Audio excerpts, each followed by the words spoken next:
अब ऊपर से नीचे की राजनीति का अंत हो गया है। अब नीचे से जो समाज की जो आवाज उठेगी वही राजनीति का आधार बनेगी। मैं कहना चाहता हूं कि देश किसी की व्यक्तिगत महत्वाकांक्षा से नहीं, जन आकांक्षा से चलेगा। मतलब अब मनमर्जी नहीं, जनमर्जी चलेगी। इस चुनाव का बड़ा पैगाम यही है।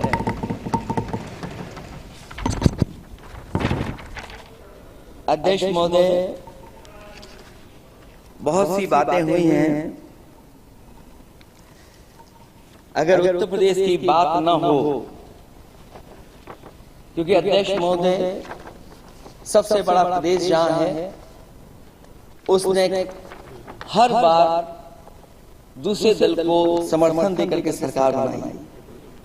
मैं उन्हीं लोगों से कहना चाहता हूं कि लोग क्यूटो की फोटो लेकर बनारस की गलियों से लेकर गंगा जी तक ढूंढ रहे हैं। उनको लगता है जिस दिन मां गंगा साफ हो जाएंगी, शायद उस दिन कहीं क्यूटो उसकी गोद में कहीं मिल जाएगा। बनारसी लोग चाहते हैं कि कोई गंगा जी के भी तल में उतरकर उसका दर्द भी जाने।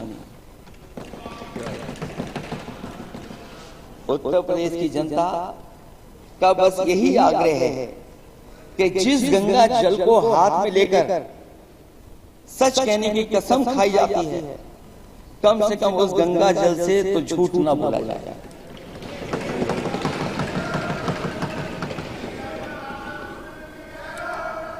जहां विकास के नाम पर खरबों रुपए की लूट का राज खोलते भ्रष्टाचार के गड्ढे प्रदेश का नाम खराब कर रहे हैं, वहीं पहली बारिश में ही टपकती हुई छत और गिर चुकी स्टेशन की दीवार बेईमानी की निशानी बन गई है। अध्यक्ष महोदय, विकास का ढिढोरा पीटने वाले इस विनाश की जिम्मेदारी कब लेंगे? और रही सच्चे विकास की बात, तो हमने जो सड़क बनाई उस पर हवाई जहाज उतरे थे और उत्तर प्रदेश की मुख्य नगरी में सड़कों पर नाव उतरी हैं। और अभी बारिश और हो जाएगी तो नाव से भी चलना पड़ेगा। यही स्मार्ट सिटी के जुमले का भी हाल है। न तो जाम से छुटकारा मिला, न बुनियादी सुविधाओं से कोई निजात मिली, न कोई बुनियादी सुविधाएं मिल पाई हैं। मुझे याद है अध्यक्ष महोदय, देश के प्रधान सांसद जी ने अनाथ पशुओं के बारे में बहुत कुछ कहा था। अनाथ पशुओं की समस्या से छुटकारा दिलवाने के लिए का वादा किया हुआ, लेकिन कई चुनाव बीत गए हैं, अभी तक गन्ने का भुगतान 2 हफ्ते का वचन जो दिया था, कहां दिया था? अब तो वचन देने वाले को भी याद नहीं है। हर बात को जुमला बना देने वाले लोगों के ऊपर से जनता का भरोसा उठ गया है। इसीलिए बहुमत की सरकार नहीं है, ये सहयोग से चलने वाली सरकार है। डबल इंजन के नाम पर उत्तर प्रदेश को टकराहट के सिवा कुछ हासिल नहीं हुआ है। उत्तर प्रदेश में प्रभुत्व की लड़ाई 2 लोगों को आपस में लड़ा रही है, लेकिन उसकी मार जनता को सता रही है। पिछले 10 सालों की उपलब्धि बस इतनी रही कि एक शिक्षा परीक्षा माफिया का जन्म हुआ। अध्यक्ष महोदय, जिस समय चुनाव में थे और उत्तर प्रदेश में वो हालात देखे हैं कि नौजवान जब भी तैयारी कर करके जाता था और परीक्षा दे करके लौटता था तो उसको पता लगता था कि पेपर लीक हो गया। और उत्तर प्रदेश में केवल एक पेपर लीक नहीं हुआ है, जितनी भी परीक्षाएं हुई हैं सब पेपर लीक हुए हैं। केवल उत्तर प्रदेश ही नहीं, मैं माननीय सांसद की तरफ से सुन रहा था, कई ऐसे प्रदेश हैं जहां पर परीक्षाएं देने तो बच्चे गए, लेकिन वहां भी पेपर लीक हो गया। और अभी जब 4 जून को रिजल्ट आया, उसके बाद जो बात उठी है, देश की सबसे प्रेस्टिजियस परीक्षा, उसका भी पेपर लीक हो गया। और आखिरकार ये पेपर लीक हो क्यों रहा है?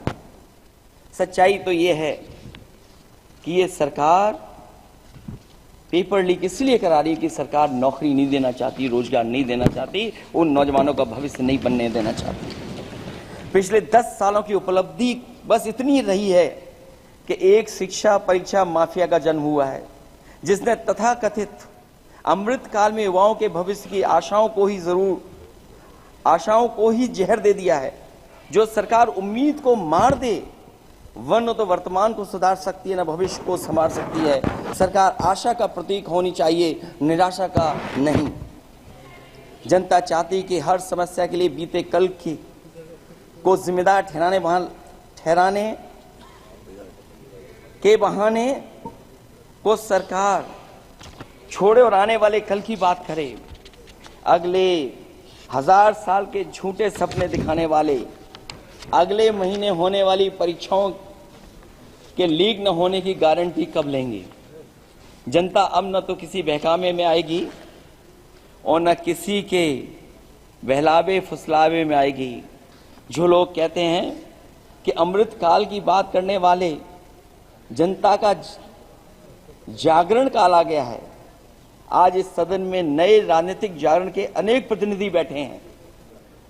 अब जब बात होगी तो सच्ची बात होगी और जनता को पूरी सच्चाई के साथ हम लोग अपनी जिम्मेदारी के साथ बात रखेंगे।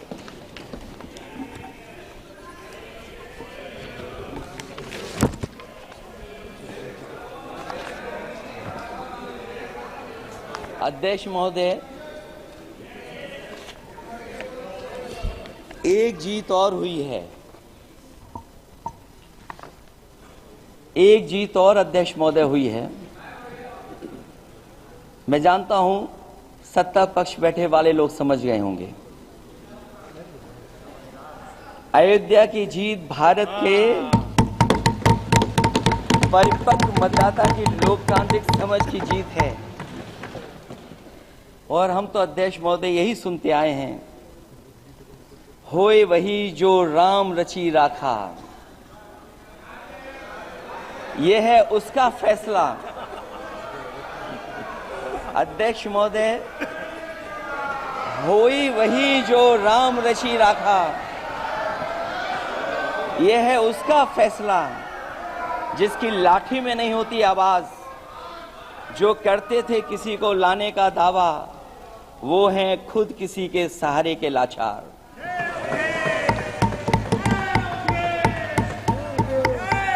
अध्यक्ष महोदय,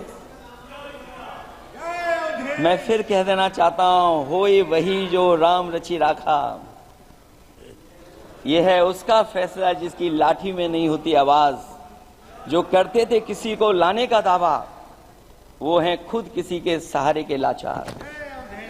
हम अयोध्या से लाए हैं उनके प्रेम का पैगाम।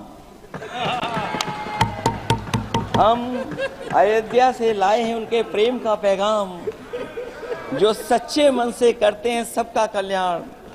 सदियों में जन जन गाता है जिनके गान, अभय दान देती जिनकी मंद मंद मुस्कान, मानवता के लिए उठता जिनका तीर कमान। अध्यक्ष महोदय, जो असत्य पर सत्य की जीत का है नाम, उफनती नदी पर जो बांधे मर्यादा के बांध, वो है अवध के राजा पुरुषोत्तम प्रभु राम। हम अयोध्या से लाए हैं उनके प्रेम का पैगाम।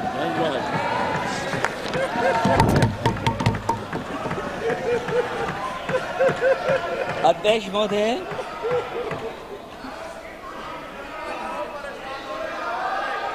अध्यक्ष महोदय,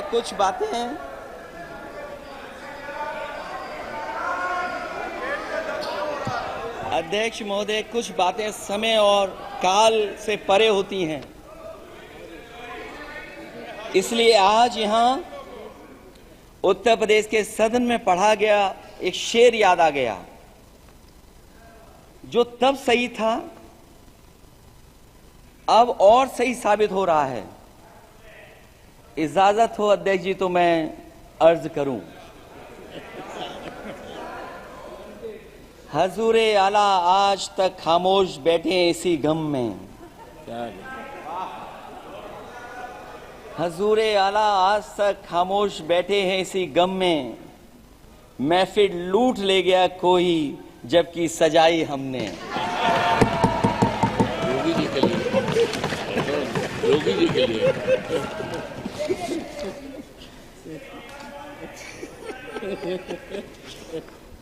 अध्यक्ष महोदय,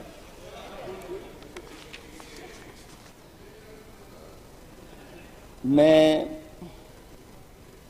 मॉडल ऑफ कंडक्ट जब चुनाव हुआ, लागू हुआ, उस समय मैंने देखा कि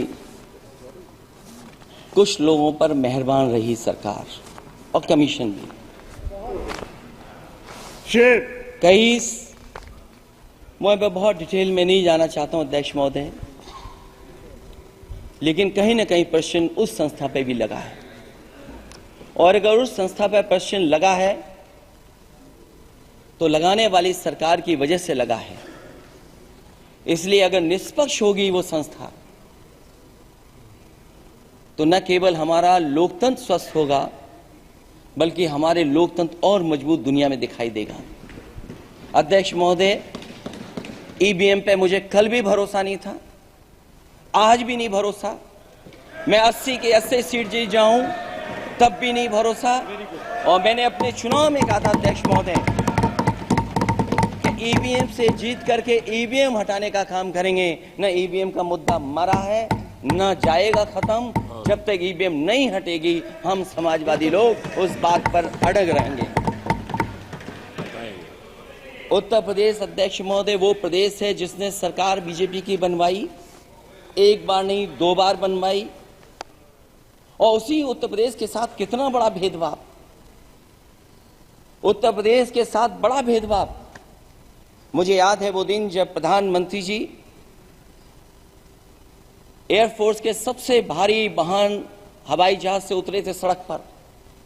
वो अलग बात है कि उस प्रदेश के मुख्यमंत्री उनके साथ नहीं बैठ पाए थे, लेकिन वो एक्सप्रेस वे जो बना था और आज भी जो उत्तर प्रदेश में बन रहे हैं वो उत्तर प्रदेश के बजट से बन रहे हैं। लेकिन दिल्ली की तरफ से कोई एक्सप्रेस वे अभी नहीं दिया गया है। न केवल इंफ्रास्ट्रक्चर में भेदभाव हुआ है, बल्कि हमें याद है कि प्रधानमंत्री जी ने बड़े पैमाने पे गांव गोद लिए थे। और सोचिए, अगर देश के प्रधान सांसद अगर किसी गांव को गोद ले लें और उस गांव की तस्वीर न बदले, तो शायद मैं नहीं समझता हूं कि किसी गांव की तस्वीर 10 साल में बदली होगी। मुझे वो गांव जिसको उन्होंने गोद लिया,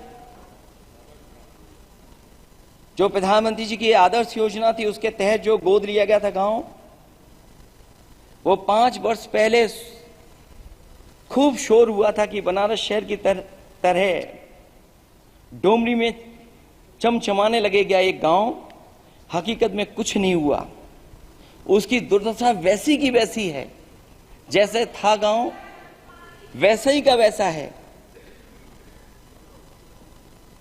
टूटी सड़कें, कच्ची पगडंडियां, उखड़े और टूटे हुए ईंट के खंजे, बदहाल हैंडपंप, पावरलूम और पंखे के जाली के कारखाने को आखिर कब तक रफ्तार मिलेगी जो उस गांव में काम होता था, लोग करते थे।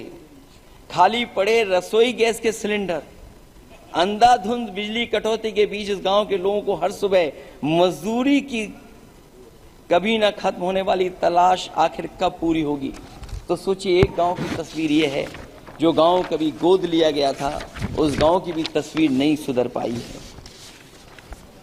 जो भाजपा के स्मार्ट सिटी के झूठे सपने में गांव के लिए कोई जगह नहीं है। अपने गांव गोद लेने की जो बात कही थी, क्या वो भी जुमला था अध्यक्ष जी? पता नहीं जिस गांव को गोद लिया था उसका नाम भी किसी को याद है कि नहीं। मैं नाम पूछ करके किसी को शर्मिंदा नहीं करूंगा, क्योंकि अगर नाम याद है तो ये तो और भी बुरी बात है कि अपने नाम याद रखने के बावजूद भी कुछ नहीं किया। जिसे गोद लिया जाता है उसे अनाथ बनाकर छोड़ देना अच्छी बात नहीं है। और अगर तस्वीर अध्यक्ष महोदय बदली हो 10 साल में उन तमाम गोद लिए हुए गांवों की, तो मैं सत्ता पक्ष के लोगों से कहूंगा जरूर इस सदन में बात रखें, जरूर बताएं आप। जो बात कभी अध्यक्ष महोदय कास्ट सेंसस की उठी थी, हम उस कास्ट सेंसस के पक्ष में हैं कि बिना कास्ट सेंसस के सामाजिक न्याय संभव नहीं है। सबको हक दिला पाना मुश्किल है। अध्यक्ष महोदय, राष्ट्रपति जी के अभिभाषण में अग्निवीर को लेकर के जो चिंता विपक्ष की थी और देश के नौजवानों की थी, वो चिंता वैसी की वैसी बनी है। अध्यक्ष महोदय, मैं ये कहना चाहता हूं, मैं खुद मिलिट्री स्कूल से पढ़ा हूं, मेरे साथ के बहुत बड़े पैमाने पे लोग फौज में हैं। मैंने समय समय पे जो मेरे साथ पढ़े जो सीनियर थे उनसे भी जानकारी हासिल की है। बड़े बड़े ऑफिसर से मैंने पूछा है, वो शायद आपको न बता पाए, लेकिन दबी जुबान में उन्होंने कहा है कि देश की सुरक्षा के साथ अग्निवीर जैसी व्यवस्था लागू करने से समझौता हो रहा है। अध्यक्ष महोदय, किसी भी देश की सबसे बड़ी प्राथमिकता अगर कोई है तो वो देश की सीमाओं की सुरक्षा है। अग्निवीर जैसी व्यवस्था से कभी संभव नहीं है। अध्यक्ष महोदय, हम अग्निवीर व्यवस्था को कभी स्वीकार नहीं कर सकते हैं। आज नहीं कल, कल नहीं बाद में, जब कभी भी सत्ता में इंडिया गठबंधन आएगा, अग्निवीर व्यवस्था हमेशा हमेशा के लिए खत्म हो जाएगी। अध्यक्ष महोदय, जिन्होंने कहा कि हम आय किसानों की दोगुनी कर देंगे, आज किसान पूरा देश का देख रहा है कि उसकी आय कहां दोगुनी हो गई। और जिस तरह महंगाई बढ़ी है, सरकार बताए कि महंगाई इस बढ़ने पे उसकी आय कितनी होनी चाहिए। और जो इंफ्रास्ट्रक्चर की बड़ी बड़ी बातें की गई थी कि एमएसपी लागू करने के लिए एग्रीकल्चर सेक्टर का इंफ्रास्ट्रक्चर तैयार होगा, लेकिन जहां तक मैंने उत्तर प्रदेश में देखा है, अगर इस सरकार में एक भी नई मंडी बनी हो तो मुझे सरकार बता दे। अध्यक्ष महोदय, जो इंफ्रास्ट्रक्चर एग्रीकल्चर सेक्टर में बनाने की बड़ी बात कही थी, अगर सरकार की तरफ से एक भी मंडी 10 साल में बनी हो तो जरूर सरकार बताए। जो सरकार मंडी नहीं बना सकती है उस पर एमएसपी का भरोसा कैसे कर सकते हैं, जिन्होंने एमएसपी का भरोसा दिलाया था। हम अध्यक्ष महोदय आपके माध्यम से यही कहेंगे कि जो राष्ट्रपति के अभिभाषण में लीगल गारंटी एमएसपी को मिलनी चाहिए थी, वो क्रॉप्स को नहीं मिली है। न केवल फसलों को मिले बल्कि हॉर्टिकल्चर क्रॉप्स को भी एमएसपी देने का फैसला हो, जिससे कि हमारा किसान खुशहाल हो सके। साथ ही साथ ओपीएस की बात अभिभाषण में नहीं आई है। ओल्ड पेंशन स्कीम लागू हो, जिससे हमारे तमाम सरकारी कर्मचारियों का भविष्य बन सके। और देश की एक बड़ी आबादी, जहां से मैं चुन करके आता हूं, उत्तर प्रदेश, जहां बुनकर, न केवल उत्तर प्रदेश बल्कि देश के कोने कोने में बुनकर समाज के लोग बड़े पैमाने पर रह रहे हैं, लेकिन बुनकरों को जो सुविधाएं मिलनी चाहिए वो भी इस सरकार में नहीं मिल पा रही हैं। जो प्रदेश सरकारों ने कभी बुनकरों के लिए योजनाएं चलाई थी वो भी अध्यक्ष महोदय बंद कर दी हैं। मैं अंत में इतना ही कहना चाहूंगा कि इस सरकार ने नौजवानों को नौकरी नहीं दी है, नौकरी और रोजगार उनसे छीने हैं, बहुत नौकरी छीनी है। इसलिए मैं कहना चाहता हूं अध्यक्ष जी, इसलिए मैं कहूंगा कि आपके राज में न नौकरी की उम्मीद है न रोजगार, क्योंकि आपने छोटे कारोबारी तक को इतना छोटा बना दिया है कि न तो वो अपना पेट भर सकता है न किसी को नौकरी पर रख सकता है। जो कुछ पद निकलते भी हैं तो उन पर लेटरल एंट्री के नाम से पिछले दरवाजे से कुछ खास संगी साथियों को रख लिया जाता है। आरक्षण का हक नॉट फाउंड सुटेबल के नाम पर हड़पा जा रहा है। और अध्यक्ष महोदय, आरक्षण के साथ इतनी खिलवाड़ किसी सरकार ने नहीं की होगी जितनी खिलवाड़ इस सरकार ने की है। जहां सरकारी नौकरियां नहीं दी जा रही हैं, और सरकारी नौकरियां इसलिए नहीं दी जा रही हैं क्योंकि उन्हें आरक्षण देना पड़ेगा। जिस प्रदेश से मैं आता हूं जिस प्रदेश से मैं आता हूं वहां सबसे बड़े पैमाने पे नौजवान बेरोजगार है और पिछले 10 साल में जो क्वेश्चन जो पेपर उन्होंने लीक कराए हैं वो इसीलिए कराए हैं क्योंकि नौकरी ना देनी पड़े, और अगर नौकरी देनी पड़ेगी तो उन्हें आरक्षण भी देना पड़ेगा। ये जानबूझ करके सरकार नौकरी और आरक्षण के साथ खिलवाड़ कर रही है।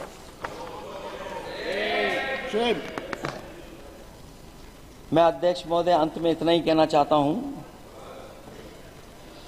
आशा है ये सरकार तब तक चलेगी तब तक उसके केंद्र में इस देश का हर एक गरीब, शोषित, वंचित, पीड़ित, पिछड़ा, दलित, अल्पसंख्यक, आदिवासी, महिला, युवा, छोटा कारोबारी, ईमानदार, नौकरी पेशा, आम आदमी और कर्मचारी अधिकारी, मजदूर और किसान होगा, ना कि धनवान होगा, और शासन के आधार पर संविधान होगा। वह जुमलों की जगह सच में महंगाई, बेरोजगारी, भ्रष्टाचार, गरीबी, भुखमरी, सांप्रदायिक हिंसा, दलित व महिला उत्पीड़न, सामाजिक अन्याय जैसे मूलभूत मुद्दों का समाधान होगा और भोजन, बिजली, पानी, दवाई, पढ़ाई जैसी बुनियादी जरूरतों के लिए कागजी योजनाओं की जगह सच में इंतजाम होगा। मैं एक बार फिर उत्तर प्रदेश की समझदार जनता द्वारा सबसे बड़ी पार्टी चुने जाने के साथ साथ इंडिया गठबंधन समाजवादी पार्टी या कांग्रेस को सबसे ज्यादा सीटें जिताई, उसके लिए मैं उत्तर प्रदेश की जनता का बहुत बहुत धन्यवाद और आभार भी व्यक्त करूंगा। मुझे उम्मीद है कि अगली बार जब राष्ट्रपति जी का अभिभाषण हो वो सरकारी भाषण न हो, सच्चाई के साथ सरकार अपनी बातें रखें। इन्हीं शब्दों के साथ अध्यक्ष महोदय मैं आपका बहुत बहुत धन्यवाद देता हूँ। Very good, thank you. Shri Santosh Pandey.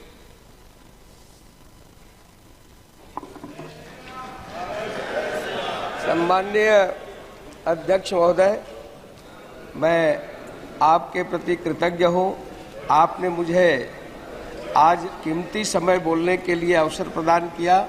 मैं सबसे पहले अपने छत्तीसगढ़ के और उन राजनांदगांव क्षेत्र के समस्त जनता का, मतदाता का भी आभार प्रदर्शन करता हूँ और आप सबके वरिष्ठों के प्रति मैं कृतज्ञ हूँ। आप सबको हृदय से शुभकामना।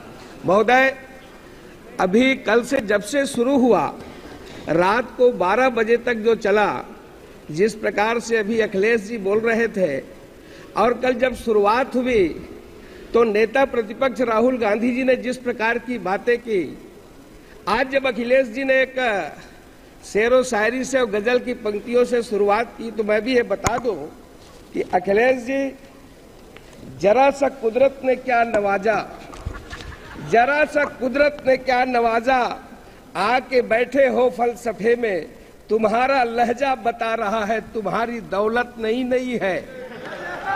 अब जितने भी यहाँ बहुत लोग बैठे हैं ये सब उसी प्रकार की बात कर रहे हैं।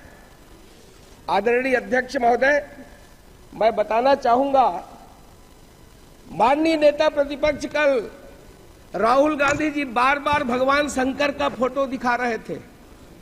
वो भगवान भोलेनाथ है, भगवान शंकर है, ये आपकी फितरत में है। आपने छत्तीसगढ़ में, मैं नाम नहीं लूंगा, आपके पूर्व मुख्यमंत्री का जो निपटा दिए छत्तीसगढ़ को, और वो आकर के लोकसभा में भी निपट गए। वो महादेव जी के नाम से सट्टा चला रहे थे जिसे छत्तीसगढ़ की जनता ने निपटा दिया। आपको ध्यान होगा 6000 करोड़ से ऊपर का सट्टा जिसका संचालन आपके पूर्व मुख्यमंत्री ने किया। भगवान शंकर को ऐसे आसानी से ना ले और बात बात में चित्र दिखाने की कोशिश ना करें। राहुल गांधी जी, आपने जो शुरुआत की है, आपने जो जिस प्रकार से हिंदुत्व को लेकर के, हिंदू को लेकर के और भारतीय जनता पार्टी के लोगों को जो आपने जो हिंसक कहा है, मैं आपसे कुछ प्रश्न पूछना चाहता हूं और मैं माननीय अध्यक्ष महोदय जी के सामने इस सदन में रखना चाहता हूं। क्या हिंदू हिंसक हो रहा है? भाजपा हिंसा की बात करती है। इस हिंदुस्तान के अंदर हिंसा कौन फैला रहा है? कितना हिंसक हिंदू समाज हुआ है, कितना हिंसक ये तथाकथित शांतिप्रिय समाज है, ये पूरी पूरा भारत जानता है क्या कर्नाटक में प्रवीण नेतारू की हत्या हिंदू समाज की भीड़ ने की थी, क्या राजस्थान के अंदर वो कन्हैयालाल टेलर की हत्या गला रेत करके क्या हिंदू समाज ने की थी? क्या हिंदू समाज है जो अलग अलग जगह पर हंगामा खड़ा कर रहा है? जिस तरीके से घटनाएं पूरे हिंदुस्तान के अंदर हो रही है। राहुल गांधी जी, आपने जो सवाल किया है जम्मू कश्मीर में बम विस्फोट करने वाला किस समाज का है, जम्मू कश्मीर में हमला करने वाले वो किस समाज से आते हैं? समाज के अंदर चिल्ला चिल्ला करके ये फिलिस्तीन की जिंदाबाद के नारा लगाने वाले ये किस समाज के हैं? संसद के अंदर आपने शुरुआत की है, संसद के अंदर चिल्ला चिल्ला करके आपने जिस प्रकार की बातें की है, यहाँ की परंपराओं को तोड़ने की कोशिश की गई है, मर्यादा को तार तार करने की कोशिश की गई है, किंतु हमारी ये उच्च परंपरा रही है, इसमें आप सफल नहीं हो पाएंगे। राहुल गांधी जी, ये संसदीय पाठ क्या पढ़ा है? आज आपने जिस प्रकार से हिंदुत्व का अपमान किया है, आपने जिस प्रकार से ये कल जो शुरुआत की है, और आपके ही पार्टी के एक उत्तर प्रदेश के सांसद ने जो कहा है, उन्होंने छत्तीसगढ़ की बात की है। इमरान मसूद छत्तीसगढ़ में मॉब लिंचिंग की बात कही है। मैं सदन के सामने बताना चाहता हूं, वो क्या काम करने के लिए गए थे आपको मालूम है छत्तीसगढ़ में? और कैसे रात के अंधेरे में वो नदी में कूद गए? आप ये फालतू बात न करें। छत्तीसगढ़ के साजा के अंदर जिस प्रकार की मॉब लिंचिंग पूर्व मुख्यमंत्री के समय हुई है, आप उसकी बात को बताएं। मैं आज सदन को बताना चाहता हूं कि जब हिंदुत्व की बात होती है तब अटल जी की वो पंक्तियां याद आती है, हिंदू तन मन हिंदू जीवन, रग रग हिंदू मेरा परिचय, मैं आदि पुरुष निर्भयता का वरदान लिए आया, भू पर पै पी कर सब मरते आए, मैं अमर हुआ तो विष पीकर। मुझको मानव में भेद नहीं, मेरा अंतर स्थल है विशाल, जग के ठुकराए लोगों को लो मेरे घर का खुला द्वार, अपना सब कुछ हूँ लुटा चुका, फिर भी अक्षय है धनागार, मेरा हीरा पाकर ज्योतित परकियों का वह राज मुकुट, यदि इन चरणों पर झुक जाए कल वह किरीट तो क्या विस्मय, हिंदू तन मन हिंदू जीवन, रग रग हिंदू मेरा परिचय। यानी ये हिंदू हिंदुस्तान का परिचय है। होकर स्वतंत्र कब चाहा है, होकर स्वतंत्र कब चाहा है, मैंने कर लूं जग को गुलाम, मैंने तो सदा सिखाया है करना निज के मन को गुलाम, गोपाल राम के नामों पर मैंने कब अत्याचार किया, कब दुनिया को हिंदू करने घर घर नरसंहार किया। भूभाग नहीं सत सत मानव की हृदय जीतने का निश्चय, हिंदू तन मन हिंदू जीवन, रग रग हिंदू मेरा परिचय। ये हिंदुत्व है। और आपने हिंदू को, हिंदू समाज को, हिंदुस्तान को आपने बदनाम करने की कोशिश किया है। आदरणीय अध्यक्ष महोदय, पिछले 10 साल में माननीय नरेंद्र मोदी जी, माननीय प्रधानमंत्री जी ने वो काम किए हैं। ये यदि मैं ये कहूं कि मोदी जी है तभी वो मुमकिन है, और वो काम की शुरुआत नहीं बल्कि डिलीवरी हुई है, जिन्हें पूरा करना ही असंभव लगता था। मोदी जी हैं तभी वो गुंजाइश भी अभी भी बनी है।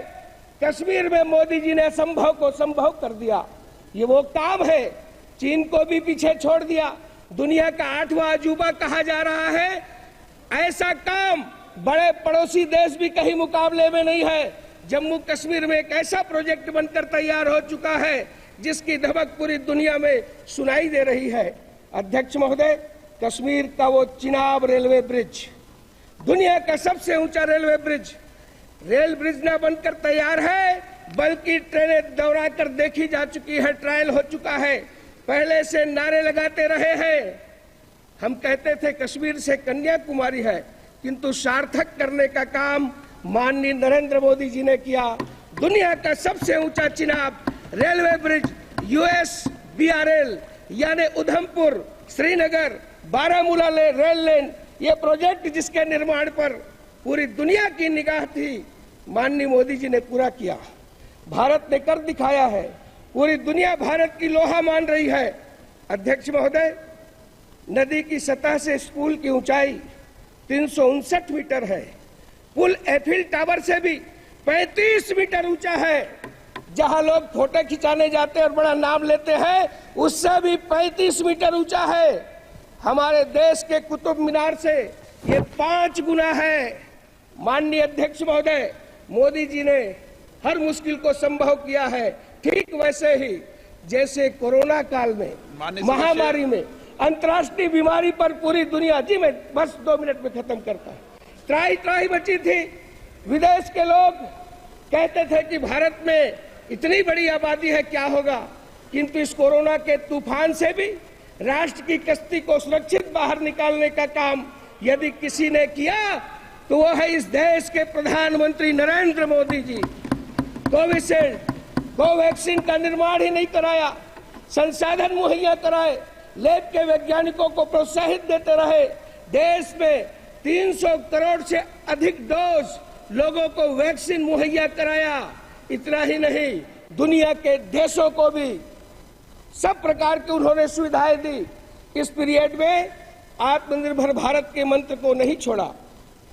अध्यक्ष महोदय, उस तरफ बैठने वाले नहीं चाहते, ये चाहते ही नहीं थे कि ये वैक्सीन भारत में निर्मित हो। अरे ये तो फाइजर की वकालत कर रहे थे, विदेशी कंपनियों की वकालत कर रहे थे। सेंट्रल विस्टा का भी ये निर्माण नहीं चाहते थे, ये जीएसटी का कलेक्शन नहीं चाहते थे। ये डर्टी पॉलिटिक्स इनके रक्त में है। माननीय प्रधानमंत्री जी हार नहीं मानने वालों में से है। उन्होंने गतिरोधों को दूर किया, नए ऑक्सीजन प्लांट, मुफ्त में टीकाकरण, ऑक्सीजन रेल ने ताकत दी, नए वेंटिलेटर का निर्माण, नए हॉस्पिटल का निर्माण। देश में कोविड टेस्टिंग सेंटर एक हुआ करता था, हजारों कोविड सेंटर स्थापित किए, पीपीई किट नहीं बनता था। आज हम लार्जेस्ट प्रोड्यूसर हुए, ऑक्सीजन एक्सप्रेस चलाए, कॉरिडोर बनाया गया, एयरपोर्ट ने टैंकर लिफ्ट किए, क्रायोजेनिक से लाने की बात की गई और इसमें पीएम केयर फंड की बहुत महत्वपूर्ण भूमिका रही। माननीय अध्यक्ष महोदय, 80 करोड़ लोगों को मुफ्त अनाज देने का काम किया। कहां तो तय था। मैं ये कहूंगा कि आज जिस प्रकार से गरीबों की केवल चर्चा करते रहे, किंतु यदि गरीबों की, मजदूरों की और अंत्योदय की यदि कोई सरकार हुई तो माननीय प्रधानमंत्री नरेंद्र मोदी जी की सरकार हुई, जिस पर आज देश पूरा गर्व कर रहा है। आपने मुझे अवसर दिया। इतना ही कहते हुए, चाहे रक्षा के क्षेत्र में हो, चाहे शिक्षा के क्षेत्र में हो, चाहे पेयजल के क्षेत्र में हो, राष्ट्र की सर्वांगीण उन्नति के लिए यदि कोई काम किया तो माननीय मोदी जी ने किया है। मैं राष्ट्रपति जी के उस भाषण पर धन्यवाद रखते हुए अपनी बात समाप्त करता हूं। आपने मुझे अवसर दिया, आपका मैं बहुत बहुत आभारी हूं। श्री कल्याण बनर्जी जी। Thank you, sir. Thank you, the Honourable Speaker, for giving me the opportunity to deliver this speech on President's address.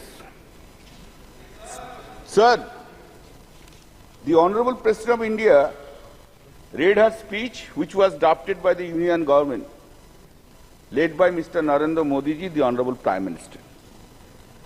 In the President's address, role of the Election Commission of India has been praised. What she could have been done, excepting praising. We are having a great respect for the Election Commission of India, all constitutional bodies. The standard of conducting the election in a fair manner was really taken by, seriously was taken by Sri T.N. Seshan, he was the election commissioner. From the very outer side, one may come into the conclusion that yes, this time also fair election has been done.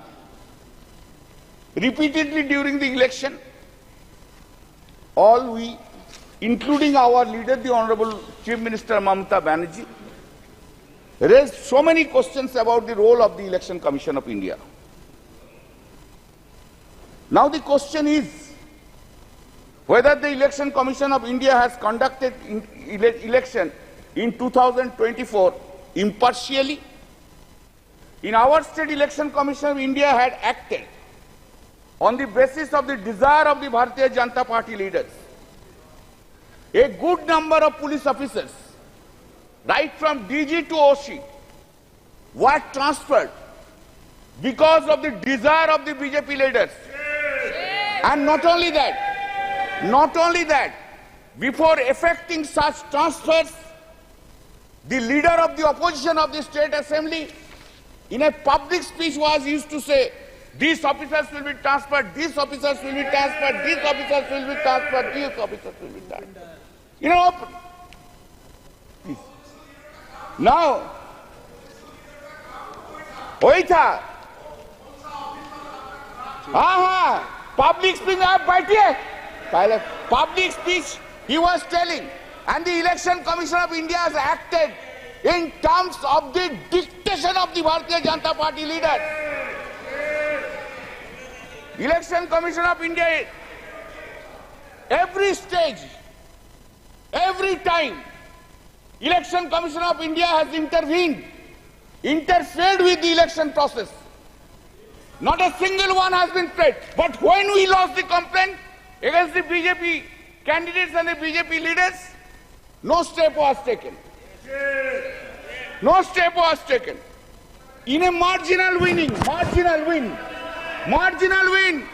10,000 seats, 7,000 seats, 8,000 seats, 8,000 votes, they have won because of the blessings of the Election Commission of India.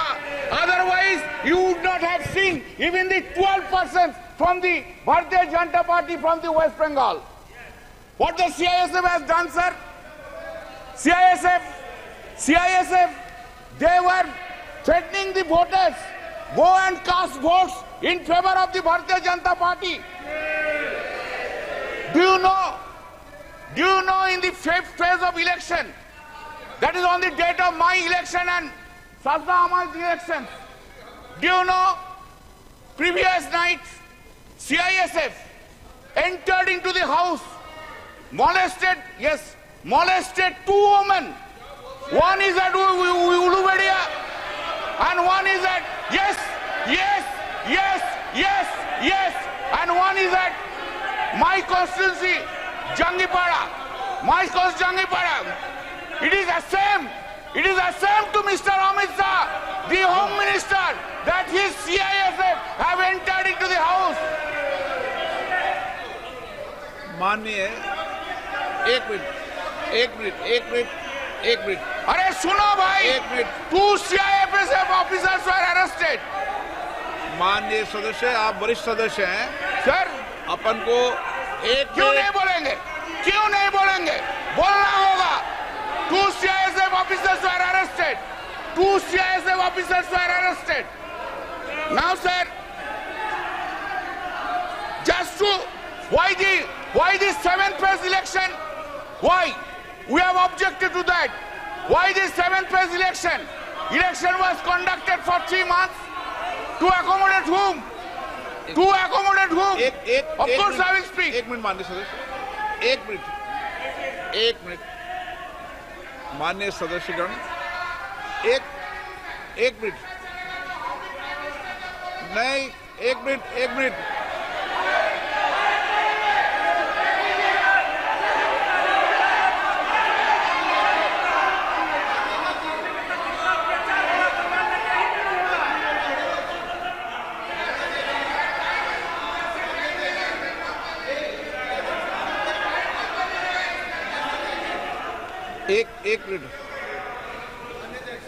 Minute अनुराग, एक second,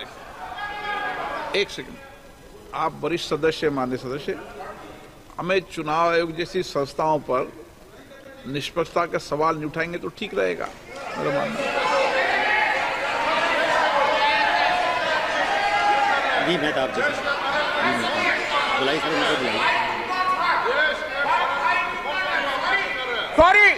Sorry, you have not kept. Sorry, I could not have.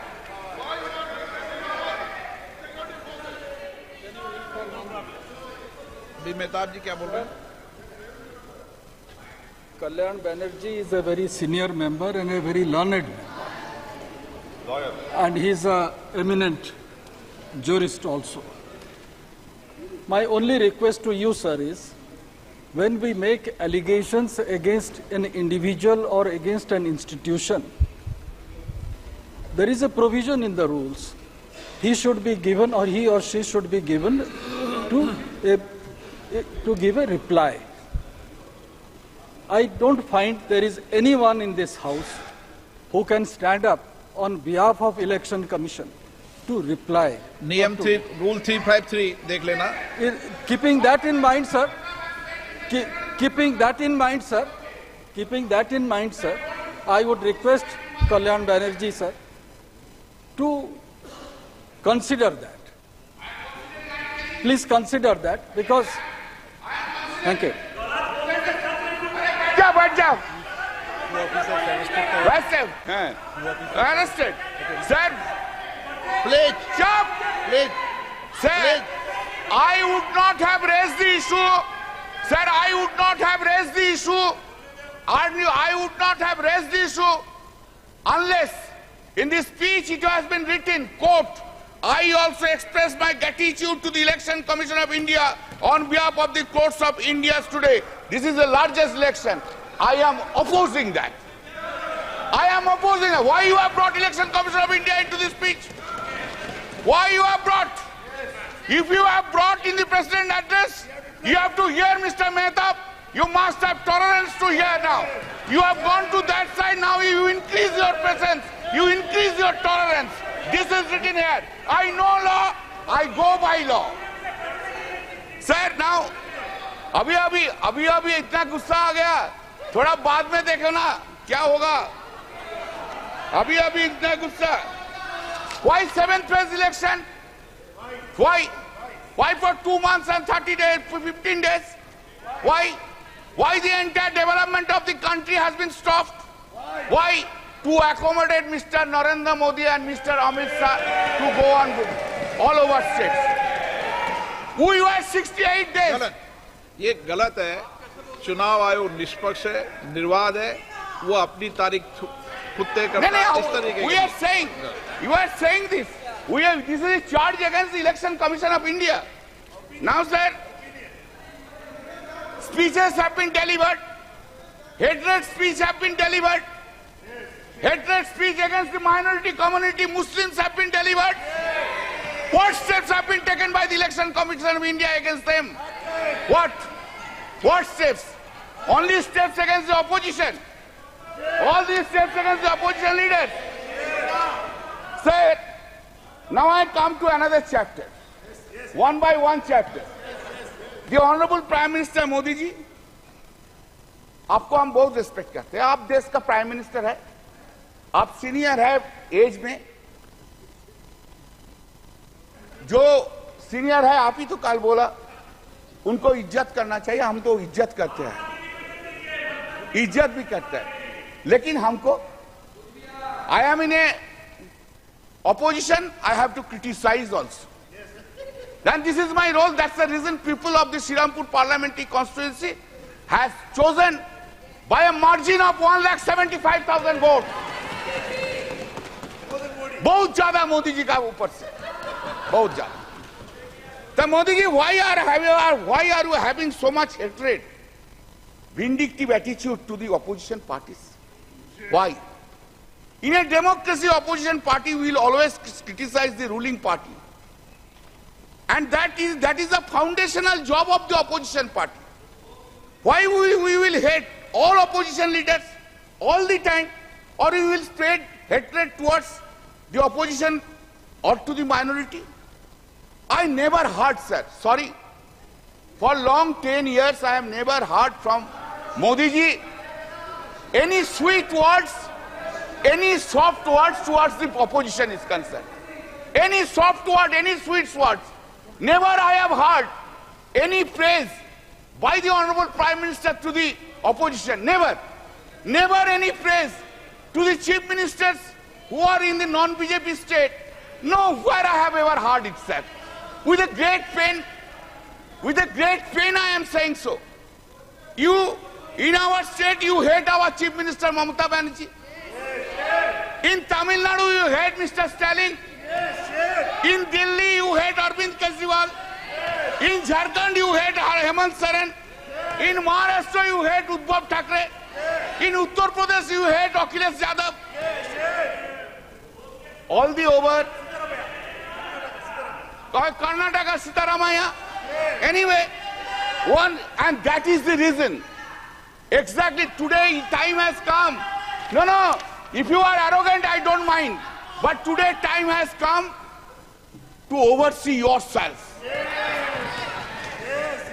To oversee this arrogancy, this hatred, this vindictiveness have downgraded the popularity of Mr. Narendra Modi in India itself. You must appreciate that. This is the point which you have taken.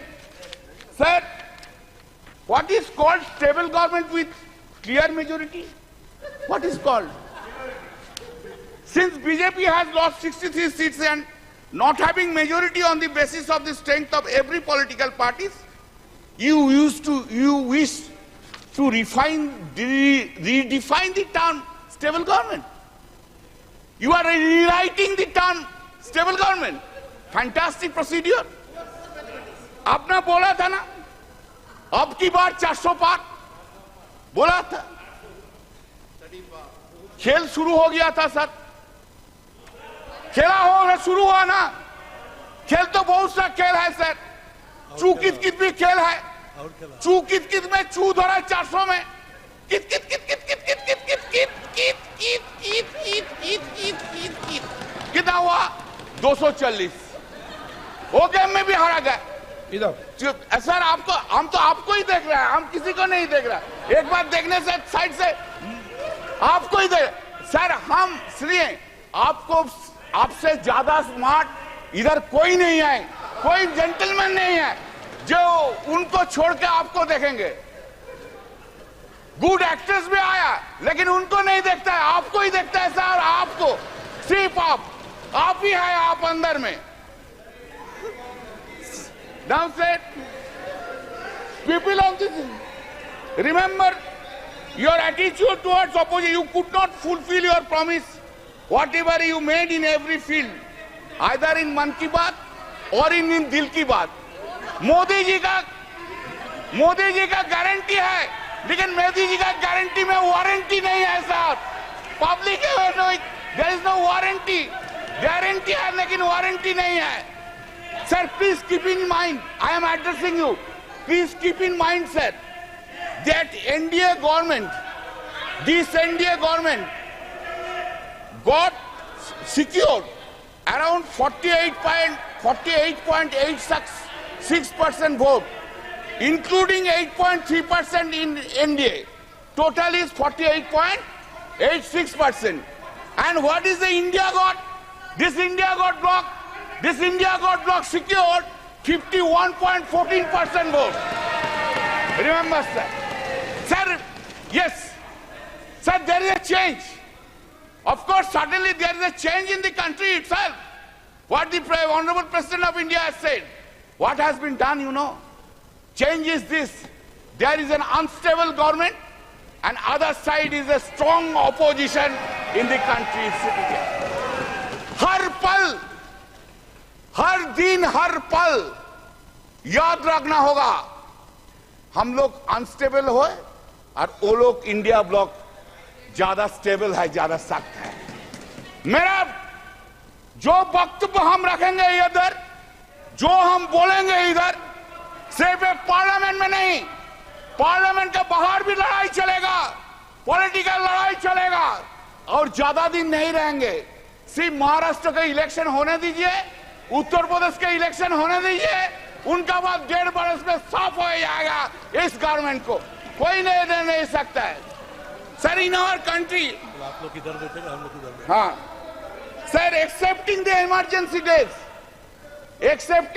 Emergency days, never any prime minister misused his or her power for targeting the opposition leader by using ED and CBI like this government which has been happening.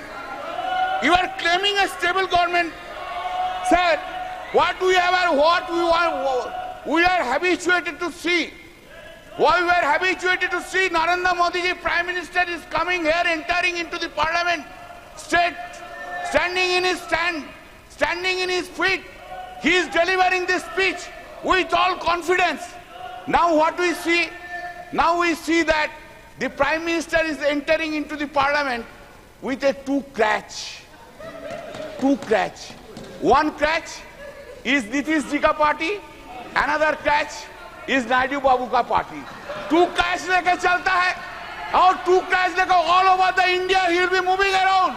Not only India, internationally he will be moving around. Earlier we have seen him, our Prime Minister, who was having so much confidence on him. Today he is not having that confidence on him. This is his head. Where? Said, always you have blamed us. Always you have blamed us that the corrupted leaders assembled and created opposition bloc of India Alliance. That is the allegations against us. All the time Modi ji has said it. Today also he will say this thing. But I have a simple question. Modi ji, what about Chandrasekhar Naidu? Chandrababu Naidu? What about Ajit Pawar? What about Prafulla Patel? Did CBI and ED arrested him? Chandrababu Naidu? Whether this case is still pending? जो सदस्य यहाँ के member नहीं है, ठीक है, चलिए TDP leaders change कर देता है, एनसीपी लीडर्स चेंज कर देता है. आप जो बोल रहे हैं आप चेंज कर दे. Are they not corrupted?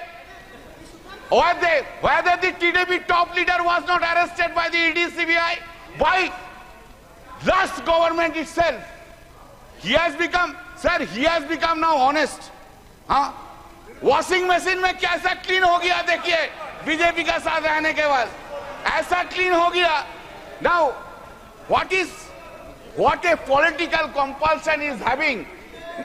What a political compulsion. Narendra Modi ji, what a fate देखिए, क्या पॉलिटिकल कंपल्सन है. आपको भी डिसऑनेस्ट करप्ट लीडर्स के लेके सरकार बनाना पड़ता है. यही फेट है, fate. Sir, in May 2024, during the course of the conduct of the general election to the Lok Sabha, Sri Narendra Modi and Amit Shah ji gave television interviews as part of their political campaign and asked people to buy shares before 4th June 2024. Amit Shah ji said, quote, "You can buy before June 4. This market will shoot up," unquote. The stock market crashed spectacularly after the declaration of results on 4th June, leading to a heavy losses of around rupees 31 lakh crores of the investors. This modus operandi of this was that all the Godi media predicted more than 356 BJP seats led India in exit poll. All that Godi media predicted inflated results for BJP almost in all states, and in our states claimed BJP would bag 29 to 31 seats, while results shows only 12 seats. Because of the prediction of the Godi media in the exit poll, the stock market saw an unprecedented rally on 3rd June. It is also important that the agency Axis My India was also hired by the BJP to conduct election survey for the party. Sir, BJP party, sir, do you know? Since you have not asked me not to take any name, I will not take name. But wife of topmost leader of the TDP earned 521 crores within one day because of the crashing of the stock exchange. Who will conduct? Who will conduct now investigation? Who will conduct? No investigation, because they are on that side. No. In the presidential speech, it has been written at serial number 3. This has happened, sir. 25 minutes hai mera. No, sir. Please allow me, sir. Please allow me. It has happened after 6 decades, sir. Every day you have this government have interfered with the federal structure of this state. You want to run this country disobeying the non-BJP state governments. You have gone to the extent that even in water sharing issues relating to Ganga and Tista rivers have been discussed by you with the Honorable Prime Minister of Bangladesh. without having their views and participation of the Honorable Chief Minister of the State of West Bengal. Such unilateral deliberations and discussions without consultation and the opinion of the state government, which is neither acceptable and desirable. Our Honorable CM Mamata Banerjee, by a letter dated 24 June 2024, pointed out such unacceptable and undesirable attitude of the Honorable PM. You have ignored paramount interest of the people of the West Bengal. What the governors are doing? Have they been appointed in the non-BJP states? Is the central government running a parallel government through the governors? When such discussion will take place? We are going on to telling these things for last 3 years. Make a discussion on the governance issue in a non-BJP states. What they are doing? 2 MLAs are holding dharna. Do you know what is the reason? Reason is this. They have to come to the governor's house. Sir, listen, sir. Think about President of India ignoring you. Ask the member of parliament, go to the Rashtrapati Bhavan and take oath. What you will feel? Tell me. This is the thing is being done. Sir. This is the thing is being done. This is a ridiculous. Sir, 3 bills. The act. Sangeeta. It has been brought without discussion. That time you have suspended us 140 MPs. We were outside. No discussion from our side. A big claim, colonial law is being replaced. Very good. Very good. I have no objection. But why? In these laws, 90% provisions in toto have been made in this old. Some cosmetic changes are in the new laws. Cosmetic changes. Title has been changed. You have got enough time to give in completely new codes. When man like Mr. Bhupen Yadav is there, he was a chairman of the law standing committee for 5 years. I worked with him, very nice man. I worked with him. Why so many lawyers are there? Why you could not brought? दिमाग में क्यों नहीं आया जे नया law के लेके? अभी तो आप ब्रिटिश लॉ के लेके चल रहे हैं. 90% provisions of the British laws and title is only the Hindi Sanskritic title. Are you claiming that you have brought a new law in this country itself? Sir, हमको तो बहुत कुछ बोलना था. आप तो कैसे क्यों इतना रूठ गया मेरा ऊपर? आज आप हमारा ऊपर बहुत रूठ गया. क्यों? Sir, just I will give 3 or 4 datas, then I will stop it. I am for you only. I am really. क्या करेगा सर? आपको ना नहीं बोलना सकता. यही मेरा दिक्कत है. I can say my wife no, but I cannot say you no. That's the whole problem of mine. Sir, Global Competitive Index ranking out of 141 countries. 2014, it was 60. 2019, it was 68. 2023, it has gone down to 65. GDP growth, 7.41%, 3.74%, 7.6%. India's foreign loan. 2014, it was $446.2 billion US dollar. 2019, $543.1 billion US dollar. And 2023, $663.8 billion US dollars. You have gone there. आप लोग बहुत महिला के लिए बोलते हैं ना? कब गया? कब मणिपुर गया? अरे बसीरहाट के लिए तो बहुत कुछ बोला है. 3 लाख से वोट से ज्यादा से जीता. संदेशखाली के लिए तो बहुत से बोला है. रेखा जी को तो फोन करके बोला उधर खड़ा हो जाइए. एक बार नहीं गया. क्या प्रहलाद जोशी जी? एक बार प्राइम मिनिस्टर कोई वुमेन एफेक्टेड वुमेन को फोन करने नहीं बोलने सकता था? बेटी, तू देश का बेटिया है, तू मेरा बेटिया है, हम तुझको देखेंगे. ये बात बोलने नहीं सका. Sir, the women crime against women reported per lakh of population in the country 2014, 56.3, 2019, 66.4, 2023, 75.8% in the country. Total number of crimes against women, just 1 minute. Total number of crimes against women, 3,37,922. 2019, 3,70,503. 2023, 4,45,000. थोड़ा schedule caste का बारे में सुन लीजिए। बहुत से schedule caste का schedule type के लिए रोना है, रोते हैं। Crime against SC people 2040, 40,401. 2019, 45,961. 2023, 57,522. Crime against ST people 6,827. 2014, 2019, 7,570. 2020, 10,064.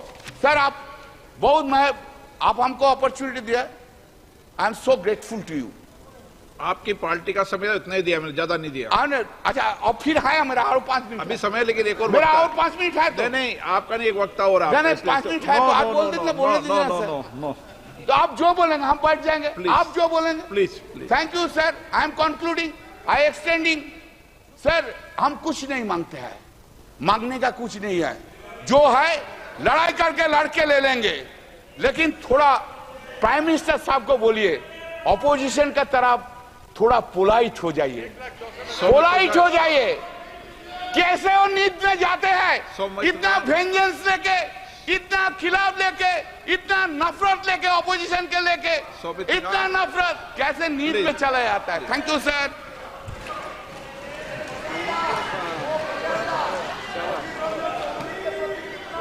धन्यवाद सर, धन्यवाद सर। मैं पहले हाँ सर, भूपेंद्र यादव जी। अब मेरे साथी हमारे मेहताब जी ने एक विषय उठाया था। कल्याण बनर्जी जी एक सीनियर काउंसिल तो रहे हैं, ये अनपार्लियामेंट्री वर्ड को भी जानते हैं। हाँ, हटा देंगे उनको। अनपार्लियामेंट्री वर्ड में इलेक्शन कमीशन के लिए जो कहा गया है, इलेक्शन कमीशन और राज्यपाल वाला विषय हटा दिया। दूसरा सर, हमारा प्री पोल अलायंस था पीडीपी से और जेडीयू से, उनका तो अलायंस भी नहीं था कांग्रेस से। हमारे अलायंस को लेकर जो इन्होंने अनपार्लियामेंट्री कहा है प्रधानमंत्री जी को लेकर, उसको भी हटाया। सौमित्र चांद। धन्यवाद सर। मैं आपको आभार व्यक्त कर रहा हूं सर, मेरे को बोलने का मौका दिया है।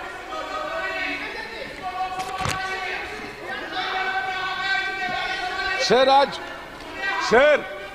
आज मैंने सर पहले मैं विष्णुपुर लोकसभा का जनगण को मैं प्रणाम करता हूं, जो आज हमको तीसरी बार इस सांसद में हमको भेजा है।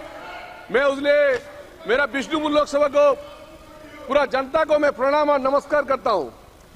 सर मैंने सोचा था जो आज प्रेसिडेंट स्पीच से बात करेंगे, हम सोचा था जो आज थैंक्स टू प्रेसिडेंट स्पीच से बात करेंगे, लेकिन जो महल बन चुका है तो कुछ न कुछ तो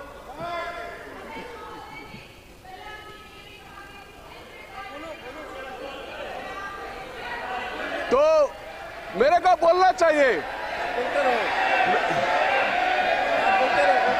मैं सिर्फ वही बोलेंगे। अरे भाई हमको तो बोलने दो। अरे भाई सर ऐसे बैठो,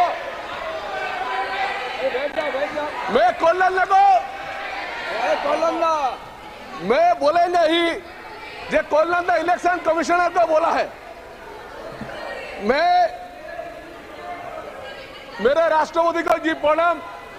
और अभी कोलंदा बोल रहा था जो इलेक्शन कमीशन में बारे में, मैं सिर्फ वही बोलेंगे जो बंगाल में इलेक्शन सिर्फ लोकसभा और स्टेट असेंबली छोड़ के कभी होता नहीं है। बंगाल का एक ट्रेडिशन बन गया, जो राज्यपाल को नहीं मानेंगे, बंगाल का एक ट्रेडिशन हो गया। राष्ट्रपति को नहीं मानेंगे, बंगाल का एक ट्रेडिशन हो गया। कोर्ट को भी नहीं मानेंगे। ये जो कोल्लंदा जन उठाया, मेरा वरिष्ठ लीडर है, वरिष्ठ नेता था, तो कोल्लंदा जो इलेक्शन कमीशन इतना घटिया काम किया। लेकिन सुनिए, पश्चिम बंगाल में इलेक्शन कमिश्नर सेंट्रल फोर्स नहीं रहेगा तो इलेक्शन कभी होगा नहीं, क्योंकि कोई भी पंचायत इलेक्शन नहीं होता है, कोई भी म्यूनिसिपल इलेक्शन नहीं होता है। सिर्फ यही होता है सर, वहां पे विरोधी पक्ष को ये जो बोलते हैं, विरोधी पक्ष को 200 आदमी से ज्यादा हमारा बीजेपी का कार्यकर्ता को मार दिया है। इन लोग 200 का कार्यकर्ता मार दिया है सर, ये कैसे बोलते हैं सर? 200 कार्यकर्ता को हम लोग का मार दिया सर। वहां पे कोई फ्रीडम नहीं है विरोधी पक्ष का, विरोधी पक्ष का किसी का भी बोलने का हक नहीं है।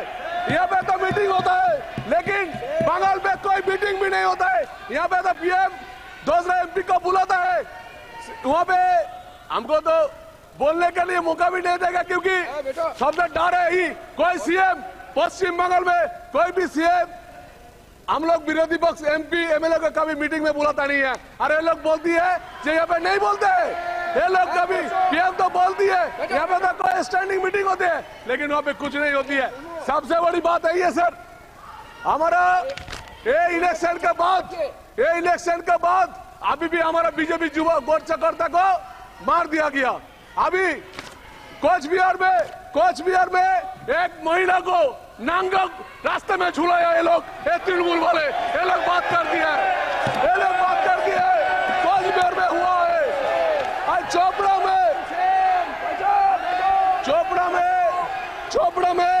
आज अपना वहां पे तृणमूल का एमएलए बोल रहे हैं, तृणमूल कांग्रेस के एमएलए बोल रहे हैं जो मुस्लिम राष्ट्र है, मुस्लिम राष्ट्र में महिला को रास्ते में पिटाई देना जाते हैं। रास्ते में पिटाई होती है बंगाल में, महिला को रास्ते में पिटाई होती है। अरे ये लोग महिला की बात करती है, चोपड़ा में हुआ है, ये मॉर्निंग में हुआ है, लेकिन कोई भी शिकायत नहीं होता है। पश्चिम बंगाल में कोई विचारवादी को भी बोलते हैं, पश्चिम बंगाल में विचारवादी भी बोलते हैं जे भाई यहाँ पे विचारवादी नहीं चलेगा, लेकिन कैसे होगा? ये पश्चिम बंगाल में ऐसे है जो आप लोग महिला को सम्मान नहीं रखती है। प्लीज हमारा जो है mister Kalyan Banerjee kindly be seated. कृपया आप बैठ जाएं सतीश जी, कृपया आप सभी बैठ जाएं, कृपया आप सभी लोग बैठ जाएं, सतीश जी बैठ जाएं। अरे भाई बैठो, आप सभी लोग बैठ जाएं कृपया। सर मैं खड़ा हूँ, आप चेयर सतीश गौतम जी, माननीय सतीश गौतम जी, कल्याण सतीश जी, क्या बात है? कल्याण जी कृपया बैठ, कृपया आप बैठ, सब क्या बात कर रहे? आप सभी लोग, कल्याण जी कृपया आप बैठ जाएं, एक तो आप बैठ जाएं, कृपया बैठ जाएं। मैं आप सबसे आग्रह करूंगा कि जब सदन पे पीठ से अगर आपके चेयरमैन या स्पीकर साहब खड़े होते हैं, ये 18वीं लोकसभा का नया सत्र है, 381 हमारे नए सदस्य आए हैं, कम से कम इस बात के लिए तो कल्याण जी ख्याल रखेंगे, शताब्दी इस बात का ख्याल रखोगी कि अगर चेयर से हम बोल रहे हैं खड़े होके तो ये बात आप इस बात को ख्याल रखेंगे, क्योंकि हम क्या प्रेसिडेंट सेट करने जा रहे हैं इसको पूरा देश देख रहा। 381 सदस्य हैं, अगर कभी स्पीकर चेयर पे खड़े हो गए या मैं खड़ा हो गया तो कृपया सभी बैठ जाएं, चाहे सत्ता पक्ष हो चाहे प्रतिपक्ष हो। और मैं ये कहना चाहूंगा, नहीं मैं आपको भी समझा रहा हूं, उनको भी समझा रहा हूं, प्लीज आपको speaker has given enough time, I think so you have to maintain silence. मैं आपसे आग्रह करूंगा कि आपसे आग्रह करूं, जिस माननीय सदस्य को अवसर दिया गया है उसको बोलने दें। जब महामहिम राष्ट्रपति के अभिभाषण पे हम सबको सुन रहे हैं, चाहे वो सत्ता पक्ष का हो चाहे प्रतिपक्ष के हो, और सभी जो भी सरकार की आलोचना करना चाह रहे हैं अपने शब्दों में कर रहे हैं, उसका सरकार जवाब देगी, इसलिए कृपया व्यवधान न उत्पन्न करें। धन्यवाद। सौमिन खान साहब। Thank you sir. शेर कृपया आज जो इस संसद में विरोधी पक्ष का सम्मान के लिए बोल रहे हैं, शेर आज भी बंगाल पे हम लोग विरोधी पक्ष सांसद थे 18, लेकिन सर 18 सांसद को कोई भी दिशा मीटिंग नहीं होती है सर। आप इधर एड्रेस करें, आप हमारी तरफ एड्रेस करें। हमारा सांसद हमारा 18 था सर, 5 साल में एक भी दिशा मीटिंग नहीं हुआ। इसका जमींदार कौन है? इसका जमींदार कौन है सर? इसके बाद सर आपका विरोधी पक्ष को बंगाल पे जो डिस्ट्रिक्ट मीटिंग होती है, कोई विरोधी पक्ष MP MLA को नहीं बुलाता है, और यहाँ पे प्राइम मिनिस्टर को बोल रहे हैं कि भाई प्राइम मिनिस्टर को बोलो, विरोधी पक्ष को बुलाओ। सर सबसे बड़ी बात है, एक जेसीबी बोल के एक तृणमूल कांग्रेस का लीडर यस्टरडे एक महिला को पिटा रहा है और बोल रहे हैं ये मुस्लिम राष्ट्र है, मुस्लिम राष्ट्र में ऐसी होती है, महिला को रास्ते में पिटाएंगे। एक कैसी होती है, एक कैसी होती है? देश में क्या मुस्लिम राष्ट्र हो गया? पश्चिम बंगाल में कोच बिहार में बीजेपी करने के लिए एक महिला को नांगा घुमाया रास्ते में। ये क्या तृणमूल कांग्रेस का कल्चर है? ये तृणमूल कांग्रेस का कल्चर है सर। अरे लोग आपको क्या बोलेंगे? आपको ये बोल रहा हूं सर, भारत बस एक टाइप का इलेक्शन होती है। कांग्रेस का लीडर जो खड़ा है, जो यहाँ पे MP आए हैं, उदित चौधरी को क्या बोला तृणमूल कांग्रेस ने? उसको इलेक्शन करने नहीं दिया। अरे यहाँ पे जोट का गठबंधन का दिशा देख रहे हैं और वहां पे एंट्री कर रहा है। ये क्या गठबंधन है भाई साहब? क्या इंडिया जोट है? वहां पे गाली दे रहे उदित चौधरी को, और यहाँ पे आप लोग बोल रहे हैं गठबंधन है, इंडिया का गोट है। क्या है? वहां पे कांग्रेस कर्मी को हत्या किया है और यहाँ पे बोल रहे हैं गठबंधन है। कैसे है ये? दोस्तों कैसे चलेगा? सबसे बड़ी बात है सर, पश्चिम बंगाल में मैं ही चाहता हूं, पश्चिम बंगाल में काम होना चाहिए। जैसे हमारे एरिया में बहुत सारे काम हुआ, बिष्णुपुर तारकेश्वर रेलपथ हुआ, लेकिन जमीन नहीं दे रहे 2 किलोमीटर। आज बहुत सारे डेवलपमेंट भी होना चाहिए, लेकिन सबसे बड़ी बात है कुछ करेंगे नहीं, करने नहीं देंगे। कुछ बोलेंगे तो बोले हम जीता है, हम सब कुछ करेंगे।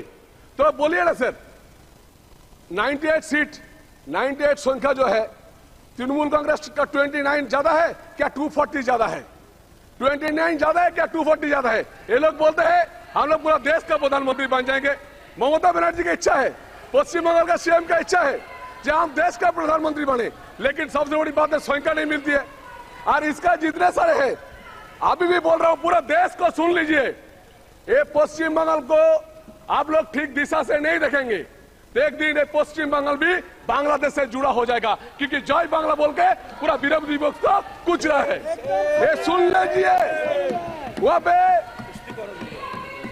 इतना तुष्टिकरण हो रहा है, इतना तुष्टिकरण हो रहा है, इतना तुष्टिकरण रहा है। जो खड़ा है ना, इन लोग का भी इसके बाद 10 साल का बोलने के बाद खड़ा नहीं होगा। वहां पे मुस्लिम राष्ट्र का शासन चालू हो गया। सबसे बड़ी दिक्कत की बात यही है सर, वहां पे हम लोग जो पूजन करती है, जय श्री राम नहीं बोल पाओगे, आप काली पूजा कर नहीं पाओगे, आपको सरस्वती पूजा कर नहीं पाओगे।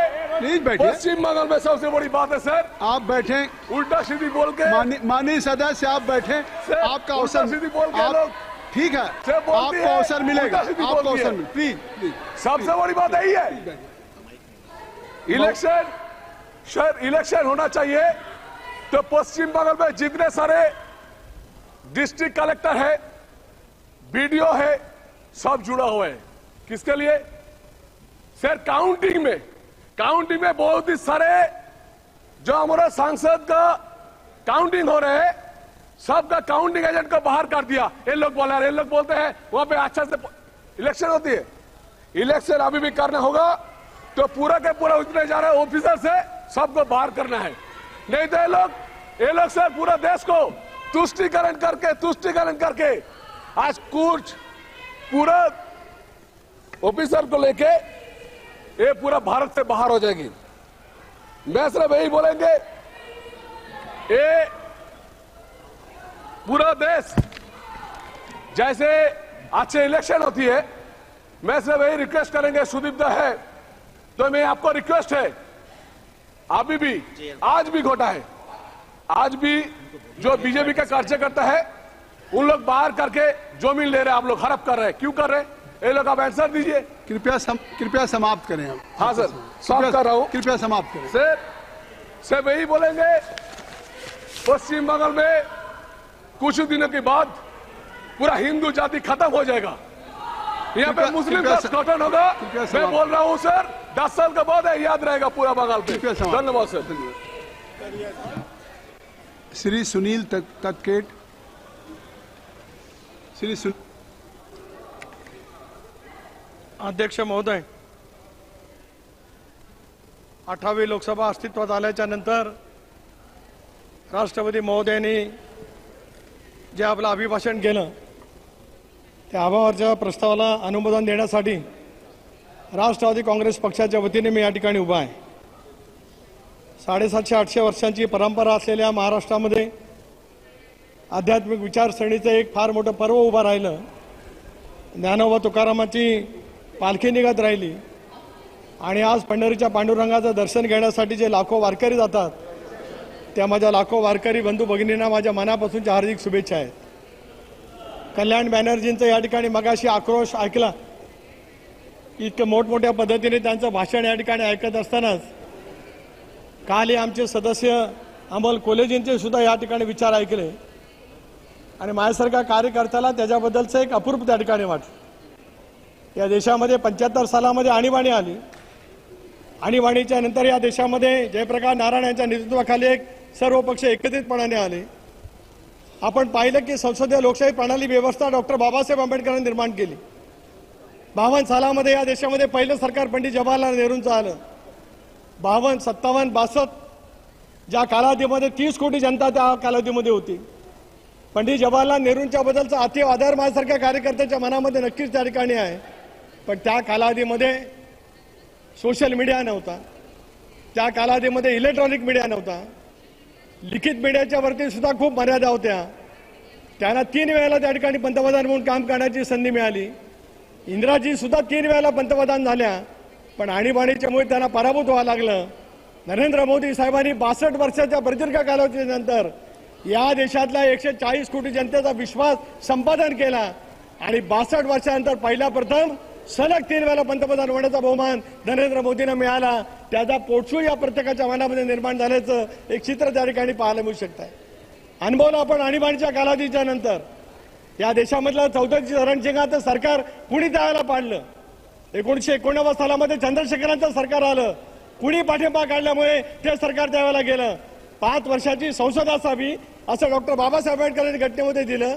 ज्या घटनेच्या बद्दल वेगळा पाहिजेचा विचार या ठिकाणी निर्माण करण्याचा प्रयत्न त्या ठिकाणी केला जातोय, त्यावेळेला ही सरकार 2.5 वर्षामध्ये कुणी त्यावेळेला बरखास्त करण्याचं पाप त्या ठिकाणी केलं।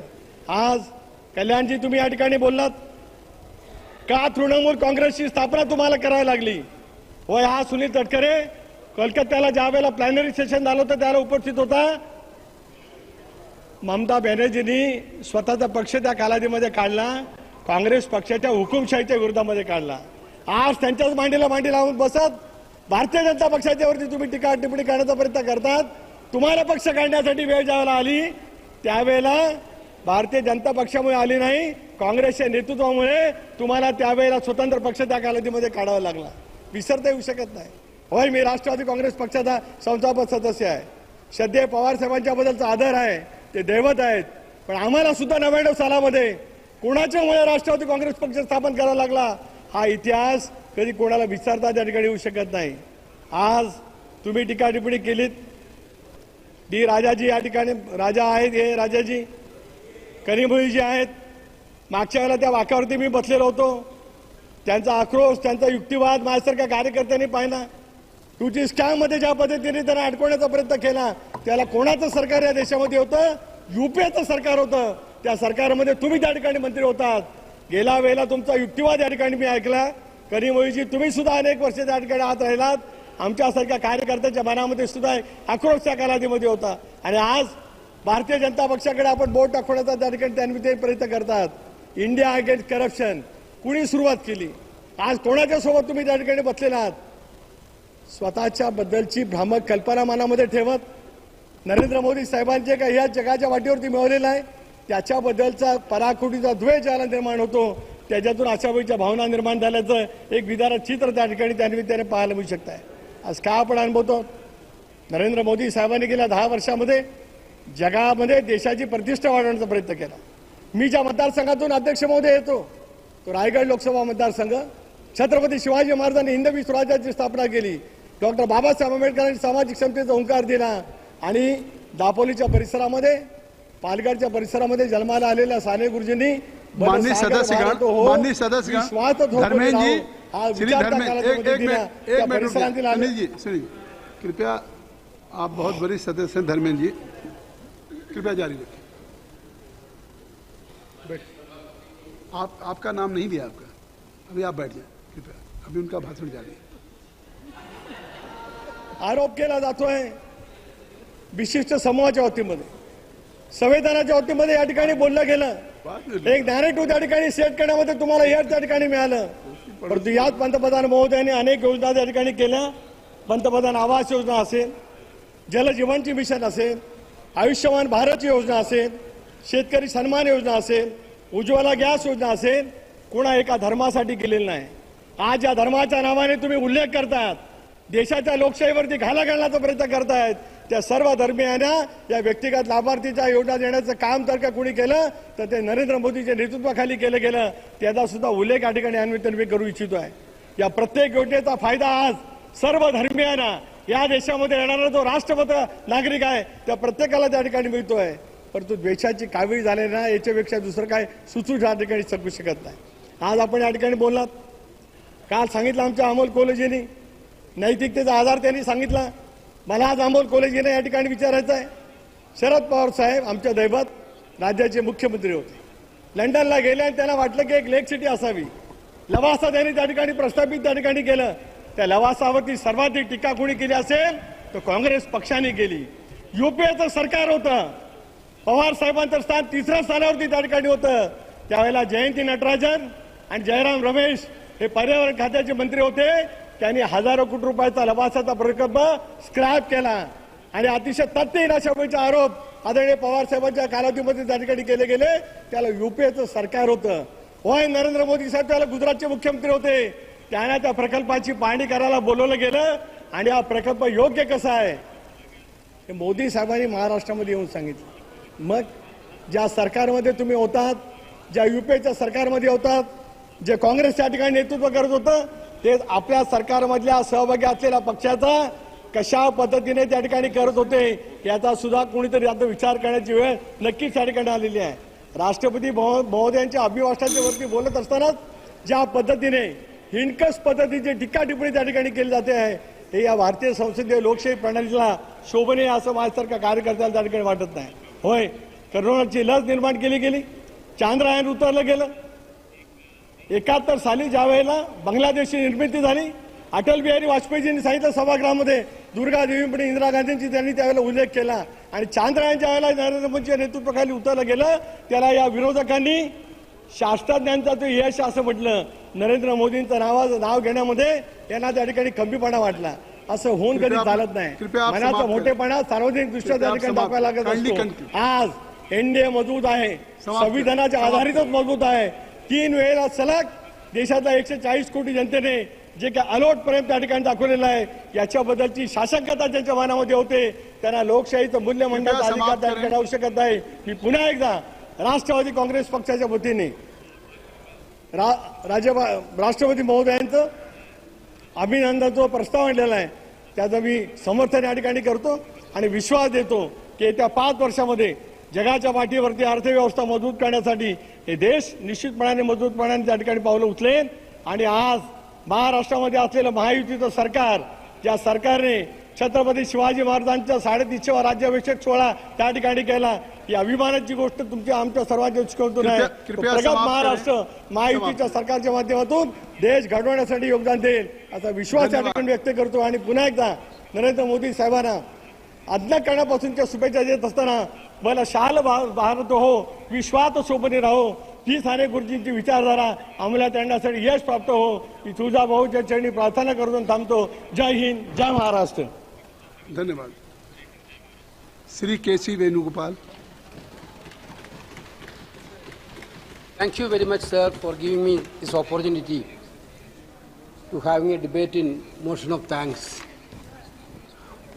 While I am reading the President's address, one word strike which was discussed yesterday also. President's address is clearly stating that the people of India have elected a stable government with a clear majority. I thought about that, sir. Why President is insisting that government is having a clear majority? We are quite sure that because of the insecurity of that government is reflecting through the President's words of secure government. This government themselves is not believing the security of this government. Sir, technically they are in power now. We are also agreeing, technically they are in power. But what was the real situation, pre-election situation in this country? Yesterday our Honorable LOP narrated all these things. I don't want to repeat it. But you got 240 seats, BJP got 240 seats. First of all, you told about 400 plus, then you come down for your strength from 303 to 240. This 240 you got with the clear support of Enforcement Directorate, CBI and Income Tax. Not only that, with CBI, Income Tax and Enforcement Directorate and also the so-called corporate-sponsored media 24/7, 8. And of course, election machinery, misusing of election machinery. If that could not help you, you could get only maximum 140 seats. That was the real picture of this country. That was the real picture of this country. Sir, please continue. Saugata Roy ji, professor Saugata Roy ji, कृपया पीठ इधर मत करके खड़े होइए. Sir, Enforcement Directorate become the tool of the BJP. Now BJP headquarters having a washing machine to clean up the corrupt people.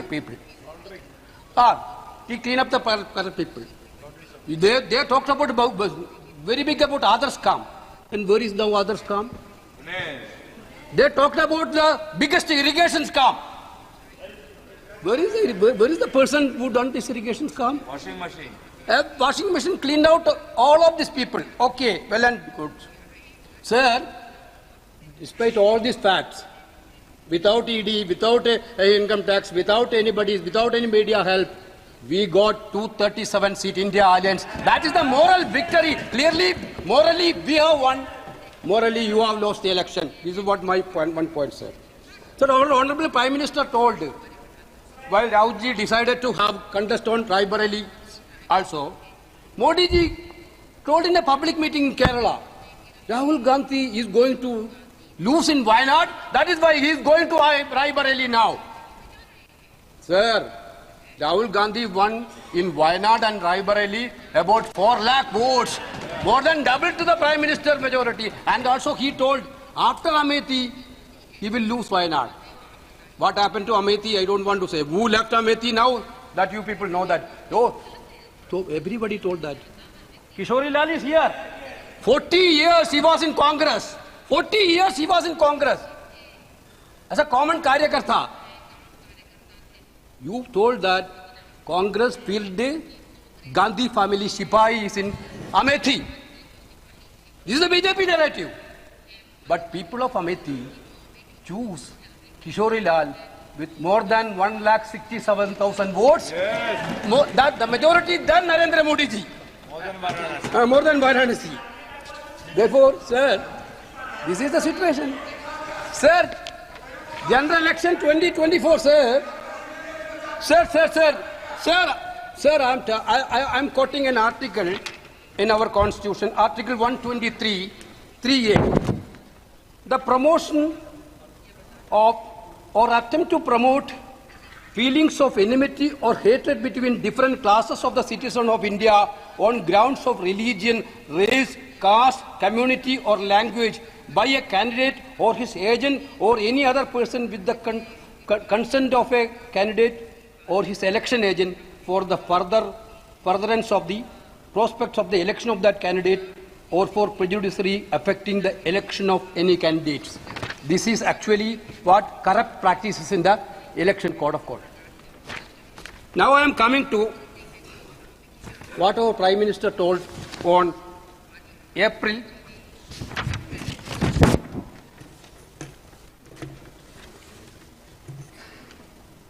Sir, Prime Minister address in Banswara, Rajasthan on April 21st. They want to snatch the gold of the woman and distribute it among the people. They will not spare even your Mangal Sutra. They will take your money and give it to those who have more children, to the illegal immigrants. They will distribute them to the Muslims who they said they have the first right to the resources. They will go to the extent where they will not spare even our Mangal Sutra. This is the speech done by our Honorable Prime Minister in Banswara. Sir, the fact is that Banswara he spoke. Who is the member for Banswara now? Yes. Who is the member for Banswara? India Alliance member has won with a margin of 2,67,000 votes in Banswara. Prime Minister spoke to the people of Banswara. The people of Banswara totally rejected this claim. Prime Minister again, are we discriminating people on having children? I don't know whether the Prime Minister checked his ministers, how many children they have. How many children they have? At least the Prime Minister to check their ministers and NP how many children they have. Because he only told this to the country.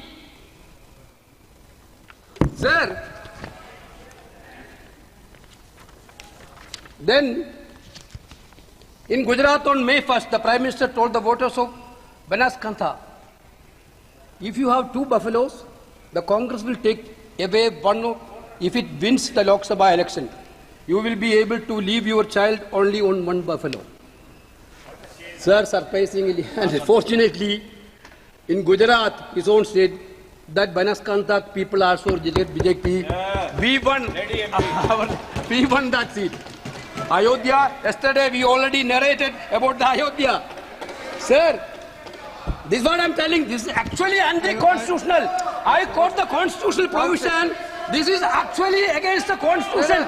Prime Minister, as a candidate, as a political leader, violate the entire constitutional norms. So what is that? I'm not yielding. I'm not yielding, sir. I'm not yielding. But I'm giving a rule. Parliamentary Affairs Minister. Parliamentary Affairs Minister. Venuji, this is just a courtesy. We give time to each other. What I'm saying is we are patiently listening to your speech, and we must listen. You're a senior member, and we are patiently listening to your words. My only observation is, मैं हिंदी में बोलना चाहूँगा, मुझे ऐसा लगता है कि अगर किसी को नहीं पता कि इस चुनाव में किसको कितना सीट मिला है और वेणुगोपाल जी का भाषण को सुनेंगे तो ऐसा लगेगा कि ये उस पार्टी से जिसको 240 मिला है और हम लोग 98 में बैठे हैं, ऐसे लगेगा। गुजरात में हम 25 सीट जीते, वो 1 सीट के बारे में बोल रहे हैं, जहां जहां जीते हैं उसी के बारे में वो बोल रहे हैं। Shri KC Venugopal sir, this is I bring the notice of this August House to a serious matter. Our Prime Minister had clearly violated the entire constitutional norms while speaking. How can a Prime Minister talk like this? Sir, then Election Commission, we given hundreds of petitions to the Election Commission. They are become only a spectator, silent spectator. That Election Commission is so, they're acting like as a frontal organization. Sir, yesterday Rahul ji spoke about Hinduism. Then every BJP leaders are very much busy. Today, press conference, Chief Minister's press conference, leaders' press conference. You are very much talking about Hinduism. Sir, are you a real believer or we people are the real believer? I'm going to challenge you people. You are not a Hindu believer at all. You are using Hinduism for polarizing the people to win the election. You are using, yes, sir, I am coming to the point. Sir, I am coming to the point. Here, sir, so many papers are here. Sir, Lord Jagannatha, yesterday, Honorable LOP already told about the non-biological birth of our Prime Minister. Of course, he is not biologically born like us. What is BJP, sir? Sir, Sambit Patra, 25-24. Lord Jagannatha is Modi Bhakt. Lord Jagannatha is Modi Bhakt. Sir, 22-6-20, JP Nadda ji. Now, even God is not supporting Congress. Narendra Modi is now Surendra Modi. He is the Lord of Gods. Number 3. Sir, Narendra Modi is an aunt of Lord Rama and Vishnu who take care of us. This is by Kangana Rawat ji. Then, sir, Bajranga Bali is a Dalit, forest dweller, hill dweller and deprived Yogi Adityanath. Sir, Ravan was an intellectual. Please hear this. Your cabinet, there is a minister. In your cabinet, there is a minister. Ravan was an intellectual, where Rama is an imaginary. I don't consider Ramayana is to be a true story. Nor do I accept the fact that Lord Ram was a great historical person. Jiten Ram Banchi, cabinet minister of yours. Yes. Then you are Hindu. We people are anti-Hindu. All this passion, BJP. What is a real Hindu? I used to say that. What is a real Hindu, sir? Real Hindu means the fundamental question before us is not who is a Hindu and who is not, but who is real Hindu who understand the message of debate, tolerance and human values. Sir, Mahatma Gandhi and Godse believe in Bhagavad Gita. Both believe in Bhagavad Gita. Both read Bhagavad Gita. But Gandhi learned non-violence, tolerance and respect for human life from the Gita and the message of Lord Krishna. Godse learned violence, murder and intolerance from the same texture. Sir, we, the Congress and India Alliance, believe in Gandhi's Hinduism. Not Godse's Hinduism. Sir, we follow Gandhi's Hinduism. We didn't follow Godse's Hinduism. Sir, the Ram Manohar Lohia also told about Hinduism. Panditji told about Hinduism.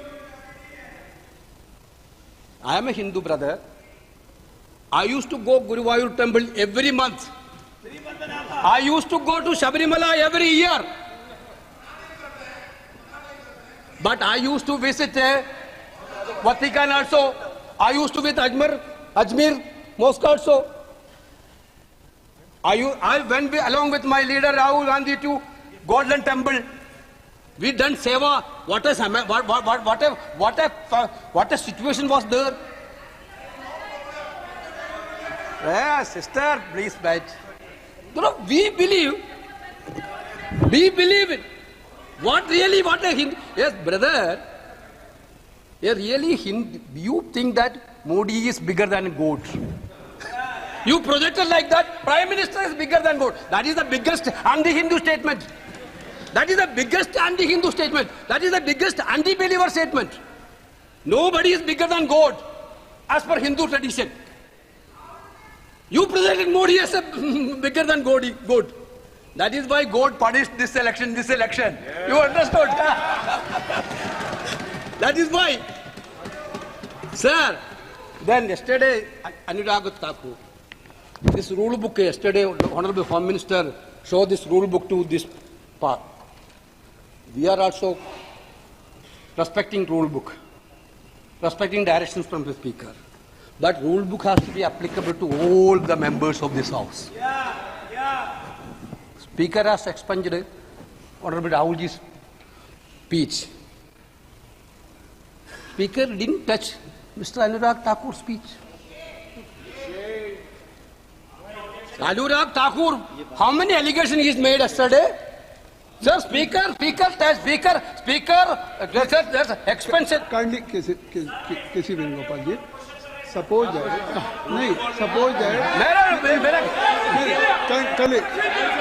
Mr. K.C. Venugopal ji, if you feel that Anurag Thakur ji, if he has uttered some unparliamentary words, So I think so there is a rule you can give in writing and then the speaker will look into it. Sir, we already given in writings. Okay, sir. Then- Sir, the two people's names, the entire country know that their name has been taken by anybody in this house, entire opposition will jump. Two big business people's names. That has been expunged yesterday. That has been expunged because I only talking about the two people. Sir, Anurag Thakur ji,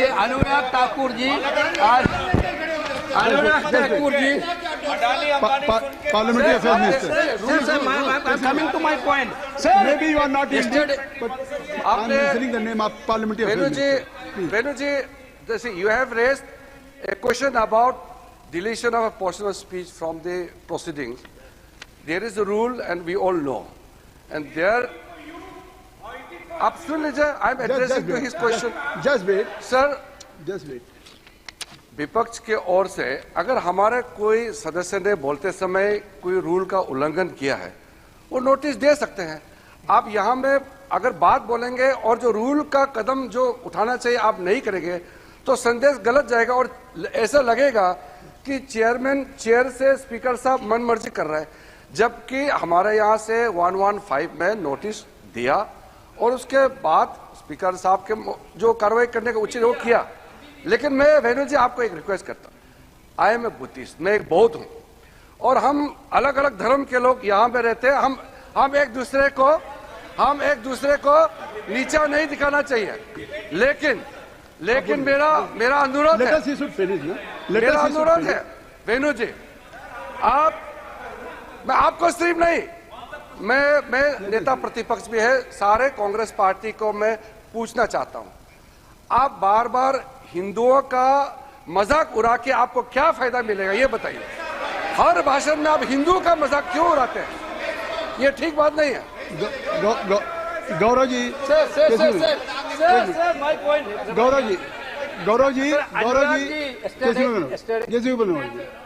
Keshav Venugopal ji and Gaurav ji, parliamentary affairs minister ने भी कुछ कहा, लेकिन I will advise to KC Venugopal ji कि अगर if you elected या if you just make pass any expression on the chair तो that will be explain, तो please you must should listen. Sir, this Anurag Thakur yesterday told about corruption. Sir, whatever you now want the to criticize to the corruption government, is you can. Whatever you want to criticize the government, you can criticize. Sir, I'm talking about the incident. I'm trying to talking about the few incidents. Delhi airport roof collapse, Jabalpur airport roof collapse, canopy collapse in Rajkot airports, bad condition of Ayodhya new roads, leakage in Ram Mandir, cracks in Mumbai train harbour link road, 3 new bridges falling down in Bihar 2023 and 24, Pragati Maidan tunnel submerging. Sir, all this entire construction during this NTA period has been collapsed. Sir, India is these people under this people rule. Every building is under the threat of collapse. Sir. Then already told about the electoral bond system issue. Are you dare to inquire about the electoral bond system? I am challenging Honorable Prime Minister. You are talking about the corruption. How much money you have made? But what is the practice, sir? The people who are not donating the funds to BJP, then suddenly IT will come, IT will raid, ED will come, ED will investigate. Then automatically electoral bond will come to the party BJP. Then nothing is there. One of the biggest scam country ever seen was electoral bond scam. If you are not scared anything, why don't you put up an inquiry? You put up an inquiry of parliamentary committee. You are not ready. Actually, that is one of the biggest scam happened in this period, sir. Sir, President talked about the bullet train, sir, for comfortable journey. Okay, bullet train. But we need a bullet safety trains also, sir. Sir, how much train accident happened this year? Last 10 years, as per Crime Record Bureau statistics, I'm quoting only that statistics.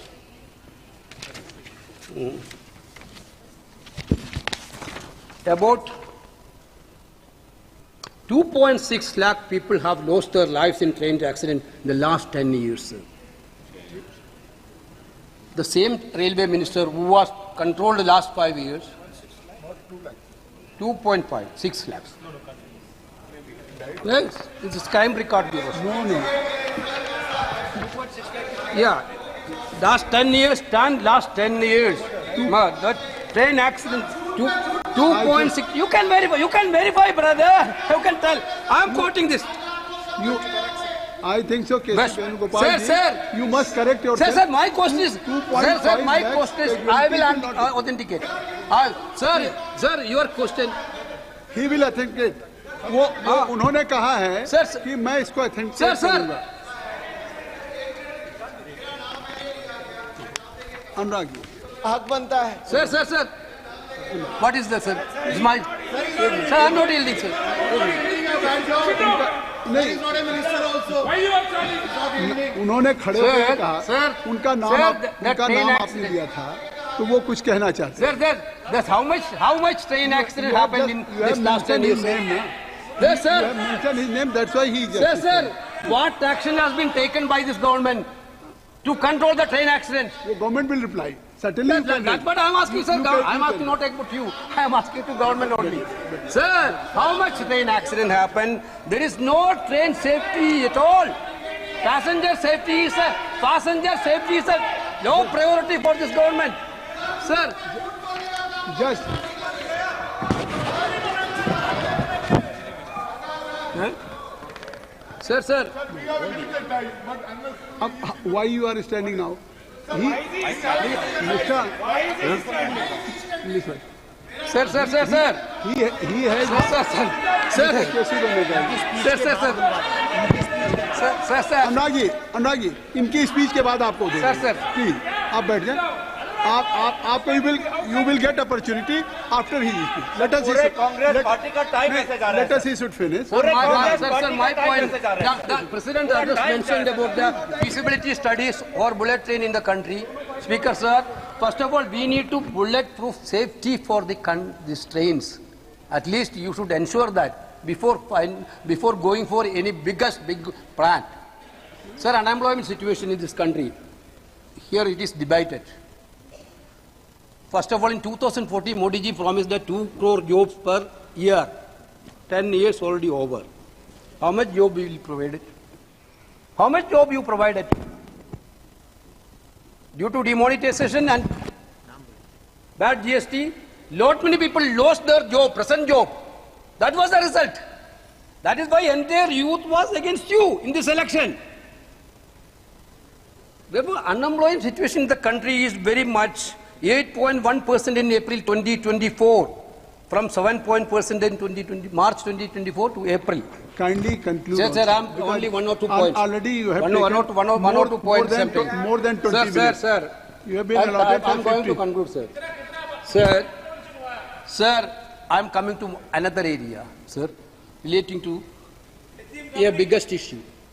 Sir. You try to conclude. Sir. Yes, sir. Sir, our fishermen life is in a very great distress. Like our Adivasis in forest, fishermen owns the sea, entire coast. Due to the CRZ norms, the poor fisherman is not in a position to construct the dwelling houses, and they are not in a position to do their fishing activities. There are so many times different members of parliament raised this issue. So far, nothing is happening. That poor fisherman at least needs some justice, sir, from this government. There is a need of substantial change in CRZ norms, providing fishermen for making their home, sir. Sir, finally, sir, without the government is not interested to talk about Manipur. They thought that Manipur is not part of the country. One of the best state of our country one of the beautiful state of our country with cultural heritage and very, very interesting and intelligent people living in the state. But what happened to Manipur, everybody knows that. At least, sir, that entire episode of Manipur is a result of this government's activities. Yes. Thank you. Please kindly. Sir, I am concluding my speech by quoting father of nation Mahatma Gandhi. And I must also say that the world listened to him even before the Modi films, sir. Gandhi films, sir. This is the biggest surprise for us. When I was childhood, studying in first standard, I heard about Mahatma Gandhi. Every Indians, every people who living abroad also heard about Mahatma Gandhi. Our Prime Minister is telling, we know about Mahatma Gandhi only after the Modi film, Gandhi film. Sorry, sir. Sir, Gandhi, I am trying to quote, no perfect democracy is possible. It's a quote. Without a perfect non-violence at the back of it. We believe in Gandhi philosophy of non-violence. Yesterday also, you ransacked, you attacked our Ahmedabad party office, PCC office, attacked by BJP, which Gandhiji, Rahulji yesterday told the same thing. Please believe in Gandhiji's non-violence. Thank you very much, sir. I am concluding. Shri Anurag Thakur ji. धन्यवाद सभापति जी। महात्मा गांधी जी के नाम पे कोई इतना झूठ बोल के चला जाए और ऐसी हालत इनकी हो गई। आप अपने को केवल कन्फाइंड रखिए। सर, कल से एक नया ट्रेंड शुरू हो गया। उन्होंने आपका नाम लिया था और आपसे कहा था कि आप झूठ बोल रहे हैं। आपको कहा था आप झूठ बोल रहे हैं, उस पे अपना जवाब, आपकी स्पीच नहीं है, आप उसका जवाब दे दें जो आपका नाम लिया था और आपसे कहा था कि आप झूठ बोल रहे हैं। माननीय सभापति जी, Tagore, mister Tagore, he has mentioned his name, that's why I have given my. माननीय सभापति जी, mister Hooda, I have given my. नहीं सभापति जी, मुझे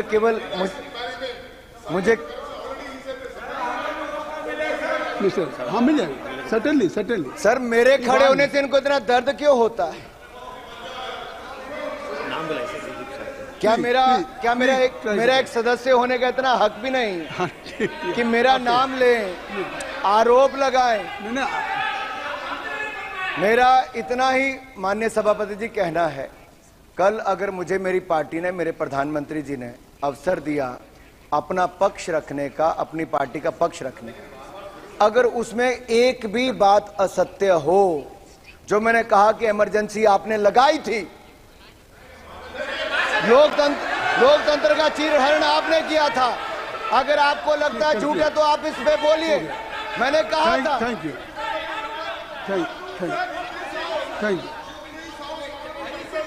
हो गया। Nothing will go on record. Please Shri Dilip Saikia ji, Shri Dilip Saikia ji, please Shri Dilip Saikia ji, Shri Dilip Saikia ji, Shri Dilip Saikia ji. No Mr. K.C. Venugopal, especially he has mentioned कि in speech Anurag Thakur, whatever he has, tell a lie. So that's why I have given opportunity to explain him. Shri Dilip Sekiya ji, please.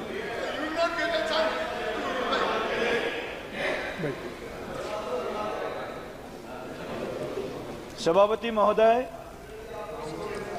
महामाननीय राष्ट्रपति महोदय की अभिभाषण के ऊपर धन्यवाद प्रस्ताव पर जो चर्चा चल रहा है, इस प्रस्ताव के समर्थन में मैं खड़ा हूं और आपको बहुत बहुत धन्यवाद। साथ ही में अपने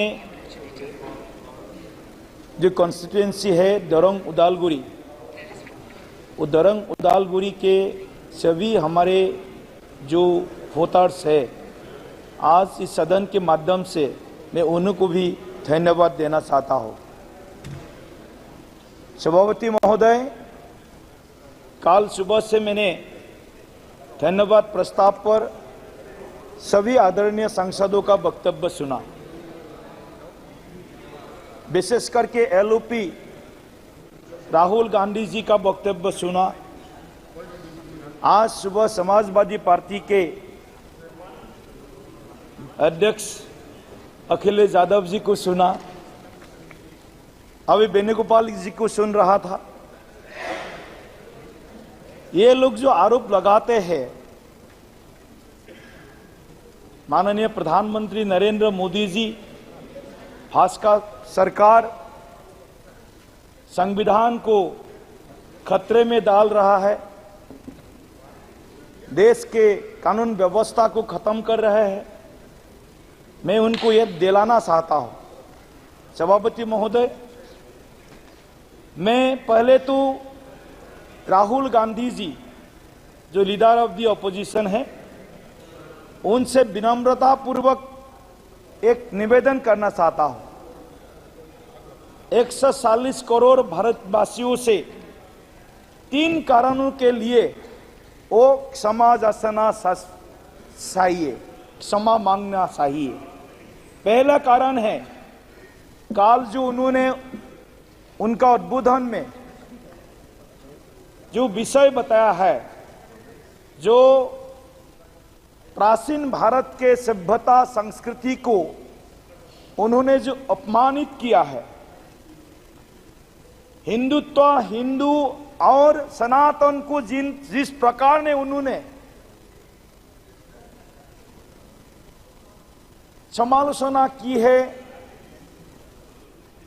ये हिंदू है तो भारत में, ये भारतवर्ष धर्मनिरपेक्ष है, हिंदू का मेजॉरिटी है तो भारतवर्ष आज इस गणतंत्र के इस बड़े, सबसे बड़े जो गणतंत्र है इस विश्व में, इस गणतंत्र को जो मूलभूत विचार है उसको आगे बढ़ा करके ले जा रहा है। तो राहुल गांधी जी ना हिंदू है, ना कुछ अलग धर्म का है, ये जनता, देश का जनता उनको सवाल करते हैं उसका ओरिजिन क्या है, वो भूल जाते हैं।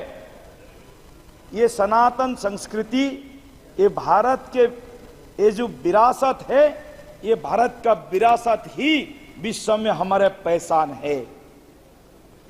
दूसरा कारण से मैं राहुल गांधी जी को माफी मांगने के लिए डिमांड करता हूं।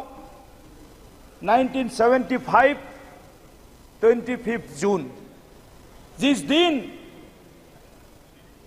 राहुल गांधी जी के दादी तदानीतन प्रधानमंत्री इंदिरा जी ने देश भर में संविधान को कुचलने का काम किया था, गणतंत्र को खत्म करने का काम किया था, लेकिन ये लोग हिस्ट्री अध्ययन नहीं करते हैं, करते हैं तो भी उस छुपाने का कोशिश करता है। लेकिन देश के जनता वो भूले नहीं है, 1975 25 जून का दिन नहीं भूला है। इसके कारण राहुल गांधी और कांग्रेस देश से माफी मांगना चाहिए। 1975 ने हमने जो किया था वो गलत किया था, संविधान को खत्म करने वाला काम किया था। आज हमको हंसी आता है। अध्यक्ष, सभापति जी, देश के लोग आज शिक्षित है, जागरूक है। देश के लोग, इनके जो हाथी के दांत जिस तरफ होते हैं, एक दिखाने वाला दांत होता है, एक खाने वाला दांत होता है। एक दिखाने वाला दांत दिखाता है, संविधान ऐसा दिखाता है। मैं उनसे अनुरोध करता हूं, अगर आपको संविधान दिखाना है तो 1975 का 25 जून का 3922 नंबर ऑर्डिनेंस वो लेकर के घूमे, देश को दिखाए, जनता को, कि हमने 1975 25 जून को क्या किया था गणतंत्र के साथ, संविधान के साथ। तीसरा, कांग्रेस पार्टी के अंदर में ही गणतंत्र नहीं है, इंटरनल डेमोक्रेसी नहीं थे। जब सरदार पटेल जी को कांग्रेस स्टेट कमेटी ने उनको प्रधानमंत्री के नाम पर मोहर लगाई थी, तब सरदार पटेल को मेजॉरिटी समर्थन आने के बाद भी सरदार पटेल को छोड़ करके नेहरू जी को प्रधानमंत्री बनाए गए थे, उसके लिए भी राहुल गांधी सदन से और देश से माफी मांगना चाहिए। सभापति महोदय, ये सनातन विरोधी, हिंदू विरोधी, आरएसएस विरोधी, बीजेपी विरोधी और हिंदुस्तान का विरोध करना इनका उनका एक हमेशा एक आदत बन गया है। वो नहीं चाहते हिंदुस्तान तरक्की करे, हिंदुस्तान देश के तीसरे नंबर अर्थनीति बने, हिंदुस्तान विकसित राष्ट्र बने। वो नहीं चाहते, उसको हजम नहीं होता है। उनका भाषा भी पाकिस्तान के जैसे कोई लोग बोलता है, इसी लाइन का ही उनका भाषा होता है। सभापति महोदय, आज हम बहुत दुख के साथ यहां खड़ा हो। इलेक्टोरल सक्सेस, राजनीति में चुनाव में हार जीत होता है। 400 पार हम लोग नहीं हुआ, हम लोग जितना दुखी है ऐसा लगता है उनका व्यवहार से, वो लोग ज्यादा दुखी है। अध्यक्ष सभापति महोदय, वो लोग ज्यादा दुखी हो गया, हम लोग 400 पार नहीं हुआ। तो पिछले 3 चुनाव का 2009, 2014, 2019 में कांग्रेस को जितना सीट मिला, टोटल आज भाजपा को अकेले 240 मिला।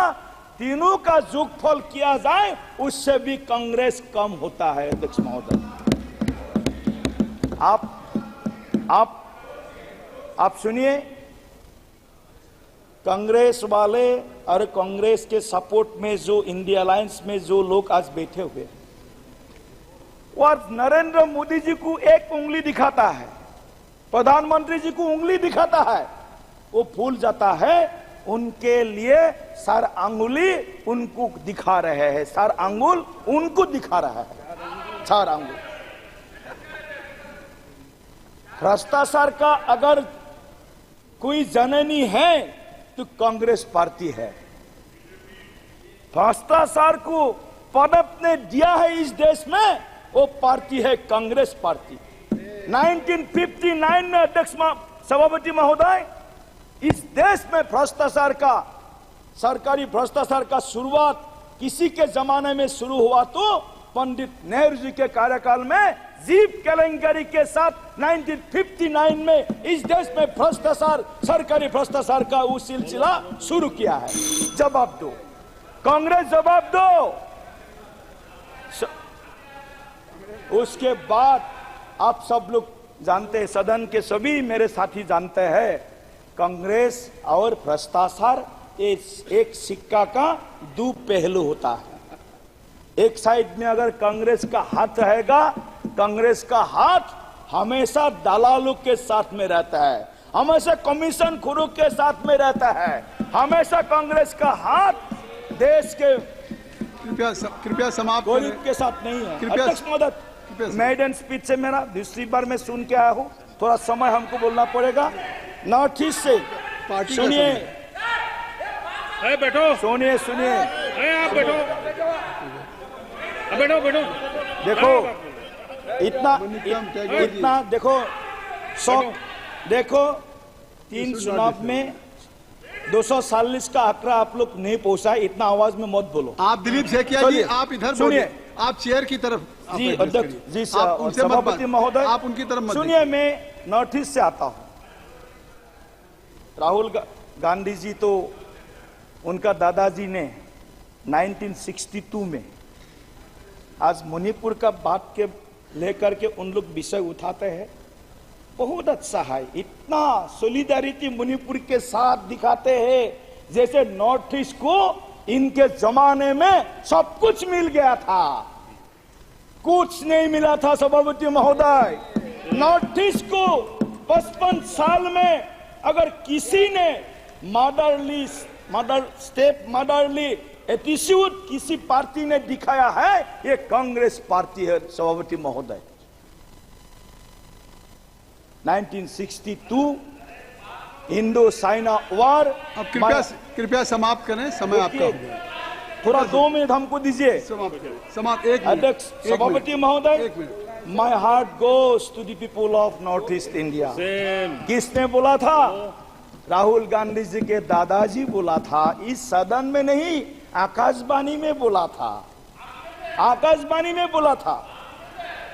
आज मणिपुर के हिंसा के लिए, मणिपुर के परिस्थिति को संभालने के लिए हम लोग संभाल रहे हैं, लेकिन 1979 से 1985 तक जब इमिग्रेशन एक्सपाल्सन के लिए, विदेशी बहिष्कार के लिए जब आंदोलन असम में हुआ था, 855 असम के जवानों को शहीद करने का, मारने का काम किसने किया था सभापति महोदय? यही कांग्रेस पार्टी, यही गौरव गोगोई जी यहाँ बैठा हुआ। अब आप समाप्त करें सभापति महोदय, थोड़ा 2 मिनट हमको दीजिए। समाप्त करें सभापति महोदय, 2 मिनट हमको दीजिए। आपका समय हो गया। हम नॉर्थ ईस्ट से है, हम नॉर्थ ईस्ट से है।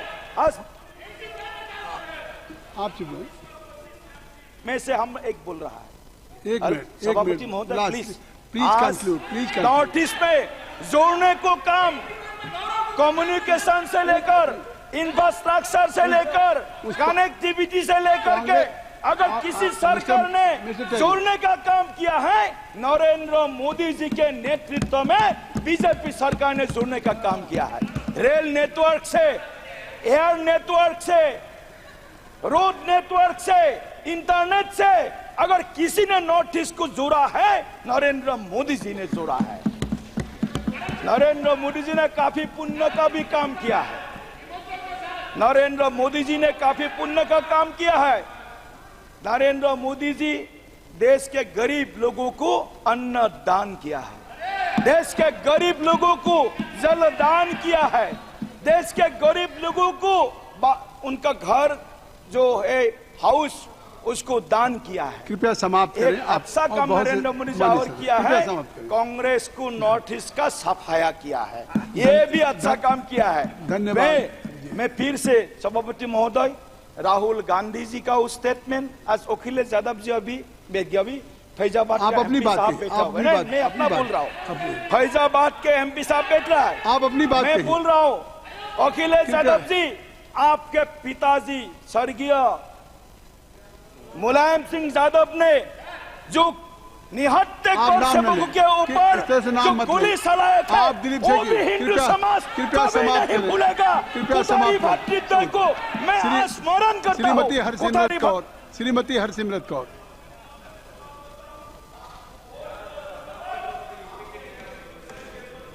शुक्रिया सर। सर माइक चलाइए। श्रीमती हरसिमरत कौर। शुक्रिया सर। सर इस हाउस में खड़े होके मेरे जैसे जो ना पक्ष के साथ है और ना विपक्ष के साथ है, मुझे तो समझ नहीं आ रहा है कि ये 300 पार का नारा देके 400 पार का नारा देके 330 से 240 में आ गए हैं। ईडीआई सीबीआई यूज करने के बाद भी तब भी अपना पीठ थपथपा रहे हैं, और ये 50 से जो 99 में चले गए, ये अपना पीठ थपथपा रहे हैं। तो इन दोनों का ही समझ नहीं आ रहा है कि क्या हो रहा है। हाँ, हम तो जहाँ खड़े थे वहीं खड़े हैं। सर मुझे ये इन राजनीति जो इस बारी हुई है, शायद देश ने कभी देखी नहीं। जितनी माइग्रेशन हुई है यहाँ से वहाँ, दल बदल दो, हल्का बदल दो, पार्टी बदल दो, कुछ पता ही नहीं लग रहा। कल यहाँ पे बैठा तो आज वहाँ पे बैठा है। हमारे राज्य में सर जो रूलिंग पार्टी और ऑपोजिशन पार्टी मेन वो दोनों ही इकट्ठे हो गए। तो अब ऑपोजिशन का, ये राहुल जी कल कह रहे थे कि मैं लीडर ऑफ ऑपोजिशन, तो कंफर्म कर दीजिए यहाँ पे कि आप आम आदमी के भी आप ऑपोजिशन के लीडर हैं, क्योंकि पंजाब में कुछ बोलते हैं, बाकी देश में कुछ और बोलते हैं।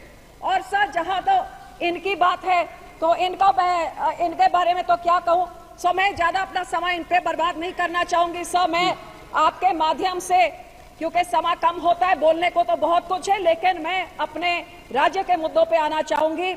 आज मैं आपसे आपके राही आग्रह करती हूँ राष्ट्रपति जी को कि सरकार को बोलिए कि पंजाब एक किसानी सूबा है। इस किसान दे उत्ते बहुत बड़े बड़े संकट ने।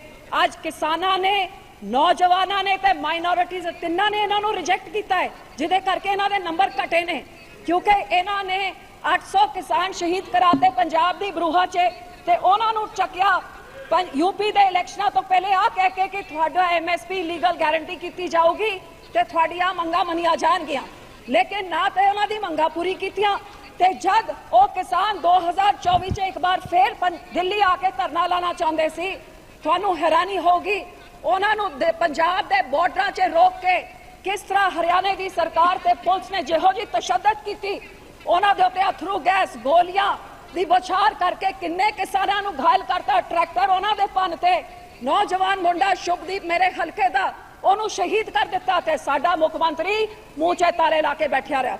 ਸੋ ਮੈਂ ਤੁਹਾਨੂੰ ਬੇਨਤੀ ਕਰਦੀ ਹਾਂ ਕਿ ਕਿਸਾਨੀ ਇਸ਼ੂਜ਼ ਨੂੰ ਇਹਨਾਂ ਨੂੰ ਸੌਟ ਆਊਟ ਕੀਤਾ ਜਾਏ, ਸਰਕਾਰ ਉਹਨਾਂ ਨੂੰ ਵੱਖਵਾਦੀ ਆਤੰਕਵਾਦੀ ਤਸ਼ੱਦਦ ਕਰਨਾ ਬੰਦ ਕਰੇ ਤੇ ਜਿਹੜੇ ਵਾਅਦੇ ਕੀਤੇ ਨੇ ਉਹਨਾਂ ਵਾਅਦਿਆਂ ਨੂੰ ਪੂਰਾ ਕਰੇ। ਮੈਂ ਇੱਕ ਹੋਰ ਵੀ ਬੇਨਤੀ ਕਰਾਂਗੀ ਕਿ ਪੰਜਾਬ ਦਾ ਅਟਾਰੀ ਵਾਗਾ ਬਾਰਡਰ ਤੇ ਹੁਸੈਨੀਵਾਲਾ ਬਾਰਡਰ ਖੋਲਿਆ ਜਾਏ ਤਾਂ ਕਿ ਸਾਡੇ ਬਾਰਡਰ ਤੋਂ ट्रेड हो सके, ताकि साड़ी किसानी जेड़ी संकट च, इंडस्ट्री जेड़ी संकट च, नौजवान जेड़ा बेरोजगार है, इस बॉर्डर जे थोड़े गुजरात के बॉर्डर च सी रूट तो जे हो सकता है ट्रेड, तो फिर पंजाब दे लैंड राइट तो क्यों नहीं हो सकता। मेरी एक डिमांड है कि industrial route, trade route border तक खोलिया जा ताकि साडा उथों ट्रेड हो सके। सर दूजी गल, जिथे किसानी संकट च पंजाब च, नौजवान बहुत बड़े संकट च, क्योंकि पंजाब च अज ड्रग एपिडेमिक चल रहा है, पैंडेमिक कर ली है पंजाब का, तो इन्ना नशा पंजाब च वध गया है। इन्होंने कांग्रेस ने धार्मिक ग्रंथ की सौं खाधी सी कि 4 हफ्ते से नशे खत्म कर देंगे।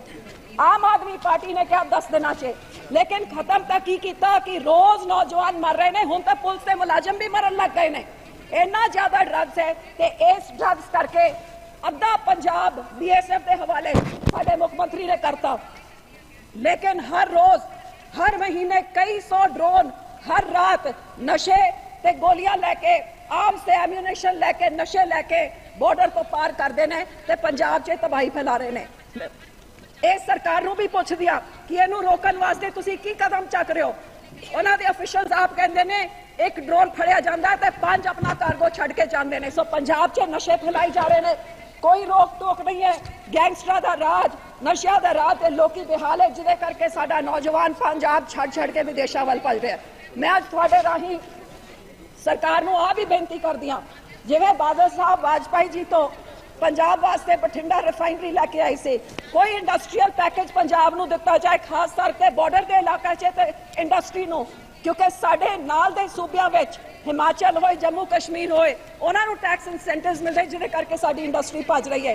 सो पंजाब नूं जरूर इह सरकार दे, जे बॉर्डर स्टेट पीसफुल होगा तां ही तुहाडा देश पीसफुल हो सकदा है। तीजी गल मैं बेनती करदी हां सरकार नूं कि माइनॉरिटीज़ ते रिलीजन, साडे रिलीजियस अफेयर्स च तुसीं अपनी दखल अंदाजी बंद करो। जब देखो कदे आ कहंदे ने कि असीं हमें राहुल गांधी जी लिख के दे रहे सी, दरबार साहब गया, कदे वो कहंदे ने कि असीं 550 साल मनाया। जब तुसीं पीठ थपथपानी है तो बड़े सिखां दी गल करदे हो, लेकिन अज सिखां दे नाल हो की रहा है? जे इन्हां ने साडे टैंका तोपां दे नाल धार्मिक स्थानां नूं ढेर ढेरी कीता, इन्हां ने सिखां दे कतलेआम कीते, ते अज तुसीं की कर रहे हो? साडे धार्मिक स्थानां विच उत्ते तुसीं कब्जे कर रहे हो। साडे हरियाणा कमेटी ने तोड़ के कब्जा कर लिया, दिल्ली कमेटी के उत्ते कब्जा कर लिया, नंदेड़ साहब के उत्ते बोर्ड से तुसीं आपदे सरकारी बंदे बिठाते ते 550 साल की गल कर दो। 2019 च 550 साल गुरु नानक साहब जी के अवतार दिहाड़े च तुसीं क्या सी साडे बंदी सिख रिहा करोगे। 4 साल हो गए अज तक तुसीं क्यों रिहा नहीं किया? यू टर्न क्यों मारिया? पहले नोटिफिकेशन कढ़ी, फिर कहता अदालत च कि they are a threat to society, ते हुण नवे रूल्स से कहंदे हो पहले माफी मंगन। तुहानूं अब कोई स्टैंड हैगा कि नहीं हैगा? ते एक कानून सिर्फ सिखा वास्ते, कदे साडी धीआं जब जुडिशल एग्जाम देने वास्ते राजस्थान जांदी है ते तुहाडे पिट्ठू उन्हां नूं एग्जाम नहीं देण देंदे क्योंकि वो सेजदारी है, वो क्योंकि वो अमृतधारी हैगे। कहंदे ककार हटाओ, साडे धर्म दे उत्ते हमला। साडा तां जी एक पंजाब दा मैंबर ऑफ पार्लियामेंट खडूर साहब तो जिन्हों लोगों ने जिताता, तुसीं तो उन्होंने भी शपथ लेण नहीं दे रहे ते सिखां दे नाल धक्का नहीं है। ते क्या है, मैं बेनती करदी हां लोकां दे मैंडेट नूं सत्कारना हर सरकार का फर्ज होंदा है, जिहदे करके अज हालात इहो जे हो गए ने कि अज पंजाब च जिहड़ी रेडिकल फोर्सेस ने वो हावी हो रहे हैं ते मॉडरेट फोर्सेस कमजोर हो रहे हैं, जिहड़ा तुहाडे वास्ते एक बहुत बड़ा चिंता का विषय होना चाहिए है। साडे पानी आज सारी केंद्र की सरकार, भावे कांग्रेस होए, भावे बीजेपी होए, भावे आप आदमी होए, तीनों सरकार आज पंजाब का पानी खोना चाहदियां ने। पंजाब दा पानी पंजाब दी जिंद जान। पहले उन्होंने साडा पानी दूजे सूबियां नूं देता, हुणे सारे रल मिल के SYL दी नहर कट के सारा पानी साडे तो खोना चाहते थे, पंजाब नूं एक रेगिस्तान बनाना चाहते ने। श्रोमणी अकाली दल कदे भी श्रोमणी अकाली दल हमेशा ये बेइंसाफिया के खिलाफ लड़ता रहा, भावे कांग्रेस होए, भावे भाजपा की बेइंसाफी होए, भावे आम आदमी दी होए, लड़ते रहे हैं, लड़ते रहांगे। एक बूंद पंजाब दा पानी पंजाब तो बाहर नहीं ले जान देवांगे। अखीर च मैं थानू आ भी बेनती करदी हां कि साडी राजधानी चंडीगढ़ जेड़ा इन्हां ने सानू 6 दहाके तो नहीं दित्ती, अज तुसीं साडा क्लेम डाइल्यूट करके कमजोर करी जा रहे हो। थानू भी मैं बेनती कर दिया, साडी राजधानी है, इनू असीं छड्डांगे कदे नहीं। साडी राजधानी सानू वापस दिओ, साडा पानी दे उत्ते ढाका बंद करो, साडे धार्मिक स्थानां दा कब्जा तुसीं छड्डो ते साडे किसानां दे नाल इंसाफ करो। जे पंजाब नू तुसीं मलम लाओगे तां इहो सूबा इहो जे लोकी ने जेड़े अगे हो के हिक ते गोलियां लंदे ने देश नू बचाउण वास्ते, इस स्टेट नू तुसीं डिस्टेबलाइज करोगे, आइसोलेट करोगे, माइनॉरिटीज दे नाल धक्का करोगे तो इहो जे बंदे लड़दे ने। कृपया तीन कृषि कानून थानू सरकार ने समझाता सी। सभी अखीर च इमरजेंसी दी इमरजेंसी दी दो गल्लां सब मैनू इस गल दी खुशी है कि इमरजेंसी विच जेड़ा गांधी परिवार ने कीता सी, सब तो पहला जथा बादल साहब लेके गए सी, कोर्ट कीता सी अरेस्ट ते रोज अकाल तख्त साहब तो अरदास होके सिखा दा जत्था इमरजेंसी दे खिलाफ जाके अरेस्ट कोर्ट करदा सी। 40,000 सिखा ने अकालियां ने अरेस्ट कोर्ट किया। मैं आस कर दी सी कि राष्ट्रपति जी बोलेंगे कि 2% दा छोटा सा एक माइनॉरिटी जिन्होंने 40,000 बंदियां ने अरेस्ट कोर्ट किया ते सानू शाबाशी देंदे, लेकिन बैकडोर इमरजेंसी जड़ी हो रही है, UAPA लगा के NSA लगा के ये नवा जड़ा कानून आया जड़ा पुलिस नूं इन्ने पावर दे, ये भी एक तरह की इमरजेंसी है। सो हर तरह समाप्त करें अकाली दल समाप्त करें। सो मैनू इस गल दा दुख है। सभी अब कृपया समाप्त कर ले, आपको काफी kindly conclude. Harsimrat please kindly conclude. सभी माननीय सदस्यों के लिए एक सूचना है कि जो माननीय सदस्य अपना लिखित भाषण देना चाहते हो वो कृपया सदन पटल पे अपना लिखित भाषण रख सकते हैं। धन्यवाद। श्री अजय भट्ट जी।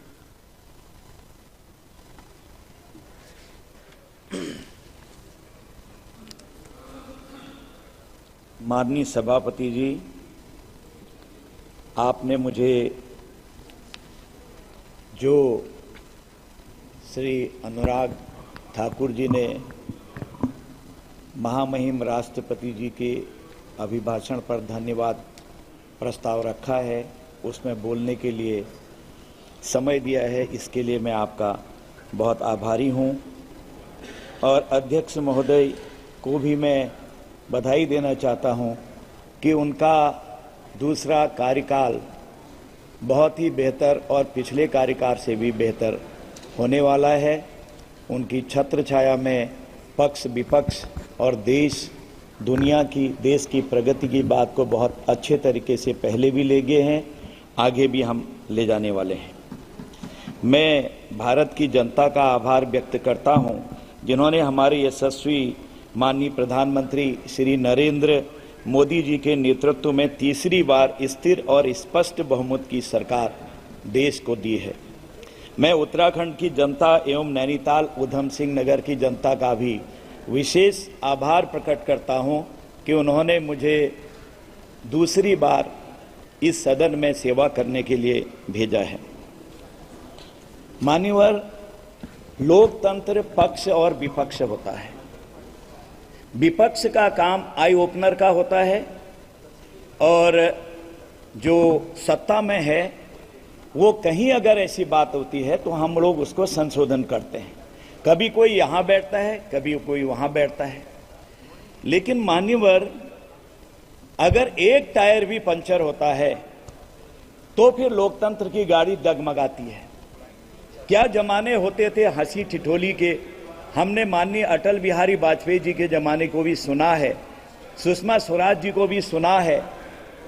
71 में अटल जी ने कहा था, प्रधानमंत्री जी आगे बढ़ो, आगे बढ़ो, देश रहेगा तो हम तब रहेंगे, चुनाव तो 10-15 दिन में हो जाएगा, मर्यादा में रहते हुए हम एक दूसरे के ऊपर जो भी छीटाकशी करेंगे वो कर लेंगे लोकतंत्र की परिधि में।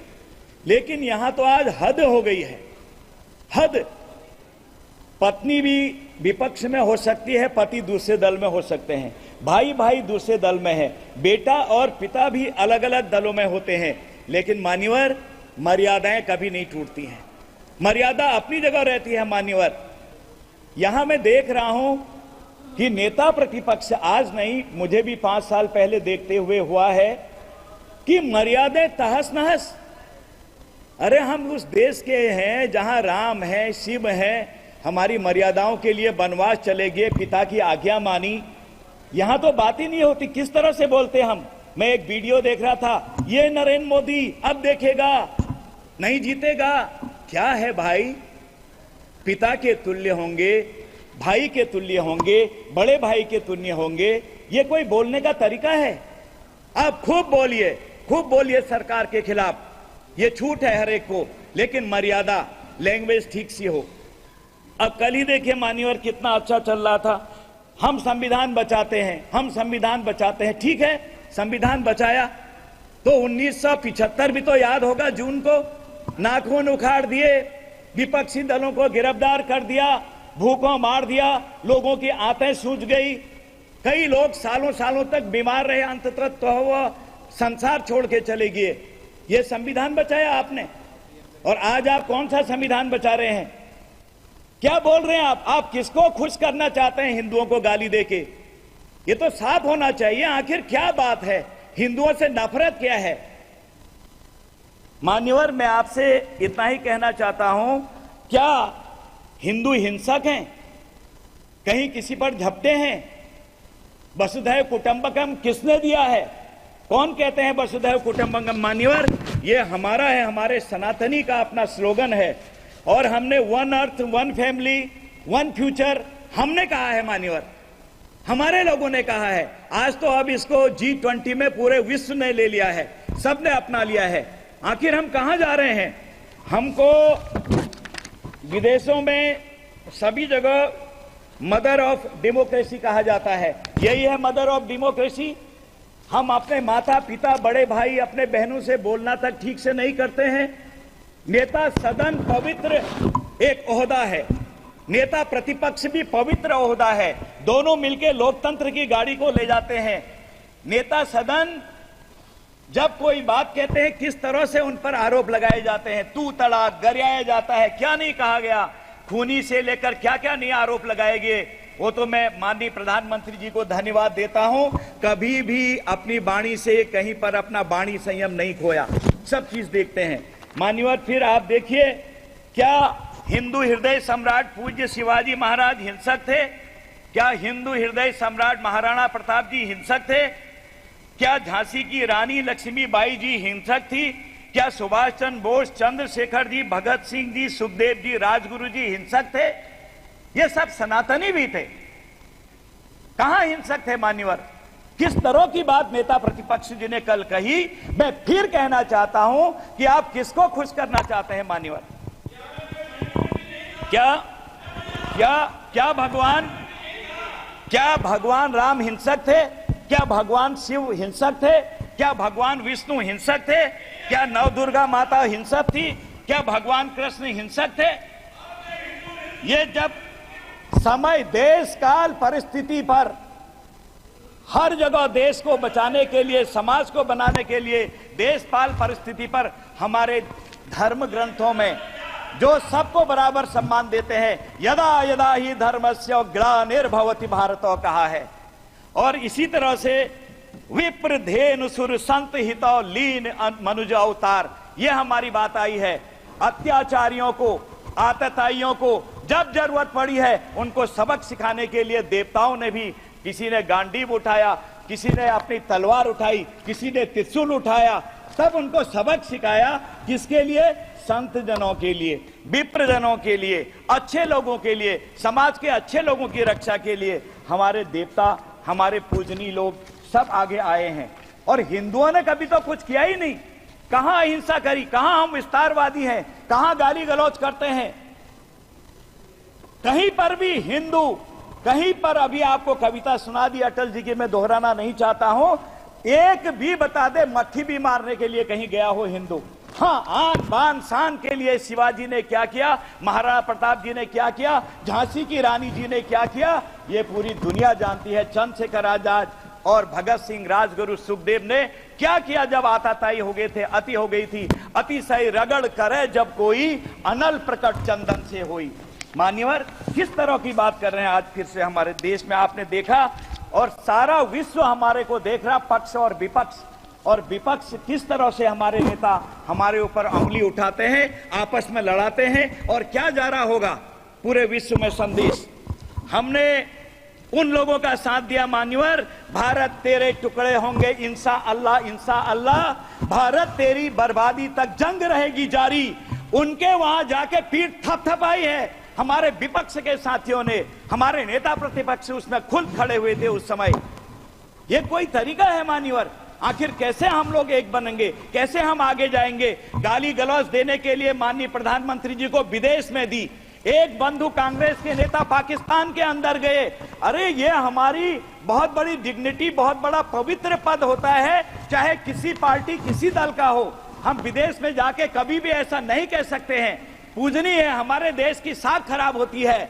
और आज विदेश में जब जाते हैं, हम कोई पार्टी की हैसियत से नहीं जाते हैं, हम जाते हैं भारत के नागरिक की हैसियत से। जब पूछते हैं where from you, I am from India, oh Modi ji का कंट्री का है, वेलकम वेलकम वेलकम। चाहे कांग्रेस हो, भाजपा हो, बसपा हो, सबका वेलकम होता है। आखिर कहां जा रहे हैं हम मान्यवर? देखिए, गलवान में पड़ोसी को ऐसा सबक सिखाया जिससे दुनिया हिल गई। और आपने देखा सर्जिकल स्ट्राइक, एयर स्ट्राइक करके अंदर तक घुस गए, दुनिया हिल गई। लेकिन हमारे विपक्ष के लोगों ने वही सवाल उठाए, वही प्रश्न पूछे कि जो पाकिस्तान ने पूछे थे। आखिर हम क्या कहना चाहते हैं? आपने देखा अभिनंदन को तुरंत भारत भेज दिया। पहली बार हुआ कि 24 घंटे के अंदर अभिनंदन को भेजना पड़ा भारत में। ये एक देखने की बात है कि कहां हम जा रहे, क्या हमारे वहां हो रहा है। हमारा विपक्ष में खुलेआम कहना चाहता हूं, अगर अमर्यादित भाषा हो तो मान्यवर निकाल दीजिए। बचकाना है, ना समझदार है, बेवफा है। मैं एक खुलेआम आरोप लगाना चाहता हूं विपक्ष पर, बात करने का तरीका नहीं है। आप मणिपुर की बात करते हैं, किसकी देन है? मैं नहीं बोलूंगा उस पर कुछ भी, क्योंकि बहुत कुछ पहले बोल दिया गया है। Hit and run, hit and run, ये कांग्रेस का, विपक्ष का अपना एक तकिया कलाम है, मारो और भागो। पिछली बार माननीय प्रधानमंत्री जी, माननीय गृह मंत्री जी ने उत्तर दिया था जब मणिपुर की बात इसी सदन में हुई थी, मैं पहले सदन में भी था, सब भाग गए। आज जब माननीय प्रधानमंत्री जी उत्तर देंगे, मैं निवेदन करना चाहता हूं, सुन के जाएं, भाग के न जाएं, तब पोल खुलेगी, तब अच्छा पता लग जाएगा सब लोगों को। मान्यवर, मैं खत्म करता हूं। हम लोगों ने कितने बड़े बड़े काम किए हैं। अभी इन्होंने कहा है कि हमको बताया कि जाति धर्म सांप्रदायिकता फैलाते हैं। हम फैलाते हैं, आप फैलाते हैं। कोरोना के दौर में जो 3-3 वैक्सीन मुफ्त में लगाई गई, किसी देशवासी से जाति धर्म वर्ग पूछा गया? 80 करोड़ लोगों को जो मुफ्त राशन दिया जा रहा है, 5 साल तक और देंगे, क्या जाति धर्म वर्ग पूछा जा रहा है? आयुष्मान भारत योजना में 5 लाख रुपए का इलाज जो किया जा रहा है, क्या जाति धर्म वर्ग पूछा गया? मुफ्त आवास जो दिए गए हैं, क्या जाति धर्म वर्ग पूछा गया? मान्यवर, ये सब एक कहने की बात है, हम लोगों ने कहीं पर भी कभी देखा ही नहीं। सबको बराबरी का समान दर्जा हमारे माननीय प्रधानमंत्री ने दिया है। चंद्रयान में हम पहुंच गए, आदित्य आज हमारा चित्र ले रहा है। राम मंदिर में कैकेयी माता के वरदान पर मात्र 14 साल का आपको पता है कि वनवास दिया था। हमारे विपक्ष और कांग्रेस ने तो 500 साल तक भगवान राम को वनवास दिया, और जब मोदी जी आए तब वनवास खत्म हुआ। आज वो गद्दी पर बैठे हैं। कौन सी ऐसी चीज है मान्यवर कि जो मान्यवर आपका समय नहीं, हम आप कहेंगे तो मैं बैठ जाऊंगा। एक मिनट और कह दीजिए। एक मिनट और देता हूं मान्यवर, शुरुआती हो रही है अभी। मान्यवर, आपके दल मॉर्गन स्टैनली ने अर्थव्यवस्था में हम आगे हैं, जल में, थल में, नभ में हम आगे हैं। विदेशी मुद्रा का भंडार भरा है, स्वदेशी मुद्रा का भंडार भरा है। हमारी पर कैपिटा इनकम हमारी आगे आ रही है। देश में 10 सालों में कायाकल्प हो गया है। ये विपक्ष को अच्छा नहीं लग रहा है।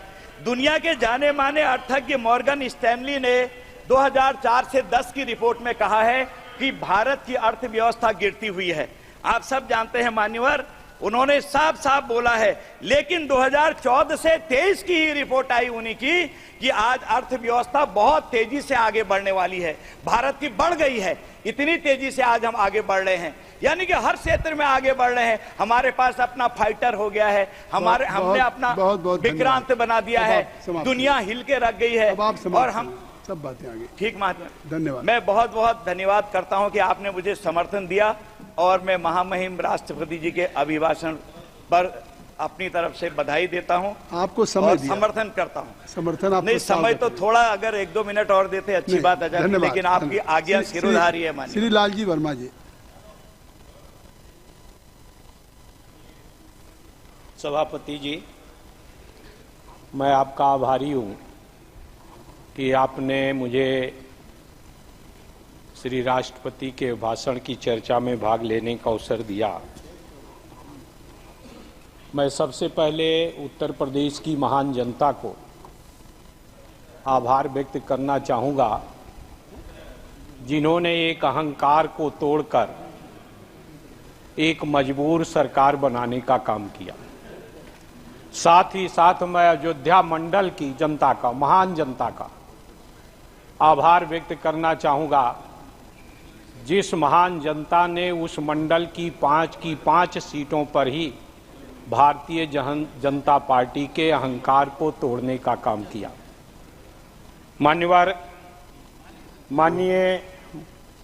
माननीय श्री राष्ट्रपति जी के द्वारा सरकार ने जो अपना बात रखी, चुनाव आयोग पर आभार व्यक्त किया। निश्चित रूप से सरकार को चुनाव आयोग पर आभार व्यक्त करना चाहिए, इसलिए कि अगर ये सरकार बनी है तो चुनाव आयोग के भेदभाव पूर्ण कार्यों के कारण बनी है। मतदाता सूची का लालजी वर्मा जी, आप सीनियर पार्लियामेंटेरियन रहे हैं, आप करें ये सरकार बनी है चुनाव आयोग के भेदभाव, ये कृपया चुनाव आयोग आप जानते हैं कॉन्स्टिट्यूशनल बॉडी है। अभी आपने स्वयं कहा कि अयोध्या की 5 सीट हम जीत गए, तो आखिर चुनाव आयोग की निष्पक्षता होगी। कृपया किसी का। हाँ, धन्यवाद। माननीय सभापति जी, अगर निष्पक्ष चुनाव हुआ होता, मशीनरी का दुरुपयोग ना होता, जगह जगह खुलेआम धन और दारू का प्रयोग न हुआ होता, तो अकेले उत्तर प्रदेश में 20 सीटें और इंडिया गठबंधन की आती। मान्यवर, आज माननीय मतदाताओं पे आप सवाल उठा रहे हैं। माननीय सभापति जी, आज निष्पक्ष नहीं हुआ। मान्यवर, जिस तरह से आज 10 साल से भारतीय जनता पार्टी की सरकार चल रही है, जो वादा किया था 2014 में, उस वादे पर पूरी तरह से ये सरकार फेल हुई है। वादा था महंगाई को समाप्त करने का, वादा था बेरोजगारी को समाप्त करने का, लेकिन इस सरकार ने दिया क्या है? मान्यवर, श्री प्रधानमंत्री जी की सरकार ने आम जनता के लिए महंगाई की गारंटी दिया, छात्रों के लिए पेपर लीक की गारंटी दिया, युवाओं के लिए बेरोजगारी की गारंटी दिया, यात्रियों के लिए हादसों की गारंटी दिया, किसानों के लिए कर्ज दार बनाने की गारंटी दिया, छोटे उद्योगों के लिए बर्बादी की गारंटी दिया, और साथ ही साथ बाबा साहब भीमराव अंबेडकर के अथक प्रयासों से अनुसूचित जात, अनुसूचित जनजात को आरक्षण मिला। बड़े संघर्षों के बाद मंडल आयोग के माध्यम से पिछड़ी जाति के लोगों को हिस्सेदारी मिली सरकारी नौकरियों में। भारतीय जनता पार्टी की सरकार ने उस आरक्षण पर डाका डालने का काम किया।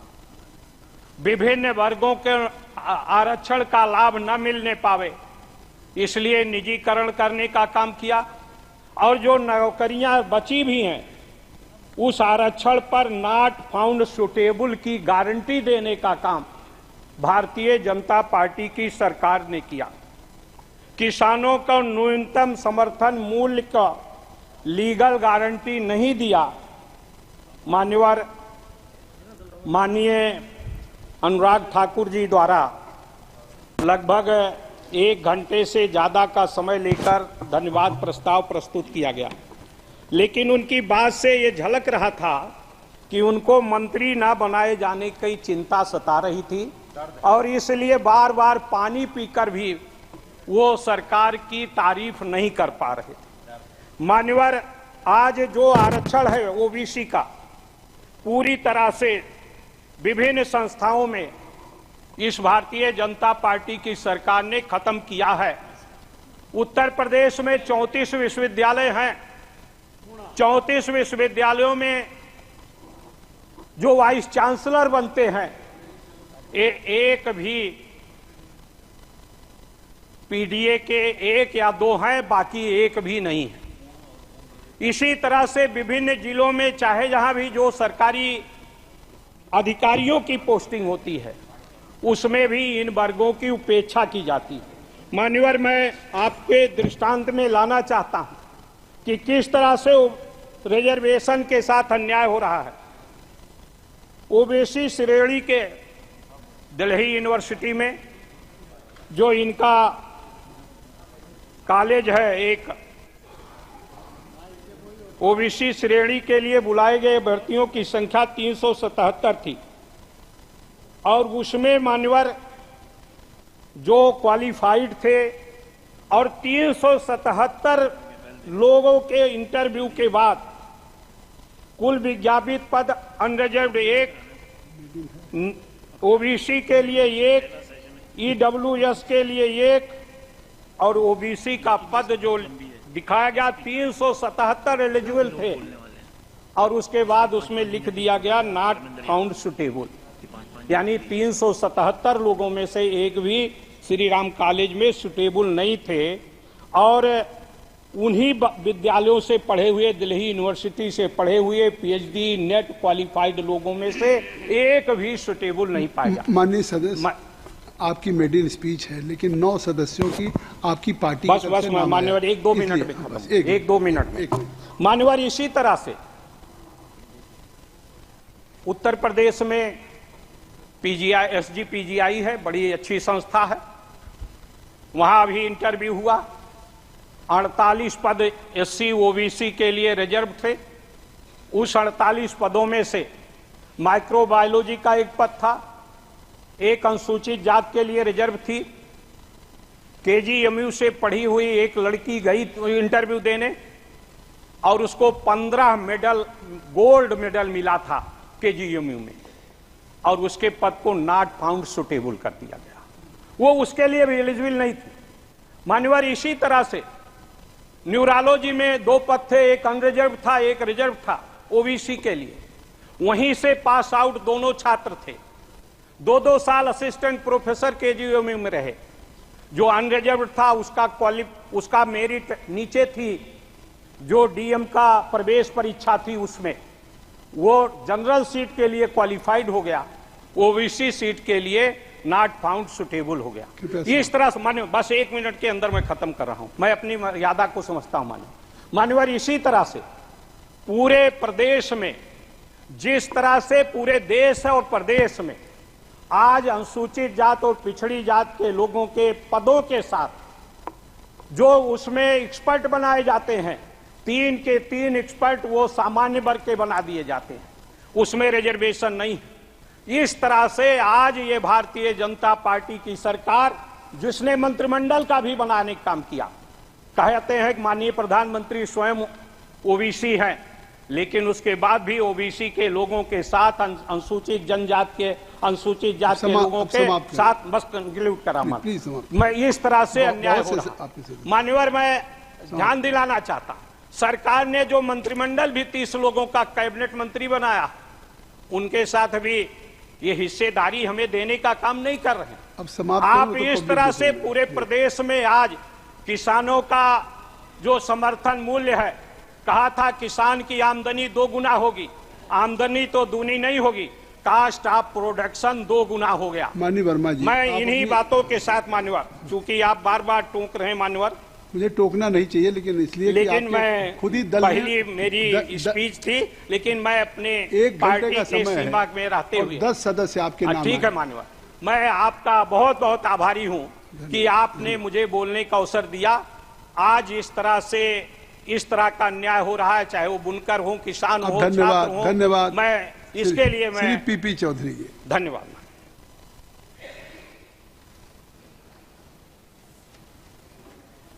धन्यवाद सभापति महोदय, आपने मुझे महामहिम राष्ट्रपति महोदय के अभिभाषण पर अनुराग ठाकुर जी के द्वारा धन्यवाद प्रस्ताव के समर्थन में मैं अपने विचार रखूंगा।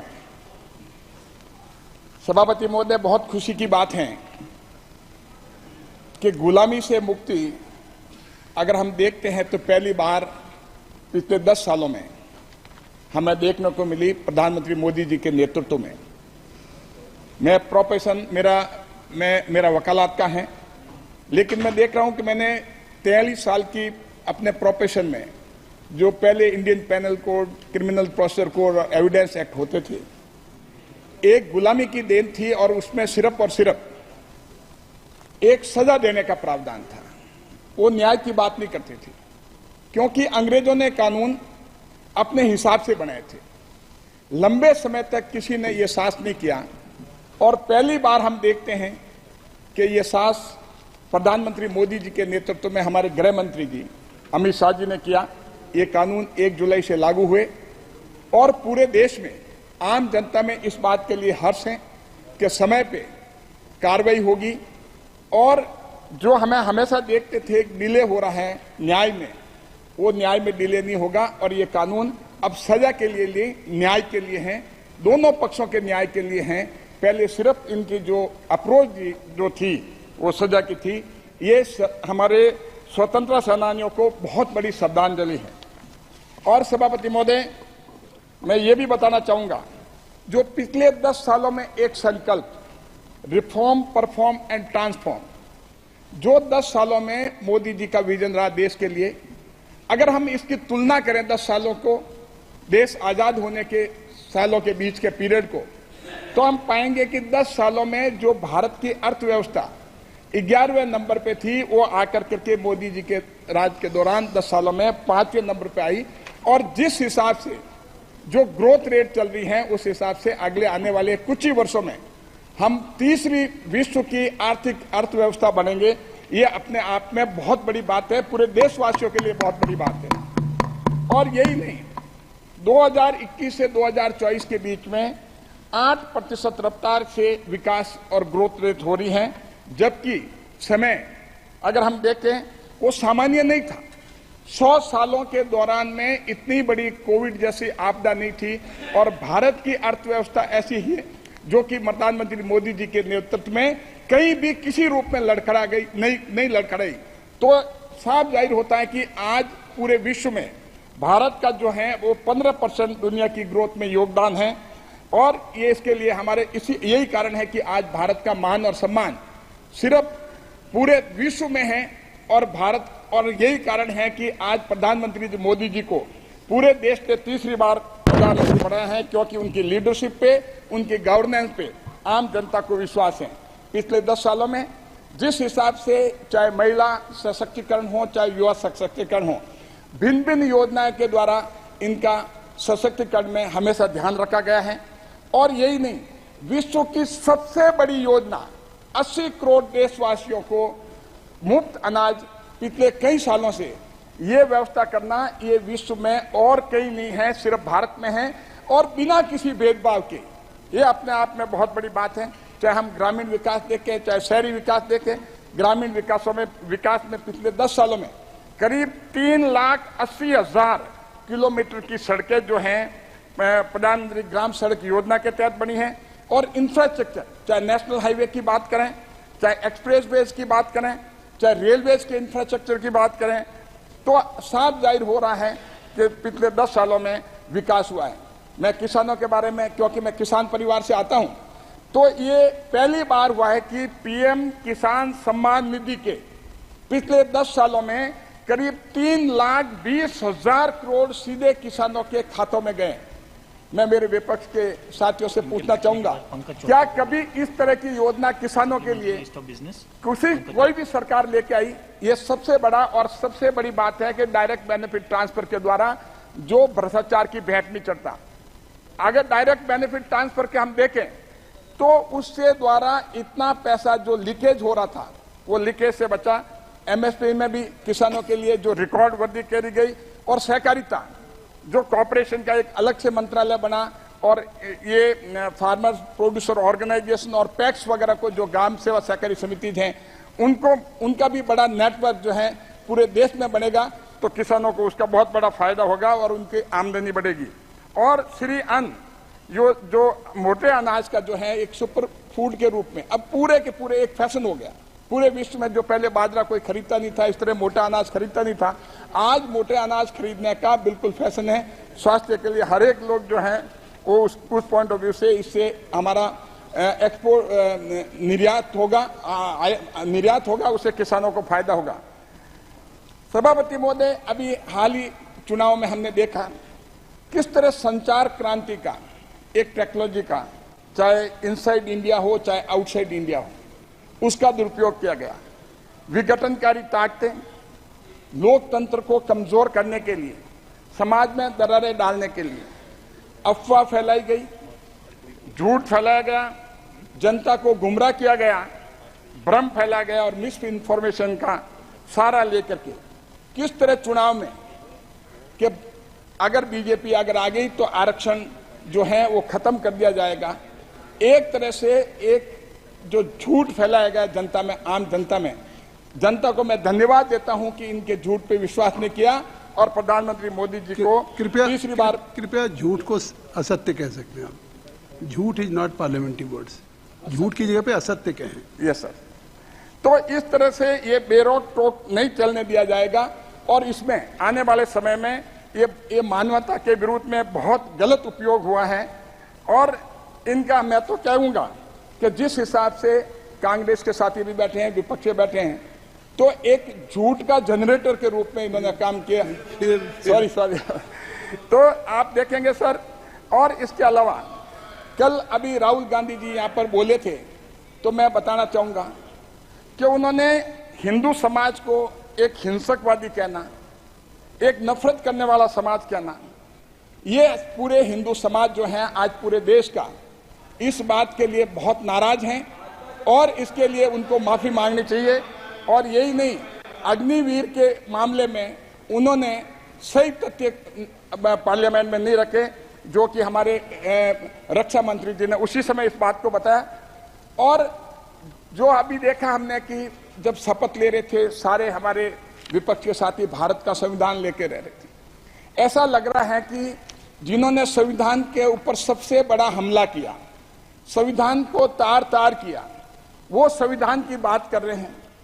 इमरजेंसी हम बात करते हैं कि इमरजेंसी की बात करते हैं, लेकिन इमरजेंसी लगी क्यों, इस तथ्य में जाना जरूरी है। इमरजेंसी इसलिए लगी कि 1971 में 352 सीटें कांग्रेस को मिलने के बाद इंदिरा गांधी जी का चुनाव कोर्ट ने निरस्त कर दिया था। जब कोर्ट ने उनका चुनाव निरस्त कर दिया था तो भारत के संविधान में संशोधन किया गया, अमेंडमेंट लाया गया कि प्रधानमंत्री का चुनाव जो है वो चैलेंज नहीं किया जा सकता। इसके लिए आंदोलन हुआ। मैं धन्यवाद दूंगा, हमारे समाजवादी एसपी के साथी भी बैठे हैं, डीएमके के भी बैठे हैं और आरजेडी के भी बैठे हैं। हमारे मुलायम सिंह जी, नेताजी मुलायम सिंह जी को स्वर्गीय, और हमारे लालू जी को, हमारे करुणानिधि जी को, इन्होंने सारों ने आवाज उठाई और आवाज उठा करके इन्होंने आंदोलन किए। लेकिन आज मुझे अचंभा हो रहा है इस बात का कि ये इंडिया अलायंस के साथ ये जुड़े हुए हैं, इनकी विचारधारा जो है ये नहीं मिलती। जब हमारे राष्ट्रपति जी का, हमारे माननीय स्पीकर महोदय जी का जब हो रहा था भाषण और सबने हमने उनको जब सम्मान देने के लिए खड़े हुए, तब जो उस समय स्थिति जो थी वो कांग्रेस की और आप लोगों की स्थिति ऐसा लग रहा था कि ये आपका जो मेल जोल है लंबा चलने वाला नहीं है, क्योंकि आपकी विचारधारा जो है, मैं मानता हूं संविधान के प्रति आपकी विचारधारा है, चाहे हमारे एसपी की हो, चाहे आरजेडी की हो, चाहे डीएमके की हो, लेकिन कांग्रेस से मेल आपकी विचारधारा भारत के संविधान के लिए नहीं खाती है। तो इसीलिए ये जो ढोंग रचा गया, जिस हिसाब से भारत के संविधान को दिखा करके शपथ ली गई, आम जनता जब इमरजेंसी को याद करती तो उनको पता लगता है कि संविधान के सबसे बड़ा हमला जो है वो किसने किया है। और मैं बताना चाहूंगा, और संविधान जब इमरजेंसी लगी उसके दौरान आप याद करो किस तरह जुडिशरी पे कमिटेड जुडिशरी बनाने के लिए, जब गोलकनाथ के केस में, केशवानंद भारती के केस में, एडीएम जबलपुर के केस में, जब सर्वोच्च न्यायालय की संविधान की पीठ ने यह निर्णय दिया कि बेसिक स्ट्रक्चर को चेंज नहीं किया जा सकता, फंडामेंटल राइट को चेंज नहीं किया जा सकता, आपने इमरजेंसी में बेसिक स्ट्रक्चर को चेंज किया और सोशलिस्ट और सेकुलर वर्ल्ड को इमरजेंसी के दौरान, जब सारे नेता, हमारे मुलायम जी भी, लालू जी भी और करुणानिधि जी भी, सारे और भी बड़े बड़े नेता, अटल बिहारी वाजपेयी जी हो, लाल कृष्ण आडवाणी जी हो, सब बड़े बड़े देश के नेता जेल में थे, तब आपने भारत का संविधान बदला। जो ये संविधान की बात करते हैं, भारत का संविधान बदला, उसमें अमेंडमेंट किए और पार्लियामेंट का टेन्योर जो है 1 साल संविधान बदल करके 1 साल बढ़ाया। इससे ज्यादा पूरे भारत के इतिहास में संविधान पे हमला कोई हो नहीं सकता। जो लोग ये संविधान की बातें करते हैं, आम जनता अब ये समझते हैं, इनकी जो है ये इस तरह की जो कार्रवाई है वो आगे चलने वाली नहीं है। और यही नहीं कि जिस हिसाब से जो जजेज ने फैसला खिलाफ दिया, अगर उन्होंने कहा कि ये बेसिक स्ट्रक्चर चेंज नहीं कर सकते, उनको सुपरसीड किया गया, उनके जूनियर को चीफ जस्टिस ऑफ इंडिया बनाया गया, उनको रिजाइन भी करना पड़ा। तो कमिटेड जुडिशरी, आज तक भारत के इतिहास में जो जुडिशरी का गला इमरजेंसी के दौरान और इंदिरा गांधी के राज में घोटा गया, कांग्रेस के द्वारा ये उनके पीरियड में हुआ, ये पूरे इतिहास में कभी नहीं हुआ। आज आप देखें हमारी जुडिशरी जो है एक बहुत बड़ा एक लोकतंत्र का भाग है, वो इंडिपेंडेंट है, लेकिन जुडिशरी उस समय कंप्लीटली कमिटेड थे। उन्हीं लोगों का प्रमोशन होता था, चीफ जस्टिस ऑफ इंडिया बनते थे, जो कि सरकार के साथ रहते हैं।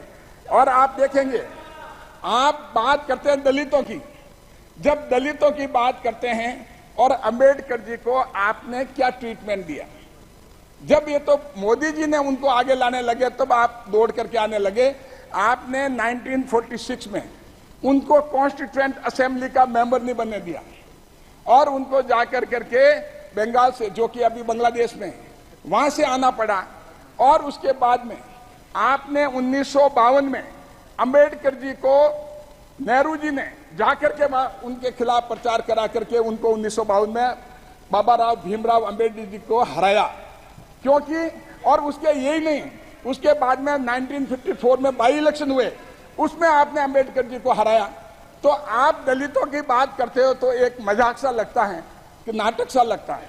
और यही नहीं, एक तरफ, बस एक सेकंड से, 1 मिनट, और यही नहीं, आप देखिए कि भारतीय जनता पार्टी ने प्रधानमंत्री मोदी जी के नेतृत्व में जिस हिसाब से देश के दलित नेता, जो कि हम बहुत मान और सम्मान देते हैं, क्योंकि उनका लेवल जो था, नेहरू जी को हमेशा डर रहता था कि अंबेडकर जी कहीं ऐसा मेरे बराबर का नेता तो इसको कैसे दबाया जाए, तो उनको आपने हमेशा दबाने की कोशिश की गई। लेकिन प्रधानमंत्री मोदी जी ने और भारतीय जनता पार्टी जब भी पावर में थी, उनके द्वारा हमने पंच तीर्थ तैयार किए, चाहे उनके जन्म स्थान महो में हो, चाहे दिल्ली में उनका घर हो, चाहे 15 जनपद ऑडिटोरियम हो, चाहे मुंबई में उनका क्रिमेशन स्थान हो, चाहे लंदन में जहां वहां पड़े हैं वो हो।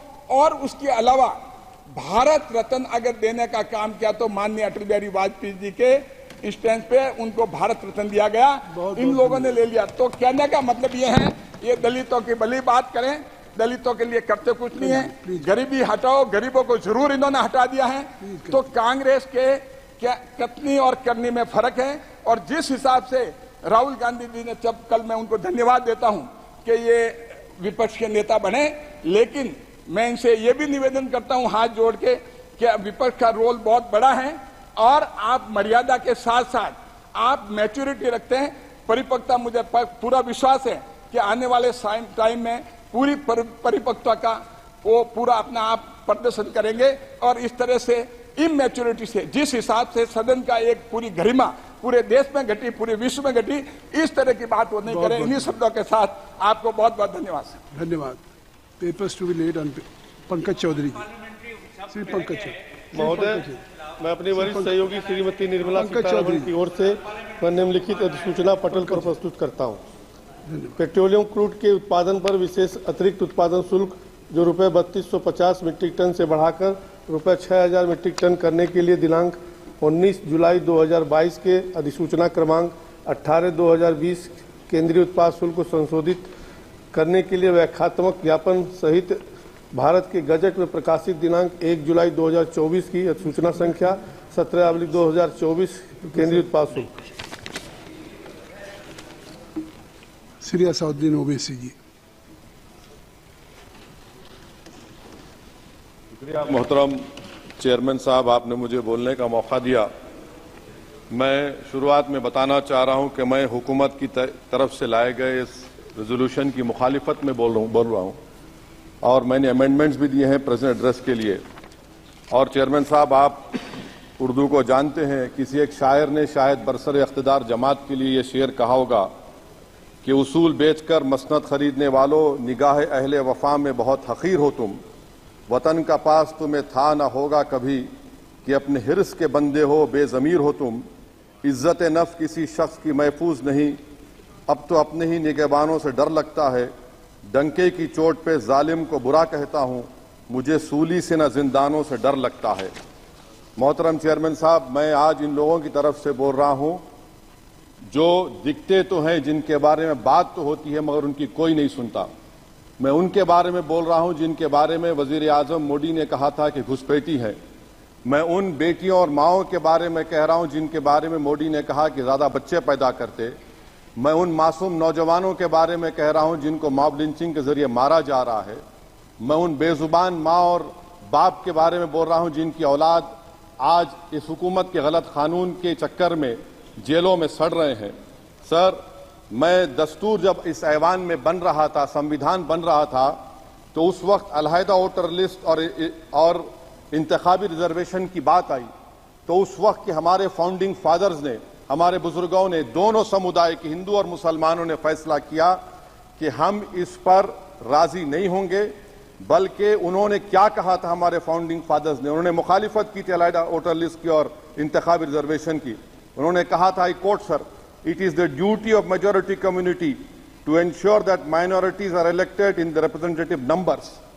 बीजेपी मुसलमानों की नफरत पर जीतती है और मुसलमानों के नाम निहाद मसीहा मुसलमानों के 90% ज्यादा वोट हासिल करते हैं, मगर फिर भी इस ऐवान के दरवाजे नहीं खुलते मुसलमानों के लिए और सिर्फ 4% मुसलमान जीत कर आते हैं।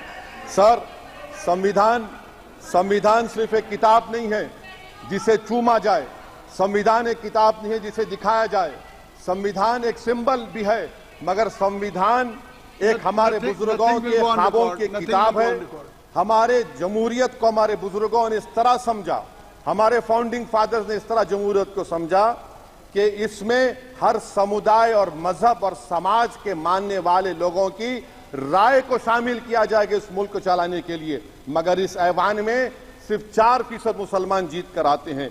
मैं संविधान से जो मोहब्बत के दावे करते हैं उनसे कहूंगा कि कभी उठाकर पढ़ो कॉन्स्टिट्यूएंट असेंबली डिबेट्स में कि नेहरू ने, H.C. मुखर्जी ने, सरदार हुकुम सिंह ने माइनॉरिटीज के बारे में क्या कहा था।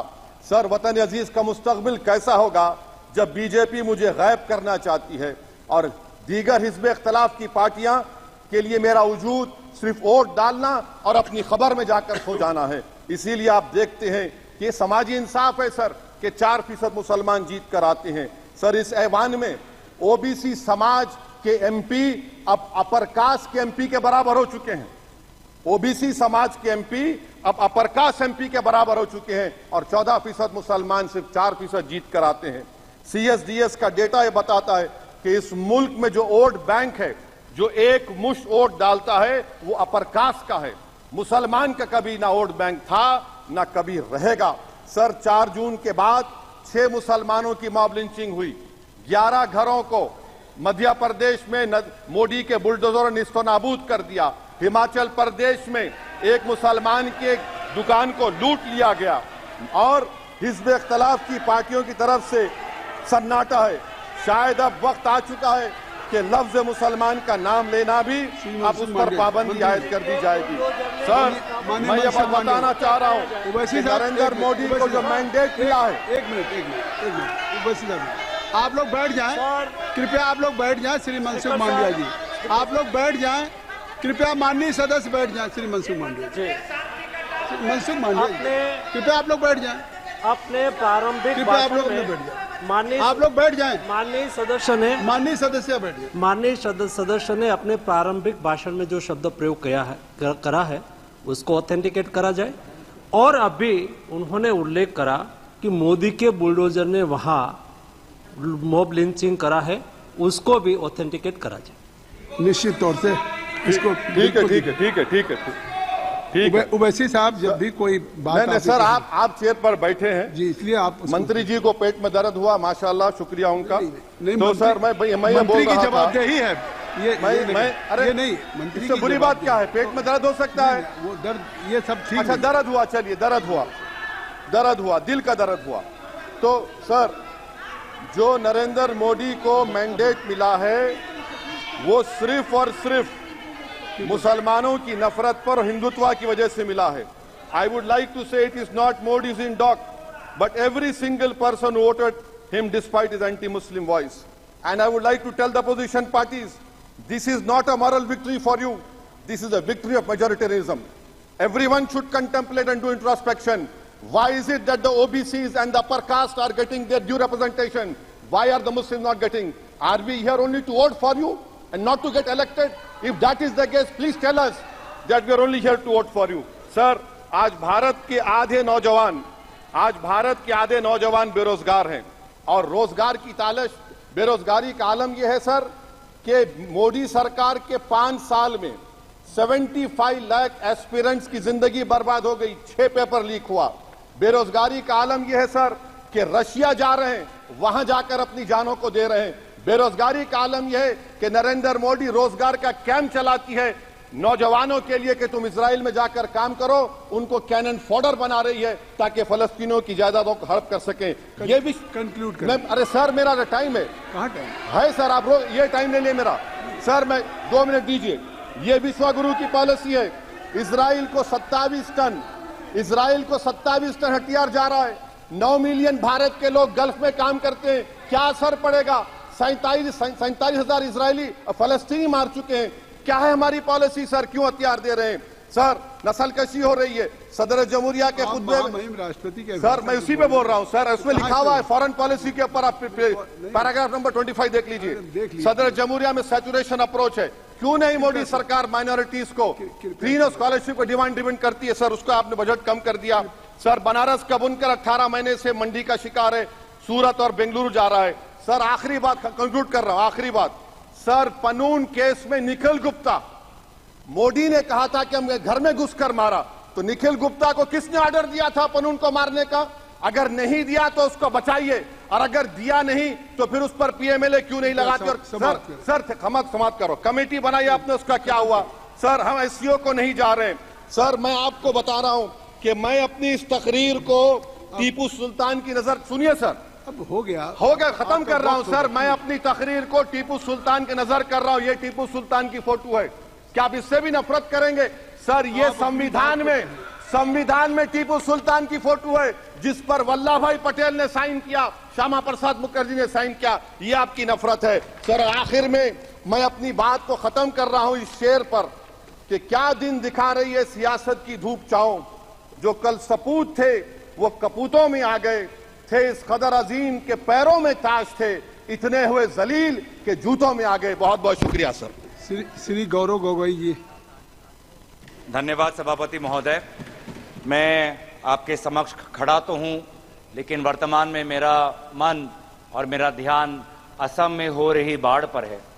और मैं आशा करूंगा कि यहाँ की सरकार अपनी चिंता व्यक्त करे और असम में अभी तुरंत आज ही एनडीआरएफ की एक टीम भेजे और जल शक्ति के मंत्री भी वहां पे जाए, क्योंकि जिस प्रकार से एम्बैंकमेंट चारों तरफ टूट रहे हैं, पानी जिस तरफ से बढ़ रहा है, बहुत ही एक खतरनाक एक वातावरण वहां पे है।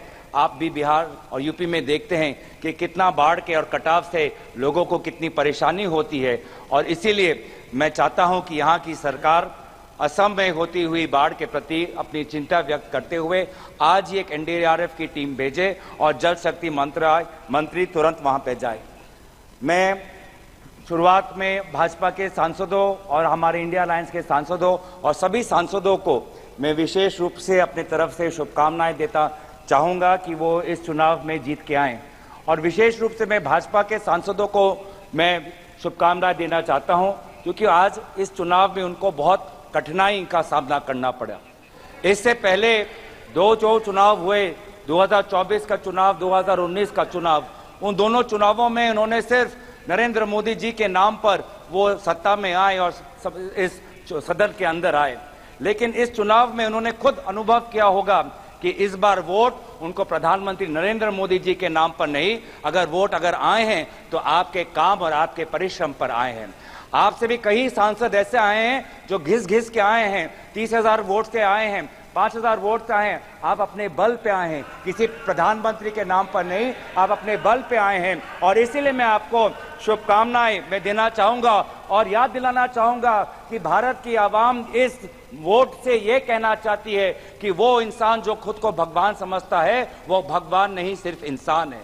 ये संदेश आज देश के जनादेश में हमें दिखाई देता है, और मैं धन्यवाद करना चाहूंगा इस देश के आम नागरिकों का, जिन्होंने आज एक प्रधानमंत्री को नहीं, आज देश ने एक मजबूत नेता प्रतिपक्ष को चुना है। आज देश ने एक सत्ता को नहीं, आज देश ने एक मजबूत विपक्ष को चुना है, और इसीलिए मैं देश के लोगों का आभार प्रकट करता हूं, और देश के लोगों को आपके जरिए ये मैं संदेश देना चाहता हूं कि आपके होते हुए हम ये संघर्ष जारी रखेंगे। लोकतंत्र को बचाने का संघर्ष, संविधान को बचाने का संघर्ष, पिछले दलित वंचित अल्पसंख्यकों का संवैधानिक अधिकार बनाने का जो संकल्प हमने लिया है, हमने ये मुहिम छेड़ी है, ये मुहिम पे हम ये चढ़ते जाएंगे, इस रास्ते पे हम चलते जाएंगे। हम आवाज बन के रहेंगे उन देशवासियों की जिनकी समस्या ना आज इस सदन में व्यक्त होती है, ना अखबारों में व्यक्त होती है। हम आवाज उठाएंगे उन गरीब लोगों की जो आज अस्पताल में लगभग 6-6 साल उनको रुकना पड़ता है, पर उनको सर्जरी का अपॉइंटमेंट नहीं मिलता है। हम आवाज उठाएंगे वो सड़क पे सोते हुए युवाओं की, लोगों की, जिन पर एक अमीर का गाड़ी, एक अमीर बाप का गाड़ी का बेटे का गाड़ी रेंगते हुए उनको मार देता है, और फिर वो बेटा बाद में बेल पर निकल जाता है, और उन जो लोग जो सड़क पे सोते हैं आज उनके बारे में कोई नहीं सोचता। हम बात उठाएंगे उन छोटे दुकानदारों की जिनका दुकान, सालों का दुकान आज टूट जाता है जब एक मंदिर का विस्तार होता है। हम बात उठाएंगे उन बेरोजगार युवाओं की जो आज वीजा भटक के संघर्ष में आज वो कभी पनामा के रूट से अमेरिका में जाते हैं, कभी कनाडा जाते हैं, कभी यूरोप जाते हैं, कभी मिडिल ईस्ट जाते हैं। आज यूपी, हरियाणा, पंजाब, गुजरात का युवा आज उसको देश के अंदर नहीं, अगर रोजगार मिलता है तो विदेश में मिलता है। हम उनकी आवाज उठाएंगे। हम आवाज उठाएंगे उन बच्चों की जो आज रो रहे हैं, सालों की मेहनत आज उनका व्यर्थ हो गया है जब नीट का ये पेपर लीक हो गया है। हम बात उठाएंगे उन जवानों की जो आज जम्मू में जिनकी आज शहादत हुई है। हम बात उठाएंगे उन ऑनेस्ट टैक्स पेयर्स की जिनका पैसा आज हम देख रहे हैं कि कहीं बिहार पर पुल गिर जाने पर उनका टैक्स पेयर का पैसा व्यर्थ होता है, तो कहीं एयरपोर्ट का टर्मिनल लीक होने पर उनका टैक्स पेयर का पैसा व्यर्थ होता है। पर हमें यह भी पता है कि प्रधानमंत्री मोदी जी अपना रवैया नहीं बदलेंगे। प्रधानमंत्री मोदी जी के पास दो ही अस्त्र है, एक भय है और भ्रम है। भय वो दिखाते हैं इनकम टैक्स, ईडी और सीबीआई के साथ, लेकिन देशवासियों ने इस बार कह दिया है कि हम इनकम टैक्स, ईडी और सीबीआई से डरते नहीं हैं। और दूसरा जो उनका अस्त्र है वो भ्रम का।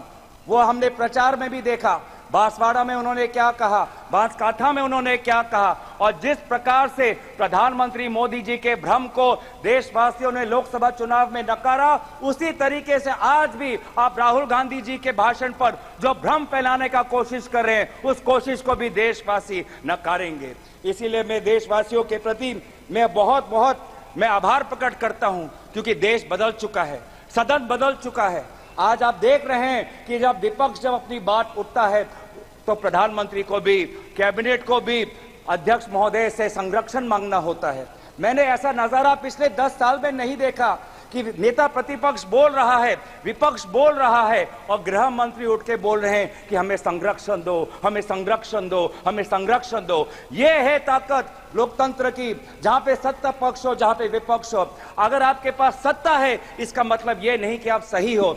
अगर हम विपक्ष में हैं, इसका मतलब हम गलत है, ये इसका मतलब नहीं है। सत्ता पक्ष और विपक्ष लोगों की दो राय रखता है और फिर जनता जनार्दन निर्धारित करती है कि वो किसको राय को स्वीकारता है, चाहे वो सत्ता हो या विपक्ष को। और इसीलिए आज देश बदल चुका है उत्तर पूर्वांचल से, जहां से आज मणिपुर के 2 सांसद हम जीत के आए हैं।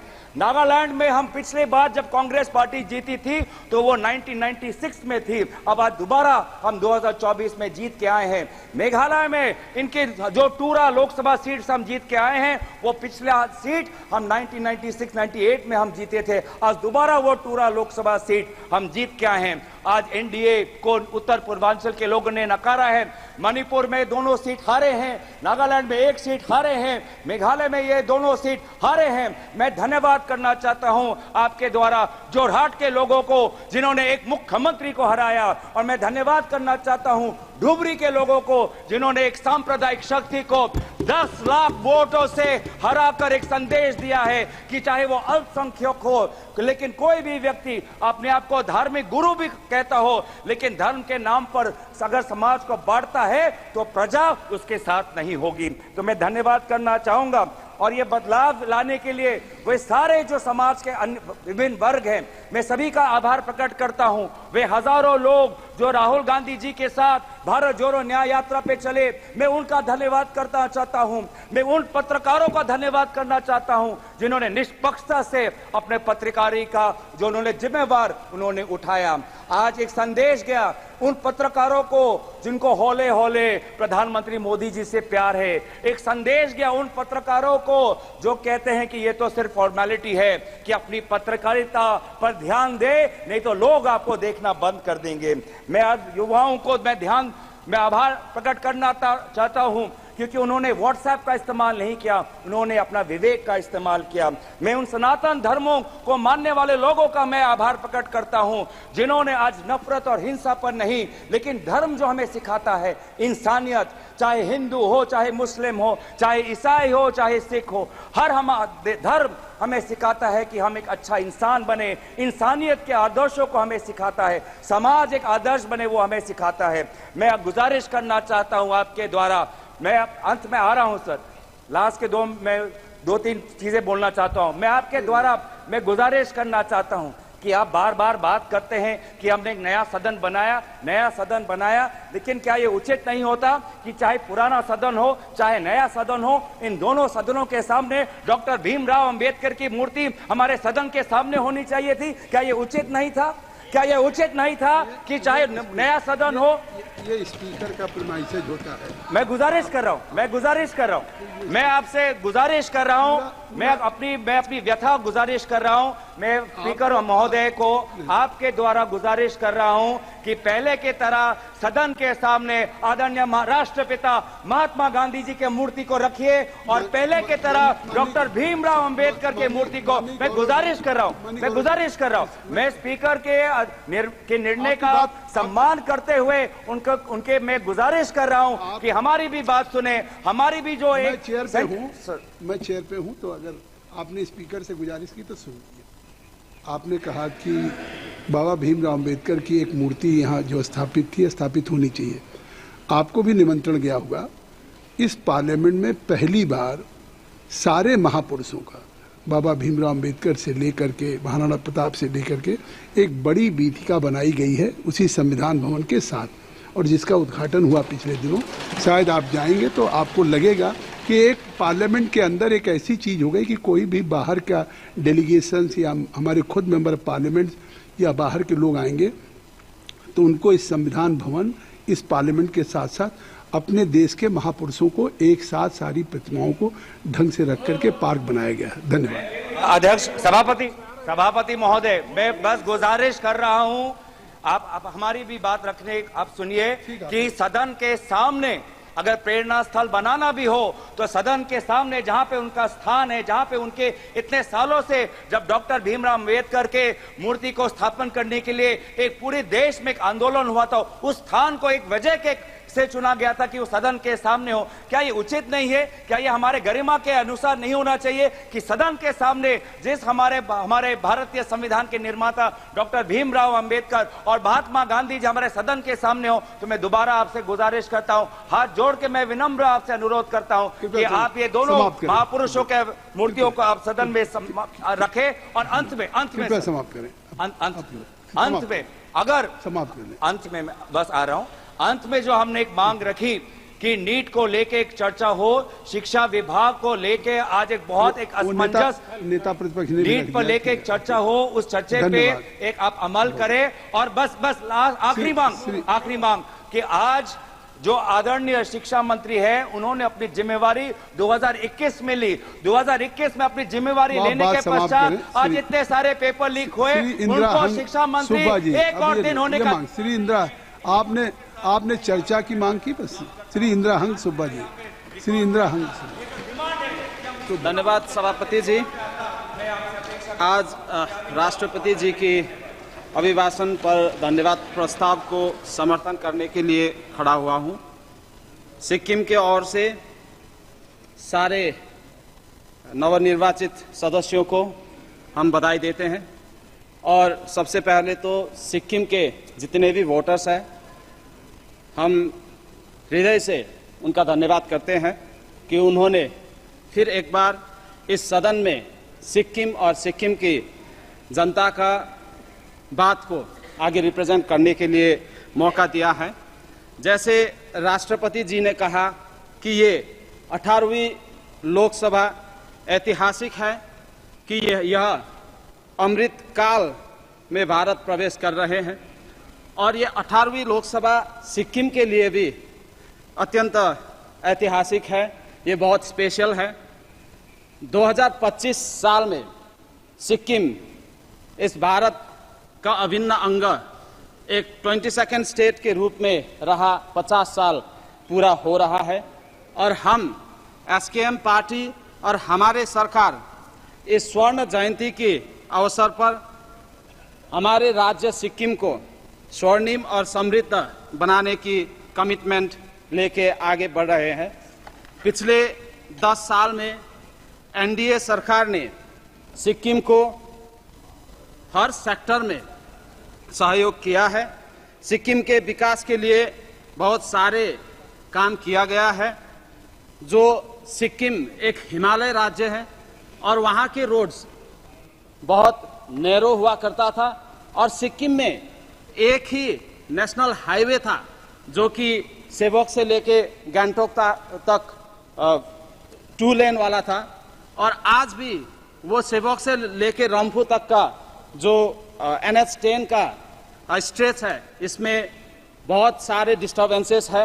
तो हमने और हमारे सरकार ने माननीय प्रधानमंत्री जी को भी रिक्वेस्ट किया है कि इसको NH10 को कोई भी सेंट्रल एजेंसी NHIDCL हो या कोई भी सेंट्रल एजेंसी में दिया जाए, क्योंकि बंगाल सरकार की तरफ से इस नेशनल हाईवे 10 को ठीक से मेंटेन ना करने की वजह से सबसे बड़ा नुकसान सिक्किम को हो रहा है। और हमारा स्टेट एक ब्यूटीफुल स्टेट है। आप सब कहीं हम सदस्यों ने सिक्किम में टूरिज्म और घूमने के लिए आए होंगे और लास्ट 10 इयर्स में तो एनडीए सरकार बनने के बाद हमारे मंत्री लोग हर एक 3 महीने में हर एक महीने में सिक्किम आ रहे हैं और सिक्किम एक बहुत ही पीसफुल स्टेट है। जिन पीसफुल स्टेट को हम इसको मेंटेन करने के लिए सिक्किम सरकार ने हर काम किया है। लेकिन रोड की जब बात आती है सभापति महोदय, हम आपके माध्यम से सरकार को ये बताना चाहते हैं कि हिमालयन रीजन में सिर्फ सिक्किम की ही बात नहीं, चाहे कोई भी हिमालयन रीजन हो, उस रीजन में टिपिकल इश्यूज रहते हैं और वहां पे ज्यादातर 5 से 6 महीने तक तो मानसून चलता है और मानसून के चलते वहां पे इतना ज्यादा लैंडस्लाइड्स होता है कि रोड डिस्टर्ब होना वो ऑब्वियस है। इसलिए हम सरकार से यही निवेदन करना चाहते हैं कि Himalayan region, not only Sikkim but entire Himalayan region के लिए जो पॉलिसीज बनते हैं रोड्स में हो और कोई भी पॉलिसीज में एक्सेप्शन रखनी चाहिए और उसके लिए फंड्स और उसके लिए पॉलिसीज अलग से बनना चाहिए।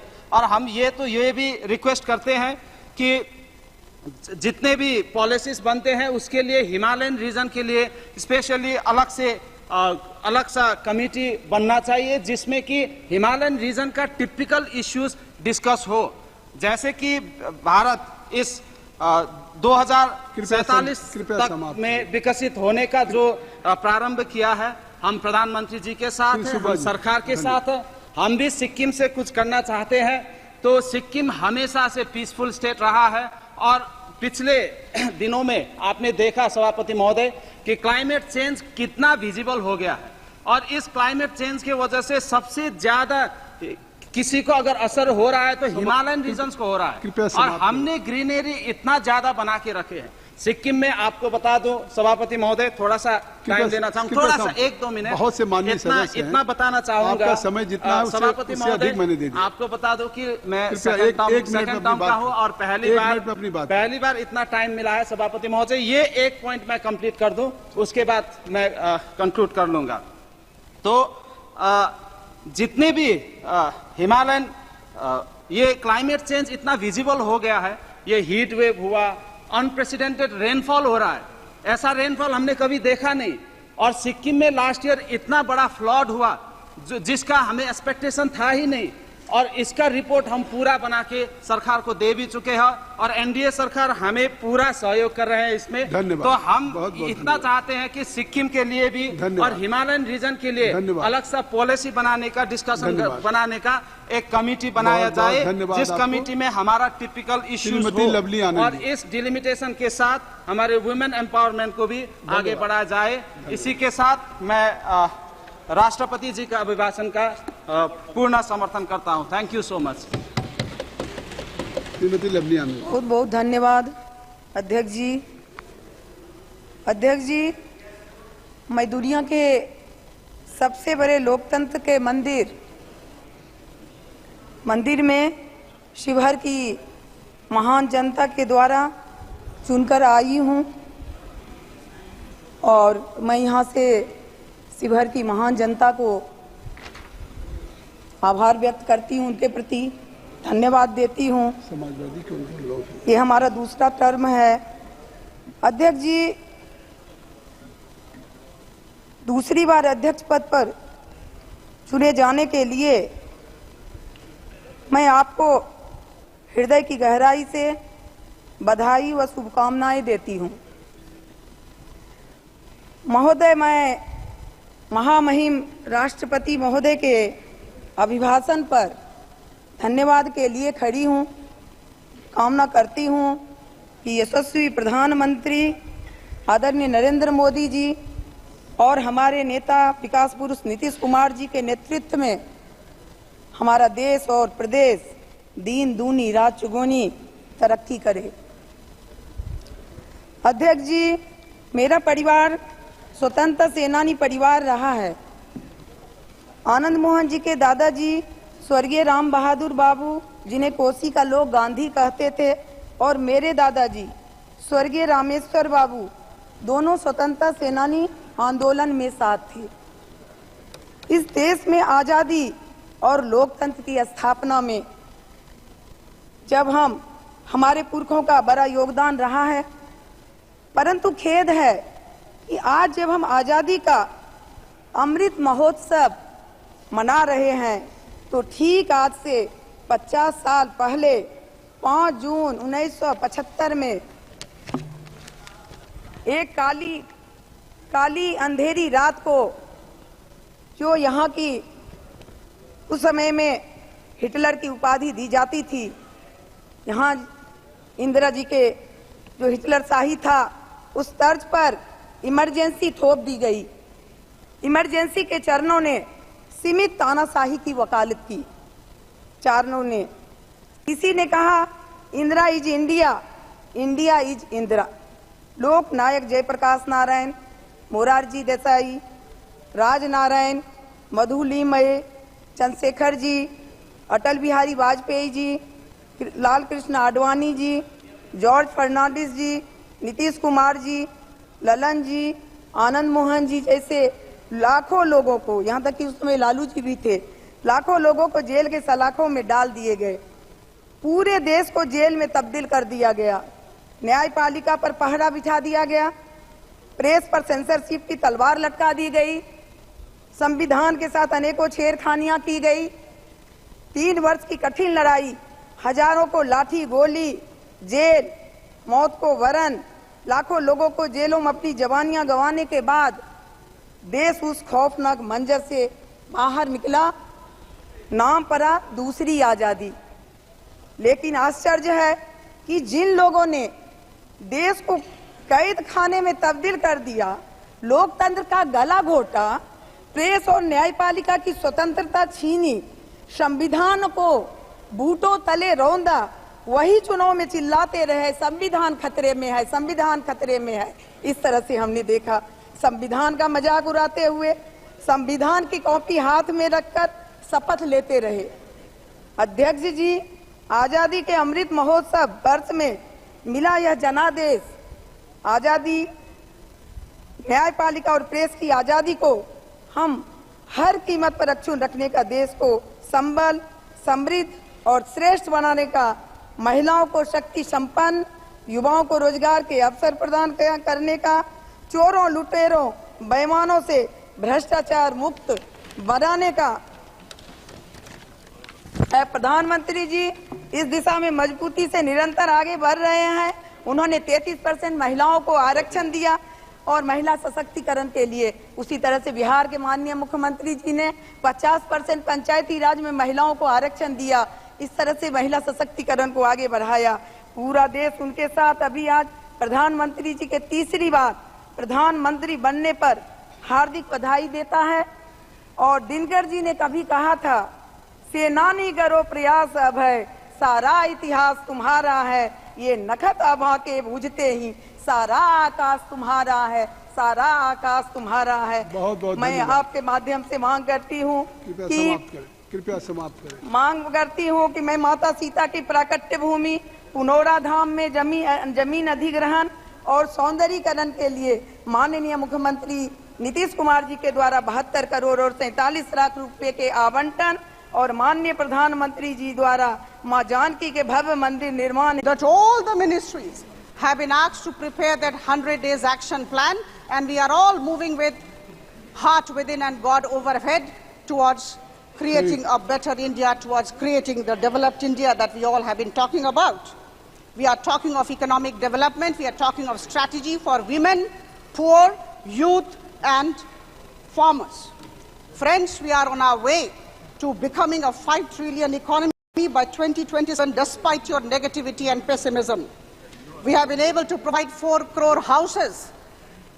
In the last 10 years, 10 crore women have been integrated with the self-help groups.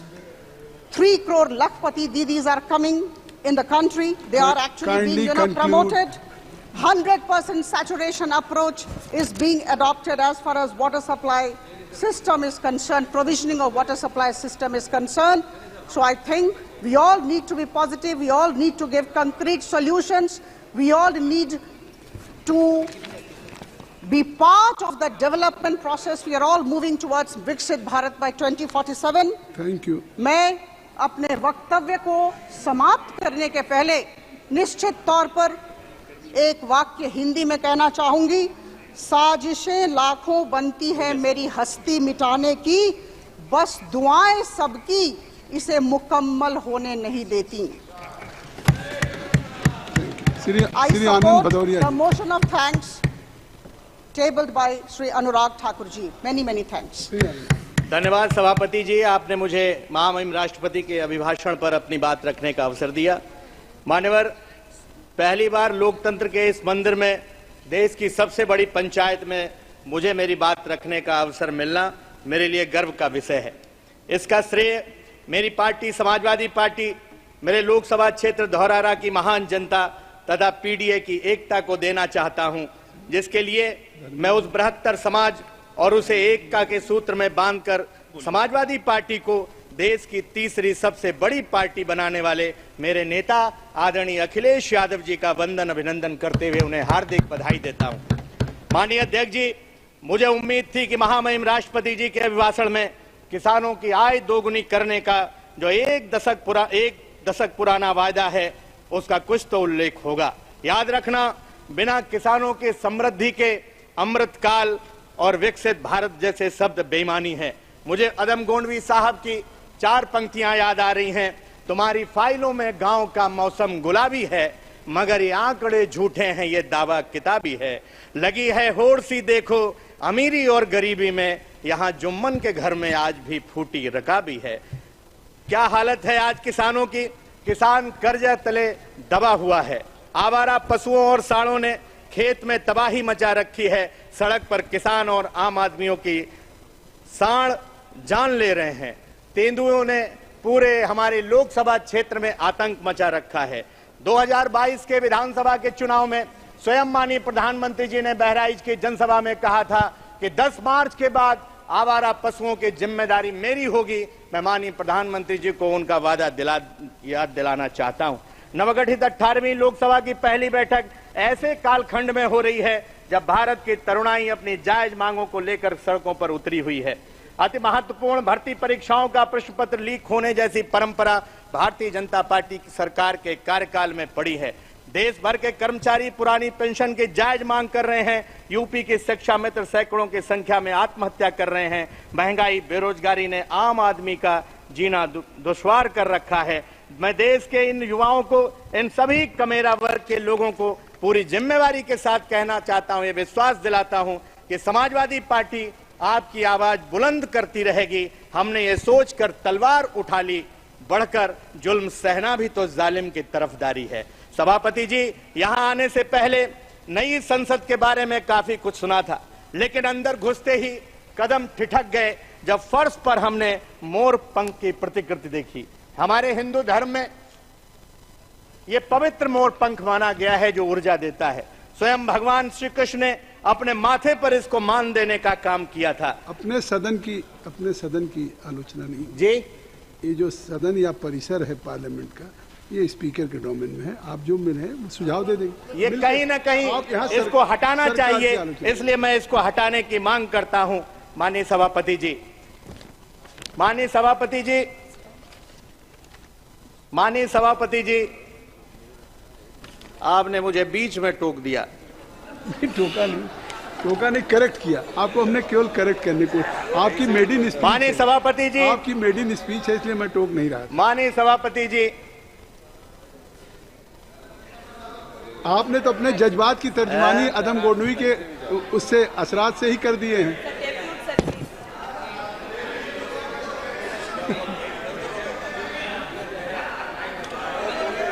नहीं, माननीय सभापति जी, अब आपने, चूंकि मैं सरकार पर ज्यादा हमलावर था इसलिए शायद आप मुझे टोक रहे थे, लेकिन मैं इतना कहना चाहता हूं, सत्ता पक्ष भले ही महामहिम राष्ट्रपति जी के अभिभाषण के मार्फत ये दावा करे कि उसकी बहुमत की सरकार बनी है, लेकिन देश हकीकत जानता है कैसे ये बैसाखियों पर टिकी हुई सरकार है। यहाँ दुष्यंत कुमार जी की 4 पंक्तियां मुझे बरबस याद आ रही हैं। तुम्हारे पांव के नीचे कोई जमीन नहीं, कमाल यह है कि फिर भी तुम्हें यकीन नहीं। मैं इन बेपनाह अंधेरों को सुबह कैसे कहूं, मैं इन नजारों का अंधा तमाशबीन नहीं। अंत में मैं नैमिषारण्य की पवित्र पुण्य भूमि, छोटी काशी गोला की पवित्र पुण्य भूमि, महाराजा छीता पासी की पवित्र पुण्य भूमि की नमन करते हुए आदरणीय नेताजी के चरणों में नमन करते हुए अपनी बात को समाप्त करता हूं।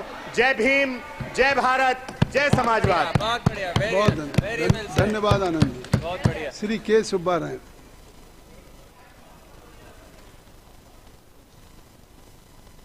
स्पीकर साहब, தேர்தல் தீர்ப்பு அறிவுபூர்வமான முறையில் மக்கள் வழங்கி இருக்கிறார்கள். பலவீனமான ஆளுங்கட்சி, பலமான எதிர்க்கட்சி எவ்வளவு புத்திசாலித்தனத்தோடு தீர்ப்பளித்திருக்கிறார்கள் என்று நாம் பார்க்க வேண்டும். இந்த தீர்ப்புக்கு காரணம் என்ன என்பதை கடந்த 10 ஆண்டு கால அனுபவத்தை பார்த்தால் நம்மால் தெளிவாக புரிந்து கொள்ள முடியும். அரசியல், பொருளாதார, சமூக வாழ்வின்பால் ஆளும் தரப்புக்கு என்ன அக்கறை, எத்தகைய கொள்கைகளை மேற்கொண்டார்கள் என்பதை மக்கள் பரிசீலித்து பார்த்து தீர்ப்பளித்திருக்கிறார்கள். அதனால்தான் பலமாக இருக்க வேண்டிய ஆளும் தரப்பு பலவீனமாக இருக்கிறது, பலவீனமாக இருக்க வேண்டிய எதிர்த்தரப்பு பலமாக இருக்கிறது. இந்த தீர்ப்பை தந்ததற்கு கடந்த 10 ஆண்டு கால ஆளுங்கட்சியினுடைய தவறான அணுகுமுறைகள் தான் காரணமாகும். நான் அது பற்றி விரிவாக போக நேரம் இல்லை. அரசியலை பொறுத்தவரைகளில் ஆளும் தரப்பினரின் நிலை என்னவென்றால், ஜனநாயக அரசியல் அமைப்பின் மீது நம்பிக்கையற்றவர்கள் அவர்கள் கற்றுக்கொண்ட குருபீடம் என்பது ஜனநாயகத்தை ஏற்றுக்கொள்ளவில்லை. ஜனநாயகம் என்பது இந்திய சரக்கு அல்ல, அது அந்நிய சரக்கு என்று சொல்லிக் கொடுத்தார்கள். எனவே ஜனநாயகத்தை ஏற்க இயலாத பாடத்தை படித்து வந்திருக்கிறார்கள் அவர்கள். அதனால் என்ன செய்கிறார்கள்? ஜனநாயக அரசியல் அமைப்பை பயன்படுத்தியே ஜனநாயகத்தை தகர்த்து கொண்டிருக்கிறார்கள். அந்த வேலையைத்தான் ஆளுங்கட்சியினர் செய்தார்கள். இதை மக்கள் அங்கீகரிக்கவில்லை என்பதுதான் தீர்ப்பு. ஜனநாயகம் என்பது என்ன? எதிர்த்தரப்பை வென்று எடுப்பதுதான் ஜனநாயகம். பாசிசம் என்பது எதிர்த்தரப்பை கொன்று அழிப்பதாகும். ஆனால் எதிர்த்தரப்பை வென்று எடுக்கிற அணுகுமுறை என்பது இந்த நிமிடம் வரை ஆளுங்கட்சிக்கு இல்லை என்பதை பிரைம் மினிஸ்டரில் இருந்து அனைத்து தரப்பினருடைய நடவடிக்கைகளின் மூலம் தெரிகிறது. எனவே இவர்களின் பாசிச பாதை நீக்கப்படுகிற வரை மீண்டும் மீண்டும் அவர்கள் தோல்வியை சந்திப்பார்கள். அடுத்து பொருளாதாரத்தை பொறுத்தவரை நான் குறிப்பிட விரும்புவது என்பது என்ன? பொருளாதாரம் எல்லாம் தனியார் மயம். கல்வியை பற்றி, அதே மாதிரி வேலை வாய்ப்பு, அதேபோல் மருத்துவம், இந்த மூன்றிலும் என்ன நிலை? இலவசமாக தர வேண்டிய ஒன்று கல்வியை தருவதும், அதே மாதிரி வேலை வாய்ப்பை தருவதும், மருத்துவத்தை தருவதும் அரசின் பொறுப்பு. அரசாங்கம் தன் பொறுப்பை தட்டி கைகழுவி விட்டது. அதை தனியாருக்கு கொடுத்து விட்டது. தனியார் கொள்ளையடிக்கிறார்கள், மக்களை கரும்பு சாறாக பிழிகிறார்கள். இதற்கு யார் காரணம்? மத்திய அரசினுடைய பொருளாதார கொள்கை தான் காரணம். எனவே பொருளாதார கொள்கை, எஃப்டிஐ, அதேபோல் உள்நாட்டு கார்ப்பரேட்டுகள் கொள்ளையடிப்பதற்கும் சாமானிய மக்கள் அதற்காக தங்களை உழைப்பை பயன்படுத்திக் கொள்வதற்கும் பயன்படுகிறது. எனவே பொருளாதார கொள்கை அந்நிய கம்பெனிகளின் கொள்ளை காடாக இந்தியா மாற்றப்பட்டு விட்டது. கடல் வளம், நிலவளம், மலைவளம், சகல வளங்களையும் அந்நிய கம்பெனிகள் கொள்ளையடிக்கின்றன. இன்றைக்கு இந்த கொள்ளைக்கு வழி ஏற்படுத்தி கொடுத்த கொள்கைதான் ஒன்றிய அரசின் பொருளாதார கொள்கை. அதேபோல் சமூகத்தை பொறுத்தவரை இவர்கள் என்ன நினைக்கிறார்கள்? வர்ணாசிரம முறை அடிப்படையில் மக்களை சாதி சாதியாக பிளவுபடுத்துவது, மத ரீதியாக பிளவுபடுத்துவது என்பதை தொடர்ந்து கடைபிடித்து வருகிறார்கள். எனவே அரசியல் வாழ்வில் பாசிசம், பொருளாதாரத்தில் சொந்த நாட்டு தொழில்களை அழித்து அந்நிய கம்பெனிகளை வேட்டையாட அனுமதிக்கிற கொள்கைதான் லிபரலைசேஷன். அதைத்தான் இவர்கள் மேற்கொண்டு வருகிறார்கள். அது இந்தியாவிற்கு பெரும் பாதிப்பை ஏற்படுத்துகிறது. நான் ஒரு உதாரணத்தை குறிப்பிட விரும்புகிறேன். பொதுத்துறை நிறுவனங்களை எல்லாம் நாங்கள் தனியார் மயமாக்குறோம் என்று பிஜேபி அரசு மக்களிடம் கேட்டதுண்டா? அனுமதி பெற்றதுண்டா? ஜவஹர்லால் நேருவை பற்றி பேசுவதற்கு உங்களுக்கு வெட்கமாக இல்லையா என்று நான் கேட்க விரும்புகிறேன். ஜவஹர்லால் நேரு தான் நீண்ட அனுபவங்களின் அடிப்படையிலும் தேசிய விடுதலை இயக்கத்திலிருந்து வந்தவர் என்ற அடிப்படை ஆர்டிகிள் 47 உறுப்பு எண் 47 டைரக்டிவ் பிரின்சிபல்ஸ் மிக முக்கியமான ஒரு வழிகாட்டுதலை தருகிறது. இந்திய அளவிலே இந்திய ஒன்றிய அரசு போதைப் பொருள்களையும் சாராயத்தையும் முழுமையாக நீக்குவதற்கு விலக்குவதற்கு உரிய நடவடிக்கைகளை மேற்கொள்ள வேண்டும் என்று வழிகாட்டி இருக்கிறது. அதன் அடிப்படையில் 1954 ஒரு கமிட்டி உருவாக்கப்பட்டது, மதுவிலக்கு விசாரணை குழு. அது அளித்த அறிக்கை 1958 நடைமுறைப்படுத்த வேண்டும் என்று பரிந்துரைத்தது. ஆனால் இந்திய ஒன்றிய அரசு இதுவரையில் அதை நடைமுறைப்படுத்துவதற்கு எந்த முயற்சியையும் மேற்கொள்ளவில்லை. அதே 44 யூனிஃபார்ம் சிவில் கோடு வேண்டும் என்று சொல்லுகிற அந்த ஆர்டிகிள் எடுத்துக்கொள்ளப்பட்டு சிவில் கோடு உருவாக்குவதற்கான முயற்சியிலே இந்த அரசு ஈடுபடுகிறது. ஆனால் 47 பொருட்படுத்தவில்லை. நான் இந்திய அளவிலே இன்றைக்கு இளம் தலைமுறை பாழாகி வருவதை எண்ணி வேதனைப்படுகிறேன். இந்த அரசுக்கு அந்த வேதனை இருக்கிறதா என்பதை நான் கேள்வி எழுப்ப விரும்புகிறேன். இளம் தலைமுறையினர் ஹியூமன் ரிசோர்ஸ் மனித வளம் கடுமையாக பாதிக்கப்படுகிறது. போதைப் பொருள்கள் இந்தியா முழுவதும் இங்கும் அங்கும் என்று அங்கொன்றும் இங்கொன்றுமாக இல்லை, ஒரு குறிப்பிட்ட மாநிலங்களில் மட்டும் இல்லை, இந்தியா மாநிலங்கள் அனைத்திலும் போதைப் பொருள்கள் மிக தாராளமாக புழக்கத்தில் இருக்கின்றன. கள்ளச்சாராயம் காய்ச்சப்படுகிறது. 4 மாநிலங்களை தவிர எல்லா மாநிலங்களிலும் அரசு மதுபானங்களை விற்பனை செய்கிறது. இது நாட்டுக்கு செய்கிற மிகப்பெரிய துரோகம், இளம் தலைமுறைக்கு செய்கிற துரோகம், மனித வளத்தை சிதைக்கிற ஒரு நடவடிக்கை. எனவே தேசிய மதுவிலக்கு கொள்கையை ஒரு கொள்கையாக இந்த அரசு கொண்டு வர வேண்டும். இந்தியா முழுவதும் மதுவிலக்கை நடைமுறைப்படுத்த வேண்டும், போதை புழக்கத்தை தடுக்க வேண்டும் என்று வேண்டுகோள் விடுத்து இந்த வாய்ப்புக்கு நன்றி கூறி அமர்கிறேன். நன்றி, வணக்கம். Thank you. Dr. B. Shabri, please. Very senior member Tol Tirumalavan has spoken. I'll say this, if you allow me, both in English and Tamil. He is requesting the union government to invoke provisions given in the Constitution, particularly referring to the preamble, to bring in prohibition and also to ensure that there are no drugs in the country. A very noble cause. I really appreciate the point he's raised there. But the party with which he's in alliance in Tamil Nadu, which is in government there, saw 56 people die due to illegal liquor. He should first preach there. He should first preach there. He should first talk there. Drug is rampant in Tamil Nadu. He should talk there rather than tell us, madam. Thank you. Dr. B. Shabri. Dr. B. Shabri.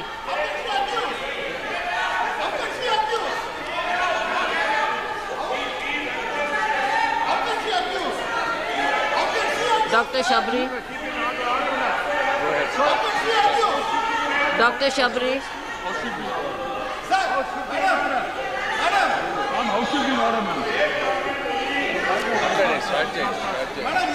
Respected Speaker, ma'am. Can you? Respected Speaker, ma'am, honorable members.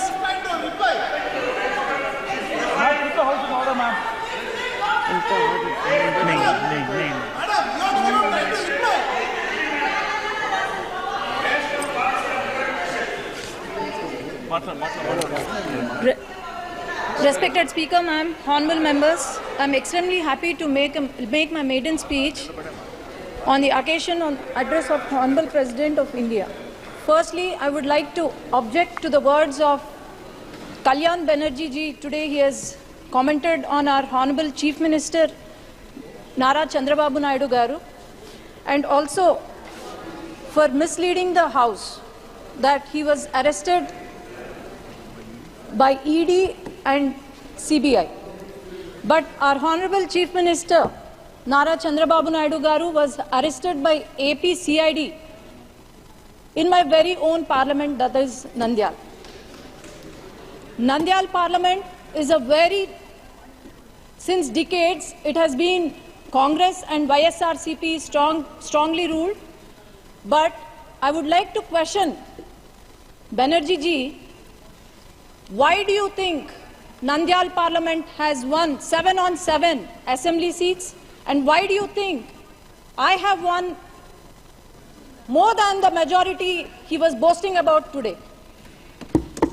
Why do you think people of Andhra Pradesh has given clear mandate by Telugu Desam Party with NDA Alliance and Janasena winning 164 out of 175 seats and 21 out of 25 parliament seats? He has also mentioned, he was very sarcastic. I wish he was here today at this session, but he was very sarcastic today. He mentioned our Honorable Prime Minister Narendra Modi ji is walking with two clutches, and one clutch is Telugu Desam Party. Sir, remember, I thought you were the senior most leader with immense knowledge, but please remember that the clutch you are talking about is not a clutch, but it's a sword.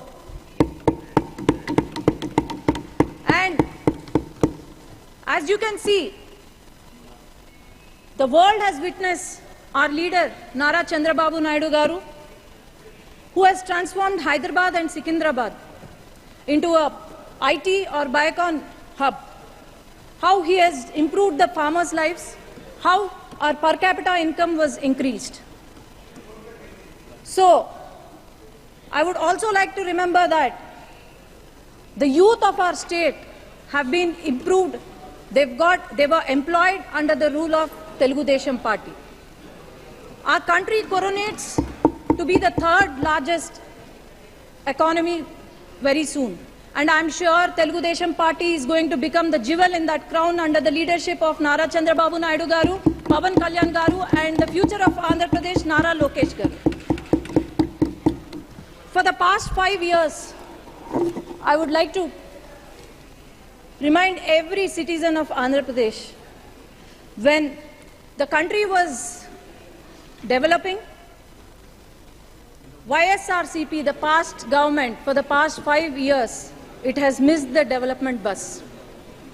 The YSRCP, due to its unhealthy fiscal policies, now the state we have acquired is in severe economic crisis.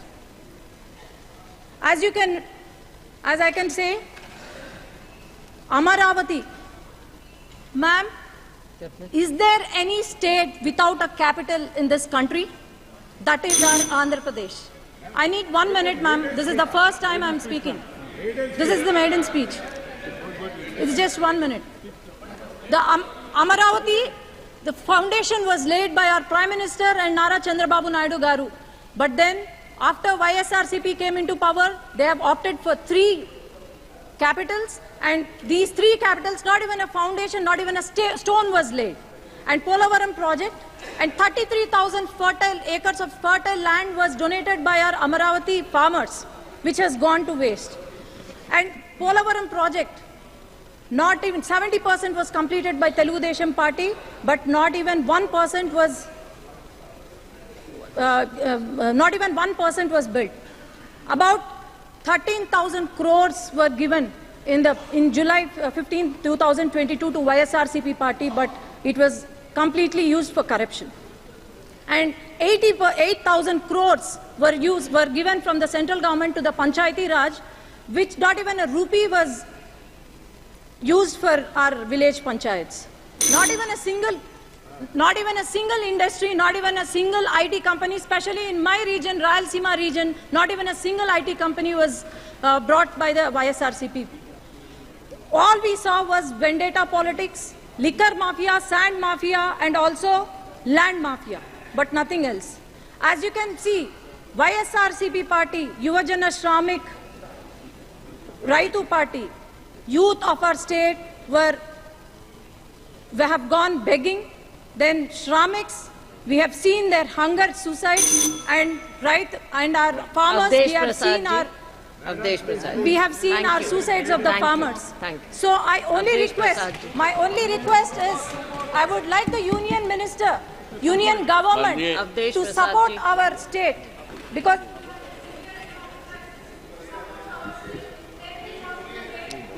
बोलिए आप please. माननीय सभापति जी, मैं आपके प्रति बहुत ही आभारी हूं कि आपने दुनिया के विशालतम लोकतंत्र के मंदिर में मुझे अपना विचार रखने का मौका दिया है। मैं आपके प्रति बहुत ही आभारी हूं और आज इस आदरणीय सदन में उन तमाम माननीय सदस्यों के प्रति आभार प्रकट करता हूं, उनका अभिनंदन करता हूं, स्वागत करता हूं, बधाई देता हूं, जो आज इस महान सदन में अपने अपने क्षेत्रों से जीत के आए हैं। माननीय सभापति जी, मैं अपने नेता माननीय अखिलेश यादव जी के प्रति आभार प्रकट करता हूं कि उन्होंने एक ऐसी सीट जो अयोध्या में है, प्रभु श्री राम मर्यादा पुरुषोत्तम राम की धरती पे है, जिस सीट के लिए 54 फैजाबाद के लिए देश और दुनिया की निगाहें लगी थी। और आज मान्यवर, आज जब चुनाव हो गया है, जब वहां की देवतुल्य मतदाताओं ने मुझे चुनाव जिताकर भेजा है, तो आज केवल हिंदुस्तान में ही नहीं सारी दुनिया में चर्चा है। मान्यवर, मैं देवतुल्य मतदाताओं को आभार प्रकट करता हूं, प्रभु श्री राम के प्रति अपनी आस्था और आभार प्रकट करता हूं और मैंने महामहिम राष्ट्रपति जी के अभिभाषण को सुना और देखा।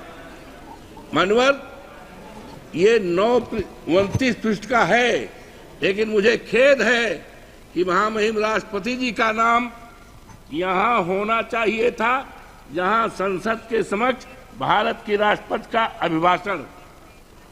ये दुनिया के में किस तरह के मैसेज जाएगा, हमारे देश में कौन से राष्ट्रपति हैं, उनका क्या नाम है, इसको मान्यवर होना चाहिए था। मान्यवर, मुझे बड़ा ही आश्चर्य हुआ जब ये 29 पेज के अभिभाषण में कहीं पर भी अयोध्या का नाम नहीं है, मर्यादा पुरुषोत्तम राम की धरती का नाम नहीं है, जहां से मर्यादा केवल अयोध्या में ही नहीं सारे देश में मर्यादा अंकित हुई है, उसका कहीं चित्रण नहीं है। मानवर, मुझे बड़ा ही अफसोस हुआ कि अभी परसों मैं गया था अयोध्या में, वहां की गलियों को देखा था, कीचड़ भरा है और जहां पर हमारे देश के आदरणीय प्रधानमंत्री जी ने 6 महीने पहले एक रेलवे स्टेशन का जो अयोध्या के नाम है उसका उद्घाटन किया था। 150 से ज्यादा बाउंड्री वाल है, ढह गई है। और सबसे दुखद पहलू है मानवर, सबसे दुखद पहलू है कि स्टेशन से आकर के केवल हिंदुस्तान के ही नहीं, दुनिया के न जाने कितने लोग प्रभु राम श्री राम के मंदिर का दर्शन करने के लिए जाते हैं। 1 किलोमीटर की सड़क है, इतनी गंदगी है, इतनी गंदगी है कि लगता है सारी दुनिया की गंदगी अयोध्या में आ गई है। अब कैसे कैसे लोग दर्शन करने के लिए जाते हैं, प्रभु राम के मंदिर में जाएंगे तो सारी गंदगी को पैर से छप करके जाएंगे। और यही नहीं मानवर, मैं और आगे बढ़ा तो वहां पर जलायन एक अयोध्या का प्रभु श्री राम के मंदिर के पास का है जलायन मोहल्ला, पानी भरा है और इतना पानी भरा है और मानवर गरीबों का मोहल्ला है, कमजोरों का मोहल्ला है, दलितों का मोहल्ला है और पानी भरा है। और सुना है उसके निकासी के लिए 35 करोड़ रुपए अलॉट हुआ है, लेकिन पता नहीं है ये पैसा कहाँ गया है, किस पे खर्च हो रहा है, गरीबों का मुआवजा नहीं दिया। और मनोहर, मुझे बड़ा अफसोस हुआ कि वहां पर एरोड्रम बना है, लेकिन एरोड्रम बनने में गरीबों को, किसानों को पैसा नहीं दिया गया। और अफसोस की बात है कि हर साल मार्च के एंड में सर्किलेट बनता है, सर्किल रेट के द्वारा जमीनों का मूल्य का निर्धारण होता है, लेकिन अफसोस के साथ कहना पड़ता है हमारे उत्तर प्रदेश के हर जिलों में सर्किल रेट बना है, लेकिन आज 7 साल हो गया है फैजाबाद के, अयोध्या के किसानों की जमीनों के लिए सर्किल रेट न बनने के कारण उनकी जमीनों को कौड़ियों के दाम पर बाहरी लोगों को बसाने का काम किया है। हमारे नेता के पास न जाने कितने लोग आए, लेकिन हम कह के आए मानवर कि हम मुआवजा दिलाएंगे, हमारे नेता ने कहा था, लेकिन मुआवजा नहीं मिला। मानवर, ये मर्यादा पुरुषोत्तम राम की धरती है, वहाँ की मर्यादा को तोड़ा गया है। और निशिकांत दुबे जी, निशिकांत दुबे जी, धन्यवाद। वहाँ की मर्यादा को तोड़ा गया है, गरीबों के घर को ढहाया गया। अनुराग सिंह ठाकुर द्वारा प्रस्तुत राष्ट्रपति के अभिभाषण के धन्यवाद प्रस्ताव का समर्थन करने के लिए खड़ा हुआ।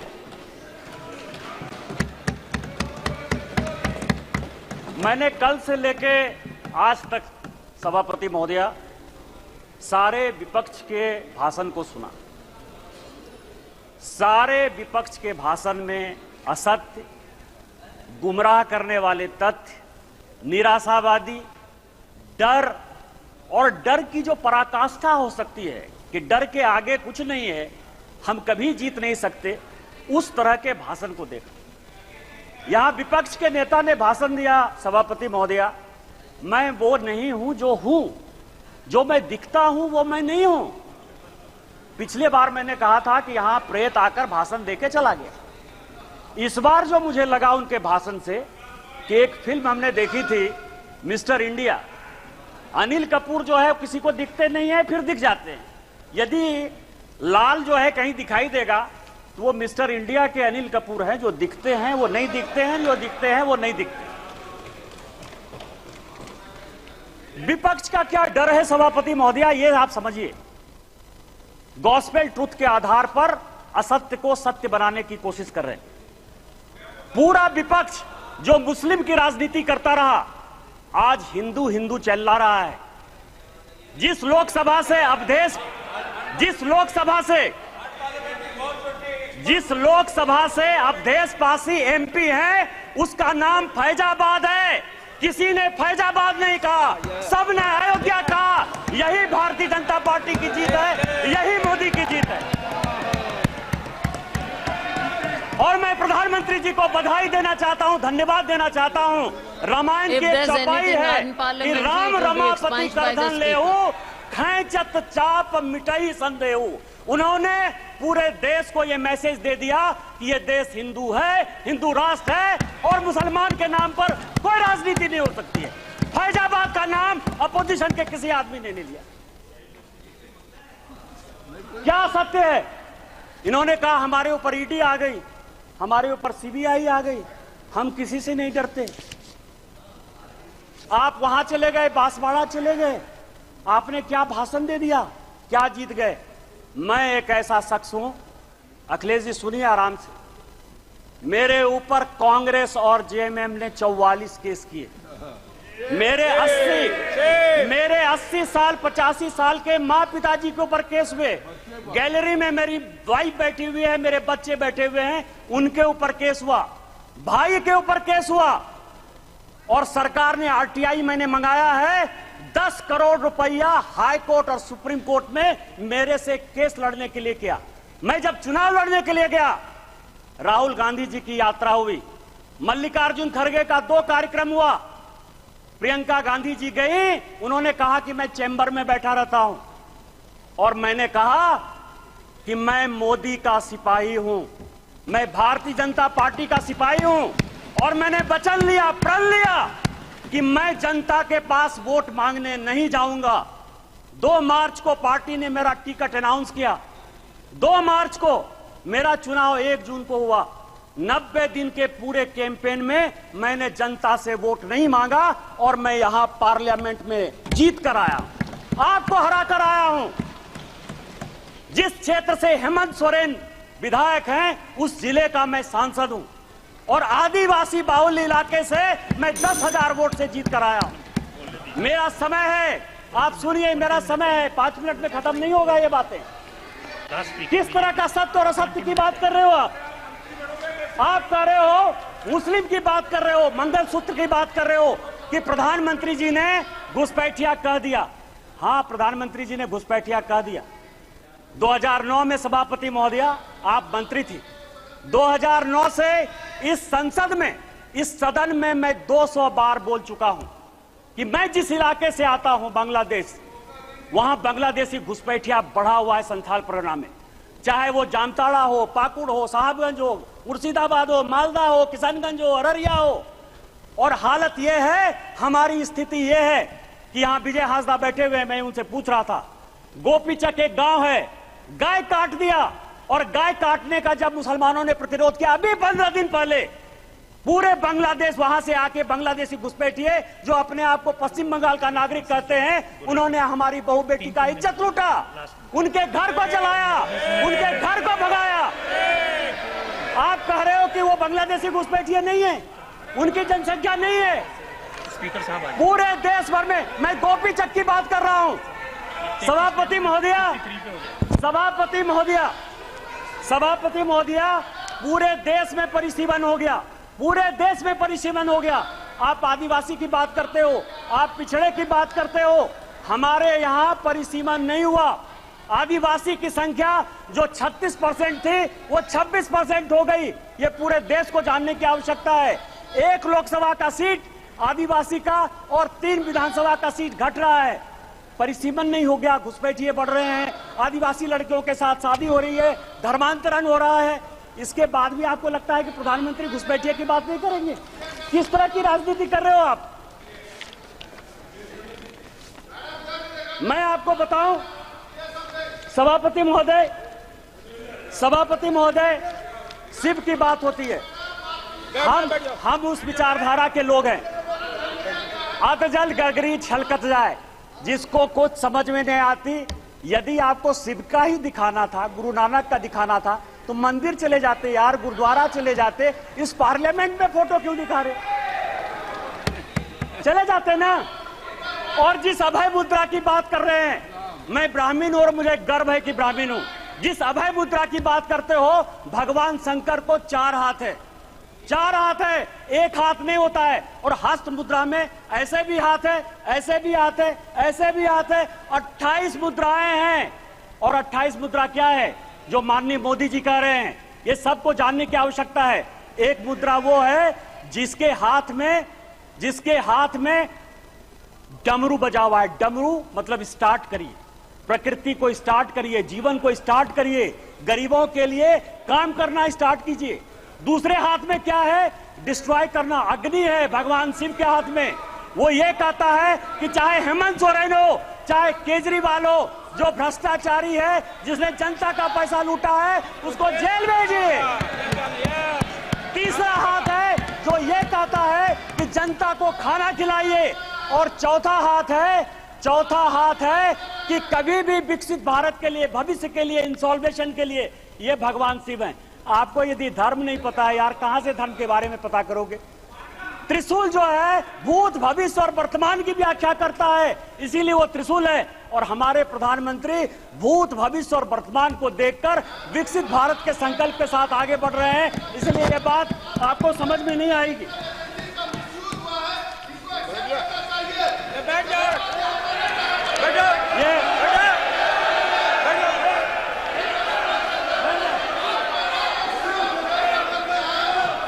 ये सभापति महोदया ये संविधान की बात करती हैं। अभी मैंने कहा मिसा जी, मैं आपके बारे में बोला, उन्होंने कहा कि मैं बोलूंगा। मिसा भारती जब पैदा हुई तो जेल में थे। मेरे गुरु गोविंदाचार्य उस वक्त वो भी जेल में थे, राम बहादुर राय भी जेल में थे। और लालू जी को राम बहादुर राय ने सजेस्ट किया कि अपनी बेटी का नाम मिसा रखो, इसीलिए उनका नाम मिसा भारती। जिस किताब का विमोचन राहुल गांधी ने किया, एमके स्टालिन की आत्मकथा का, उसमें सबसे बढ़िया टॉपिक क्या है सभापति महोदया पता है? कि इमरजेंसी में जो है मेरे पिताजी ने पुलिस को हैंडओवर कर दिया। और यहां बैठे हुए हैं अखिलेश यादव जी, इनके पिताजी के साथ मुझे काम करने का मौका मिला। और बड़े आदमी थे, इतने बड़े आदमी थे कि वो हमेशा कहते थे कि मैं तुम्हारा भाषण सुनता हूं। उन्होंने मुझे इमरजेंसी की कहानी सुनाई कि जिस दिन इमरजेंसी गए तो उनकी वाइफ के पास जो है खाना खिलाने के लिए अपने परिवार के पास नहीं था। आप संविधान की बात करते हो। आपने कहा राज्य डिवीजन कर लिया। आपको पता है कि क्या हुआ? 7वां संशोधन 1956 में जब नेहरू ने किया तो उन्होंने कहा संविधान की आत्मा, आपने भी नरेंद्र मोदी कहा इसलिए मैं नेहरू कर रहा हूं। मैं जानता था कि आप अटैक करो। Please address the chair. सभापति महोदया, 7वां संशोधन यह किया कि राज्य को कोई अधिकार नहीं होगा अपना बाउंड्री चुनने का, और यही कारण है कि 7वें संशोधन के बाद 14 राज्य और 6 यूनियन टेरिटरी बन गए।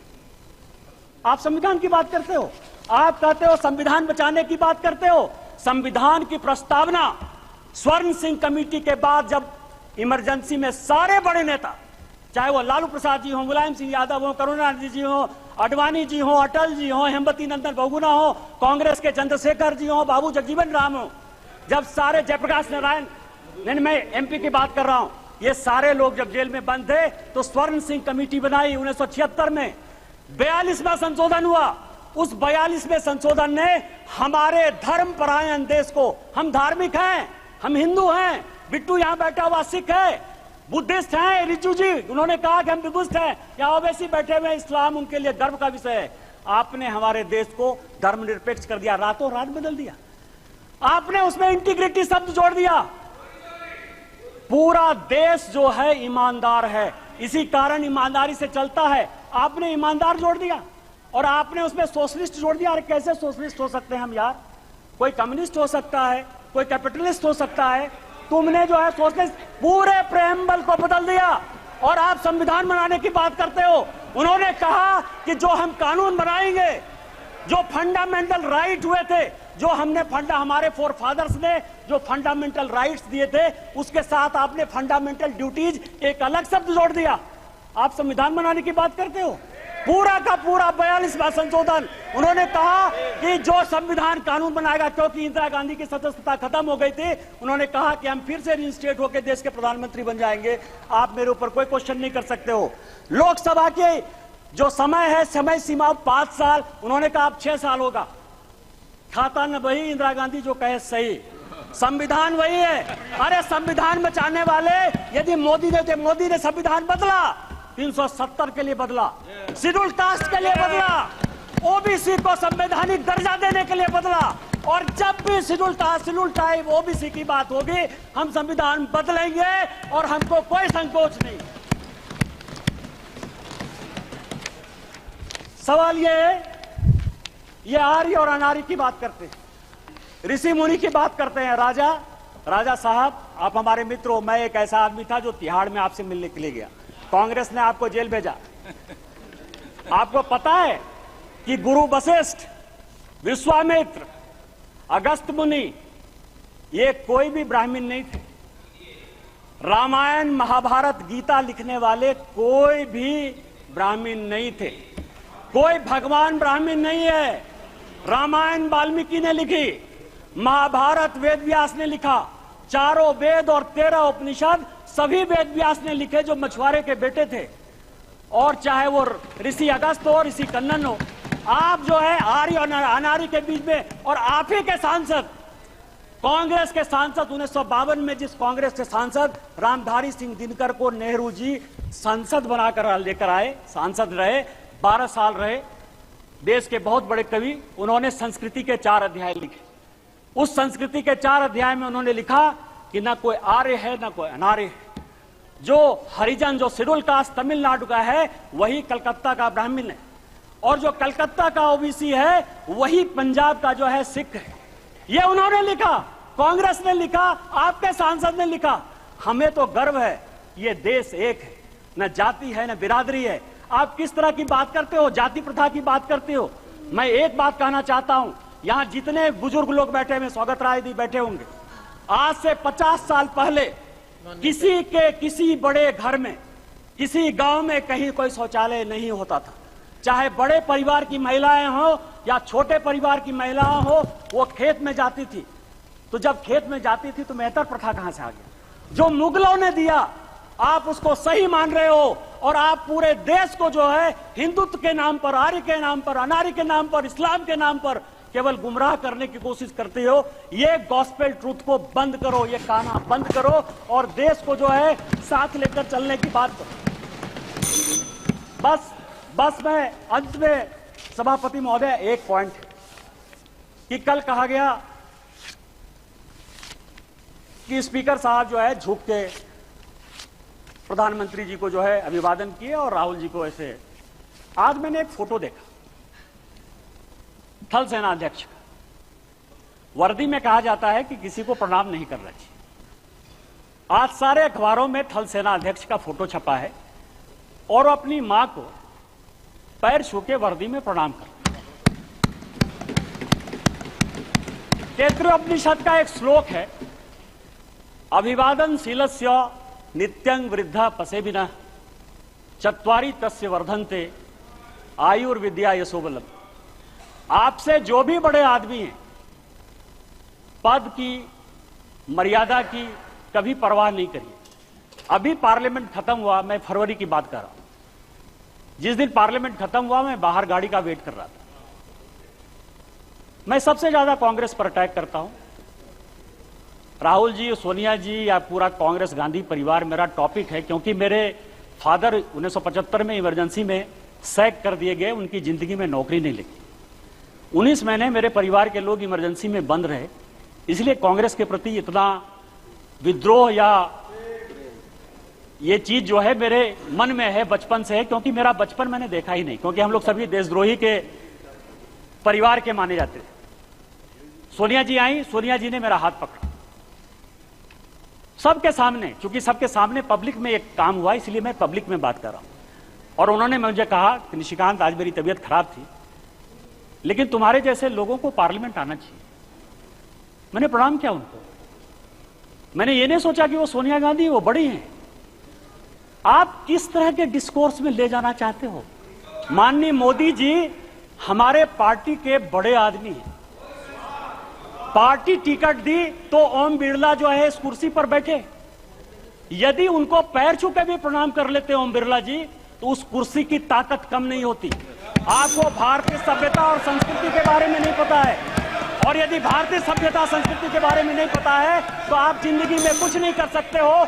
आज आप 98 में हो, अगले चुनाव में आपको जो है लीडर ऑफ द अपोजिशन का भी मौका नहीं मिलेगा। आपने मुझे मौका दिया। इन्हीं शब्दों के साथ जय हिंद, जय Bharat. Francis George, Francis George. Rule. Under what rule? Will you please quote the rule?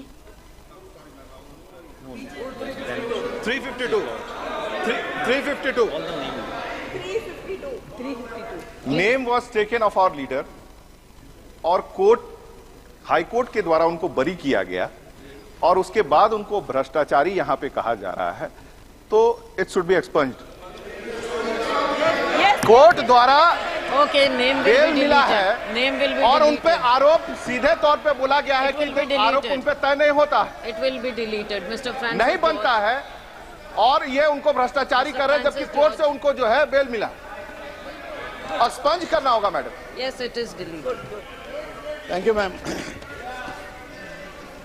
Sir, when our country is completing 75 years as a republic, we are all fortunate to be present in this house, and we have to be grateful to the people of India for giving us a chance to be members of parliament at a very critical and glorious time in the history of our country.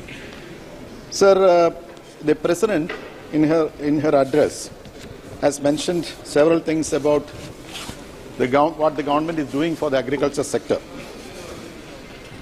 But the basic thing is, I would like to inform the government what is the farming community, what is their basic demand. Sir, the farmers are again on an agitational path, and they are demanding not all these fancy things, but a legal framework for minimum support price. But the government, ever since the India dispensation came to power, the Honorable Prime Minister has been promising that the government will give the farmers the C2 plus 50% formula, MSP, that has been recommended by the Swaminathan Commission. But so far the government has not done anything about it. So in the first farmers' agitation, almost 700 farmers gave their lives, and now also the agitation is going on. But the government has prevented the farmers to enter the capital. So who are we to prevent the farmers of this country who feed the country to enter the capital? Sir, the saint poet Tiruvalluvar, he had said, and I am quoting, so Ududundu Valvore Valvo, Mattallam Toludundu Pinchelbavo. So the farmer who tilled the land should be hailed. That is what Tiruvalluvar said.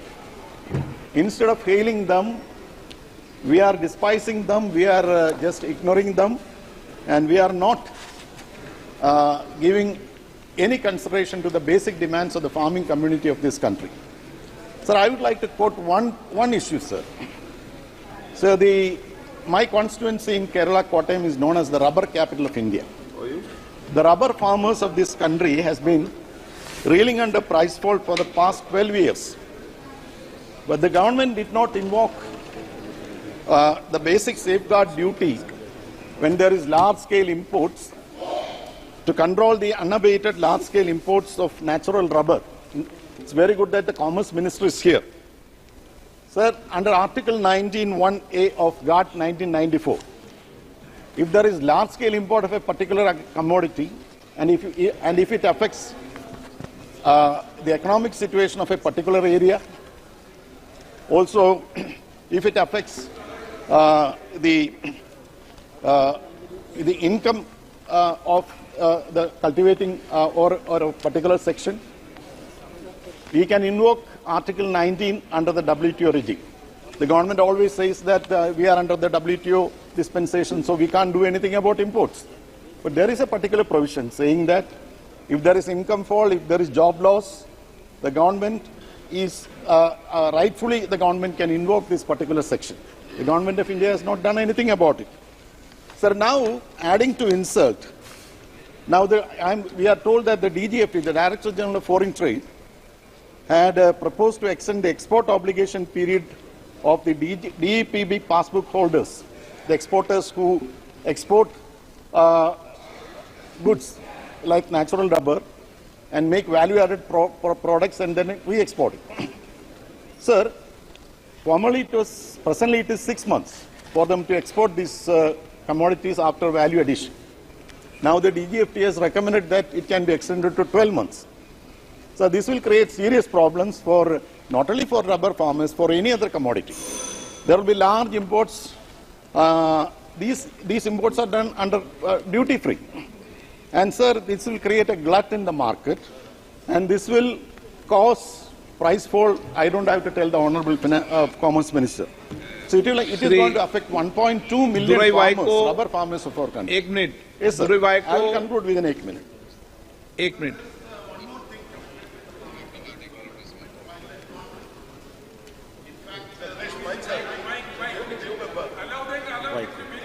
Conclude कर दें आप.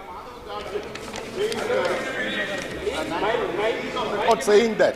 Conclude कर दें आप. He is on record saying that India is the only country where you can't touch the wild animal, even if it attacks and kill you, if it destroys your crop. World over, there are rules prohibiting this. See, sir, there is well-known scientific studies saying that in a particular forest area, there is this thing called carrying capacity. And if wild animals exceed the carrying capacity, they have to be culled and removed. India is the only country where it is not done. The poor farmers, the poor people who live in the forest fringes, they are being left to the mercy of wild animals.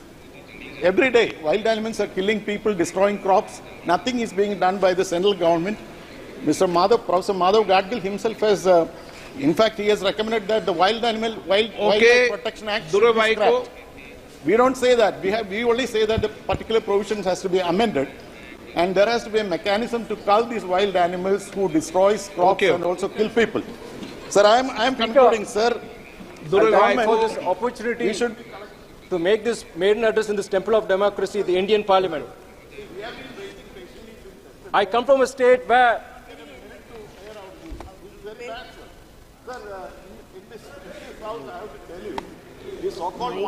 Could you just please finish? Continue, Tommy. Speaker, I thank you for this opportunity to make this maiden address in this temple of democracy. Go ahead.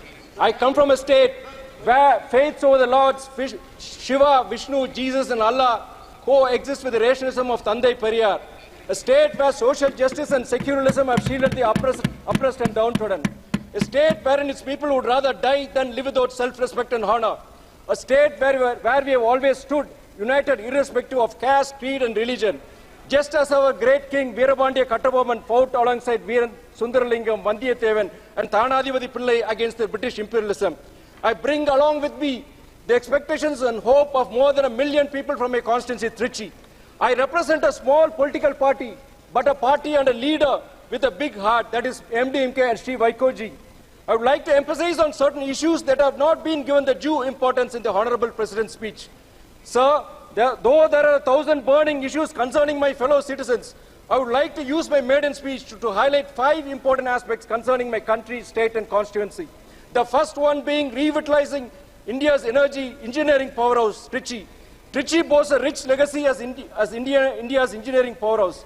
Public sector giants like BHEL, Ordnance Factory, Golden Rock Railway Workshop and HAPP have been the pillars of this success story. However, a concerning trend has emerged in recent years. Firstly, a decline in work orders for public sector units has impacted the entire ecosystem. BHEL, for example, has seen a worrying 50% drop in employment potential, mirroring a similar decline across other PSUs.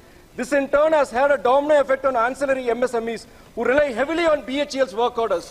A once thriving network of 600 MSMEs has shrunk to just 60, highlighting the human cost of the situation. In the past 10 years, the employment capacity of MSMEs has declined from mere 50,000 to mere 10,000 today.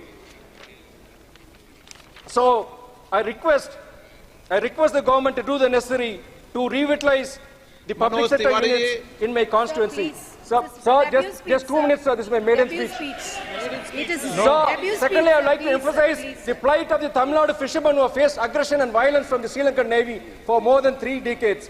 I urge upon the Union government, especially the Honorable Prime Minister Modi ji and the Honorable External Affairs Minister Jaishankar ji, to immediately take steps either to retrieve Kachetivu or restore the fights of the fishermen in the traditional fishing area. अध्यक्ष जी बहुत बहुत धन्यवाद। आपने हमें आज महामहिम राष्ट्रपति जी के अभिभाषण पे बोलने का मौका दिया है। मैं इस सदन में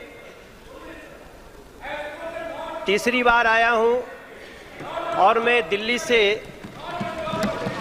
नॉर्थ ईस्ट दिल्ली के जनता का बहुत धन्यवाद करना चाहता हूं जिन्होंने हमें तीसरी बार चुन के भेजा और सिर्फ हमें ही नहीं भेजा बल्कि हमारे दिल्ली के 7 के 7 लोगों को तीसरी बार जिता करके भेजा है। हम सभी यहाँ सांसद खड़े हैं, जरा इनका संरक्षण करें अध्यक्ष जी। मात्र मुझे ही नहीं भेजा बल्कि हमारे 7 के 7 सांसदों को तीसरी बार भेजा और नरेंद्र मोदी जी में वो विश्वास दिलाया। आज तक दिल्ली में नया इतिहास बना, कभी तीसरी बार 7 सांसद 7-0 से जीत के आए ही नहीं। ये विश्वास है हमारे नरेंद्र मोदी जी के प्रति, देश के प्रधानमंत्री जी के प्रति। और मैं पूरी दिल्ली के सहित अपने लोकसभा के लोगों का बहुत धन्यवाद करना चाहता हूं। माननीय अध्यक्ष जी, हम जब 2014 में आए थे इस सदन में, तब हम एक दूसरी दुनिया से आए थे और जब हम सदन में घुसने जा रहे थे, जब मेरी नजर पड़ी कि देश का प्रधानमंत्री बनने जा रहे एक व्यक्ति जिन सीढ़ियों से लोग चप्पल जूते पहन के जा रहे थे, अचानक हमने देखा वो नरेंद्र मोदी जी उन सीढ़ियों पर माथा रख के झुक गए थे। हमारे जैसे लोग जो किसी और दुनिया से राजनीति में आते हैं, उनके लिए एक बड़ा एग्जाम्पल था। मैंने अध्यक्ष जी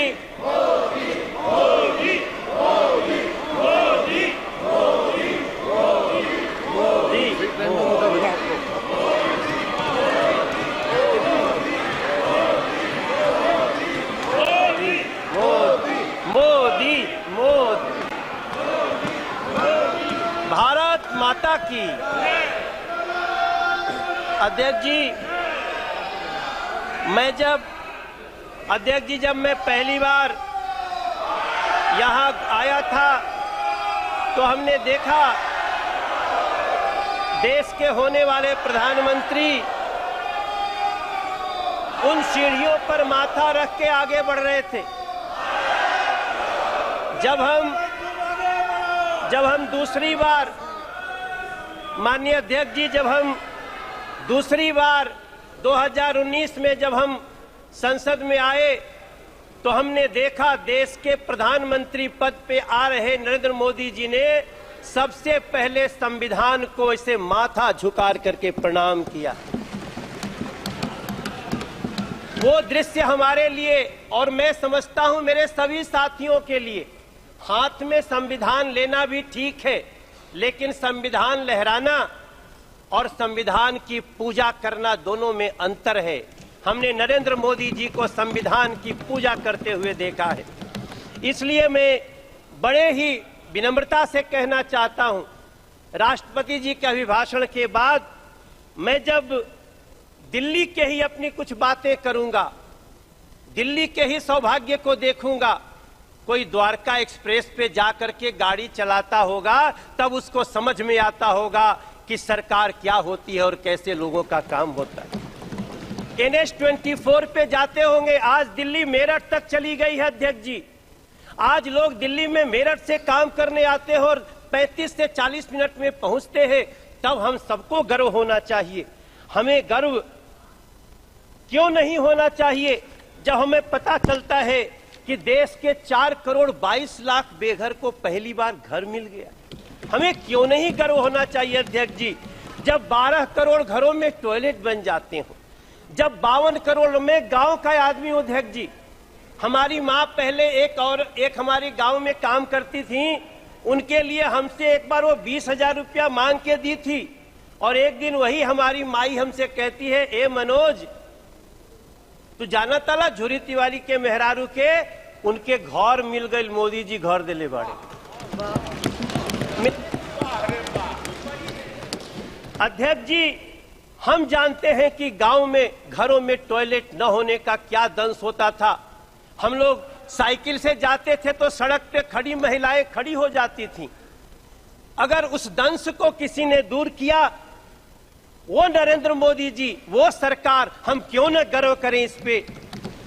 13 करोड़ घरों में नल से जल लगा दिए। हम दिल्ली में पाइप से घरों में गैस जा रही है, पाइप से गैस जा रही है, और दिल्ली में एक बैठी हुई आम आदमी पार्टी की सरकार नल से जल तक नहीं दे पाई। हम ये भी दंश इसी दिल्ली में देख रहे हैं। अध्यक्ष जी, कभी भारत मंडपम देखिए।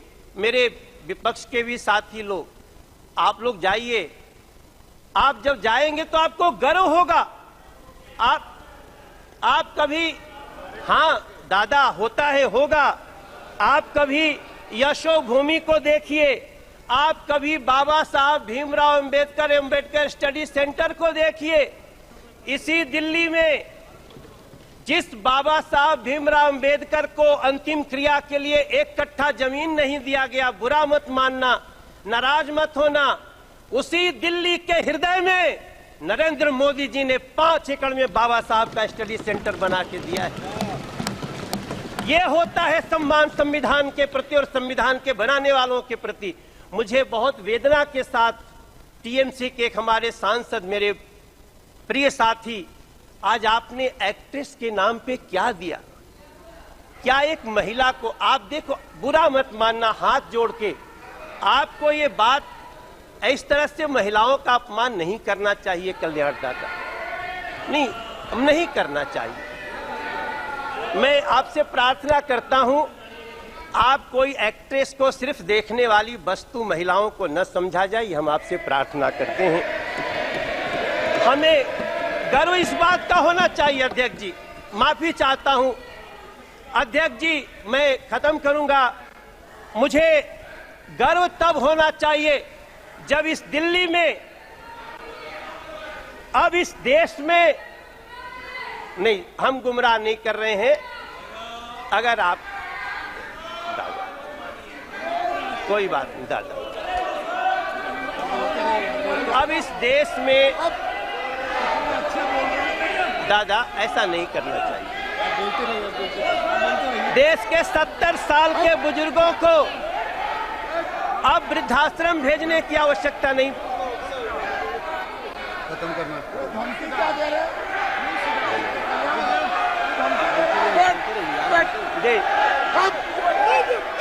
अध्यक्ष जी,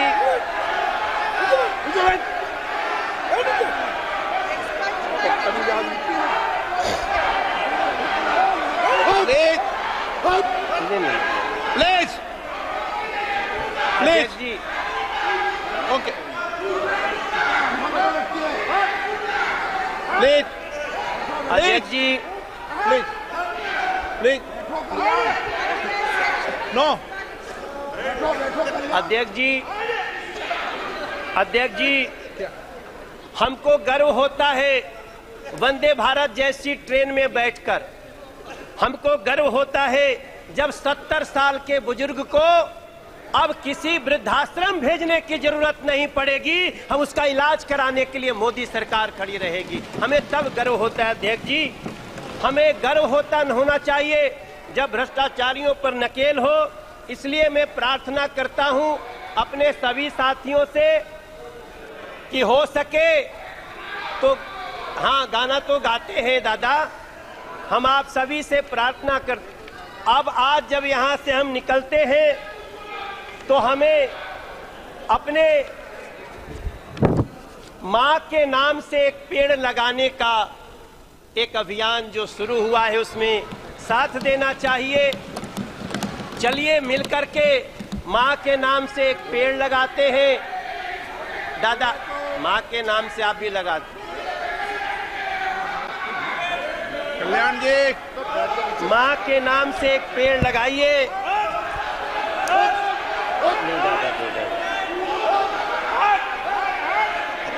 और मैं अध्यक्ष जी, मैं एक लाइन के प्लीज नरेंद्र मोदी जी सरकार को प्लीज तीसरी बार अगर इस देश की जनता ने चुन के भेजा है,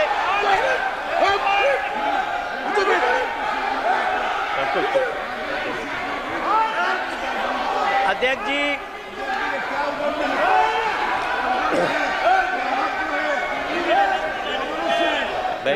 प्रसून जी, अध्यक्ष जी, मैं दो पंक्ति के साथ अपनी वाणी को विराम देने जा रहा हूं। नरेंद्र मोदी जी को तीसरी बार देश ने ऐसे नहीं चुना है। हमारे संस्कृत में एक श्लोक है, अभिवादनशीलस्य नित्यं वृद्धोपसेविना चत्वारः तस्य वर्धन्ते आयुर्विद्या यशो बलम। नरेंद्र मोदी जी की भी आयु बढ़े, नरेंद्र मोदी जी के सरकार की भी आयु बढ़े, ये इस देश की जनता चाहती है। आपने हमें बोलने का मौका दिया। मैं राष्ट्रपति जी के अभिभाषण को बहुत ही उत्तम मानता हूं, बहुत समर्थन करता हूं। आपको धन्यवाद देता हूं। माननीय प्रधानमंत्री नरेंद्र मोदी जी,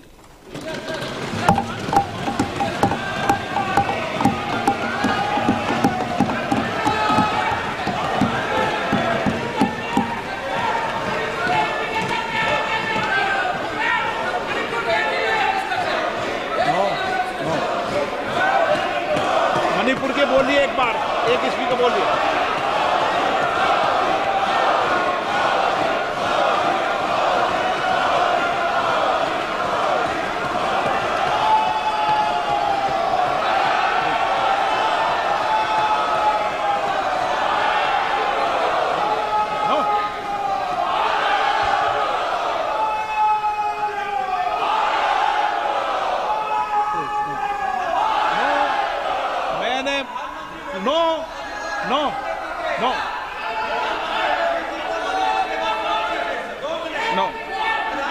मैंने एक मिनट प्लीज, नो ये तरीका ठीक नहीं है, प्लीज।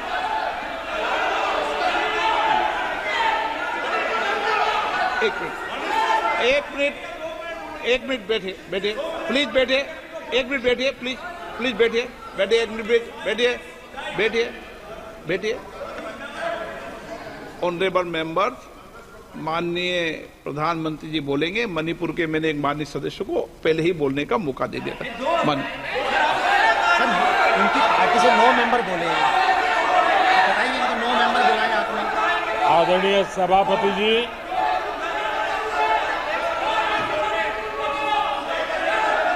मैं राष्ट्रपति जी के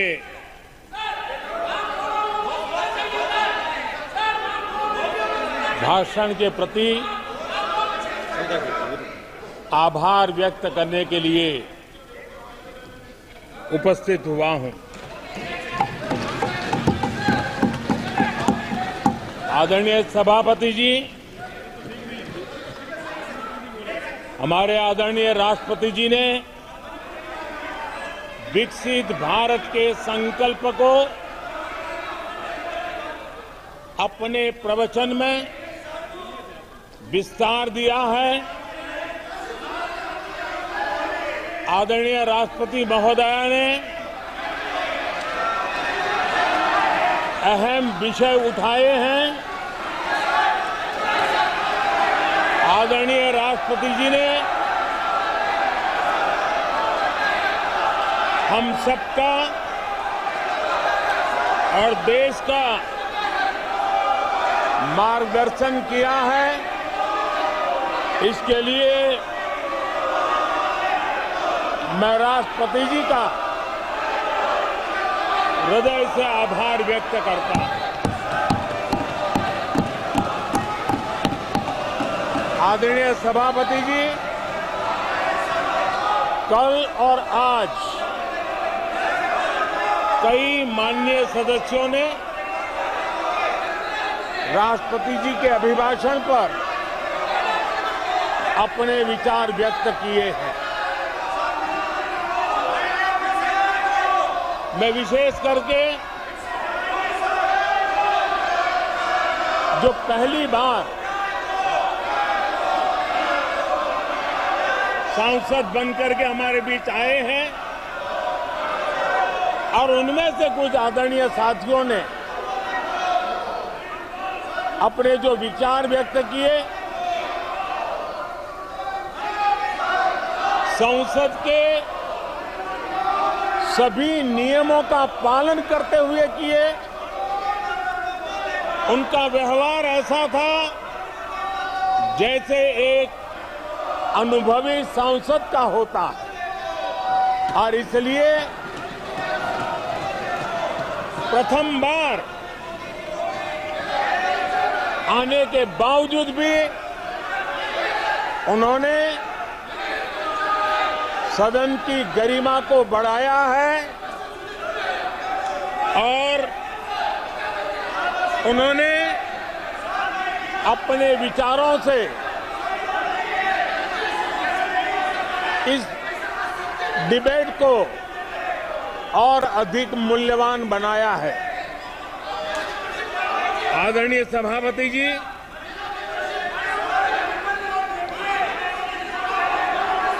देश ने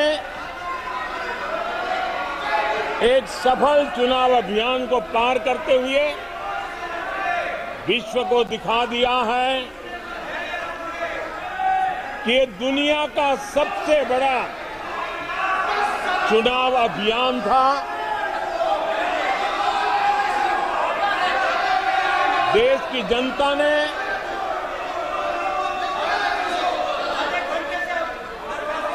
दुनिया के सबसे बड़े चुनाव अभियान में जनता ने हमें चुना है और आदरणीय सभापति जी, मैं कुछ लोगों की पीड़ा समझ सकता हूं कि लगातार झूठ चलाने के बावजूद भी उनका घोर पराजय हुआ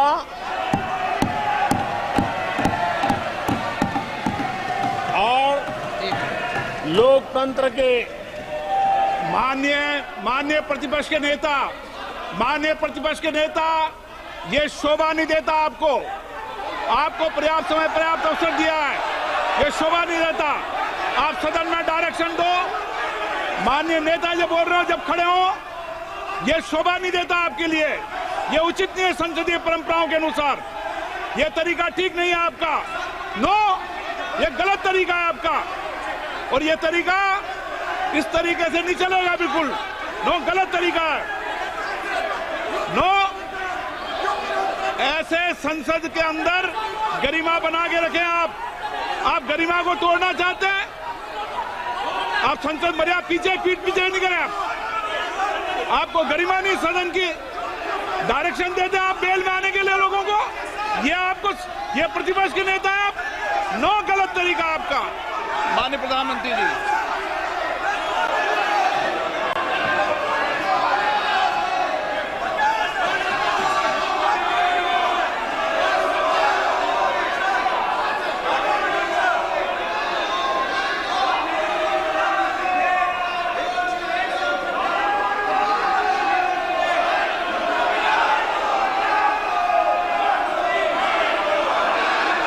सभापति जी, एक विश्व का सबसे बड़ा चुनाव अभियान, और उसमें भारत की जनता ने हमें तीसरी बार देश की सेवा करने का मौका दिया है।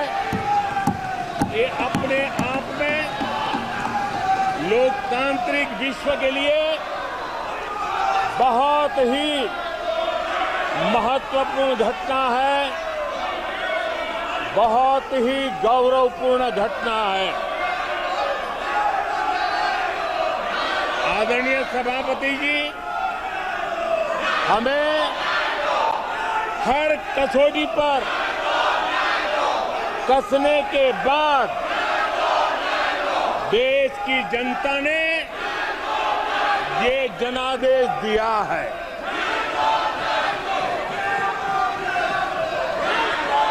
जनता ने हमारे 10 साल के ट्रैक रिकॉर्ड को देखा है।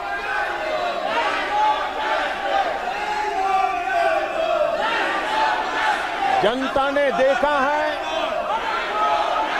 कि गरीबों के कल्याण के लिए हमने जिस समर्पण भाव से जन सेवा ही प्रभु सेवा इस मंत्र को चरितार्थ करते हुए हमने जो कार्य किया है,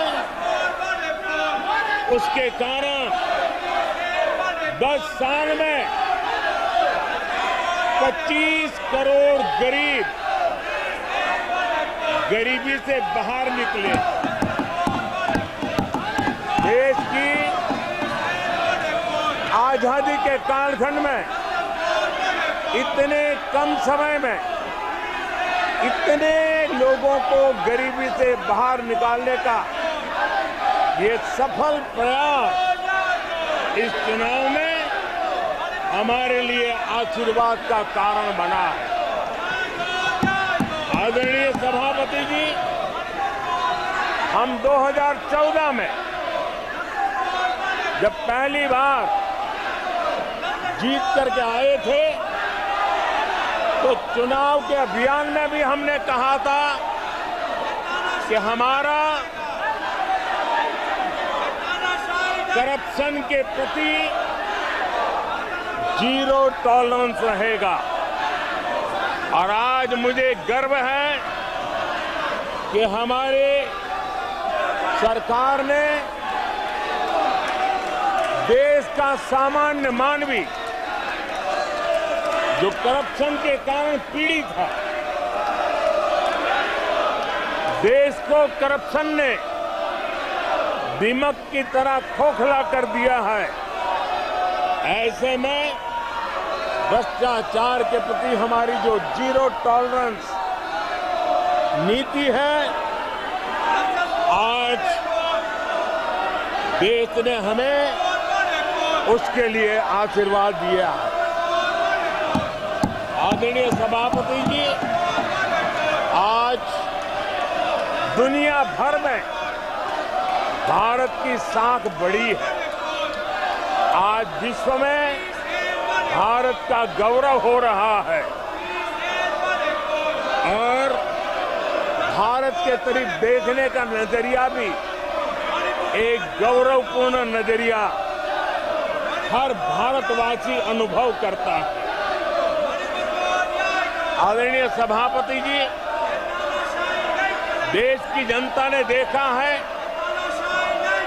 कि हमारा एकमात्र लक्ष्य नेशन फर्स्ट है, भारत सर्वप्रथम है।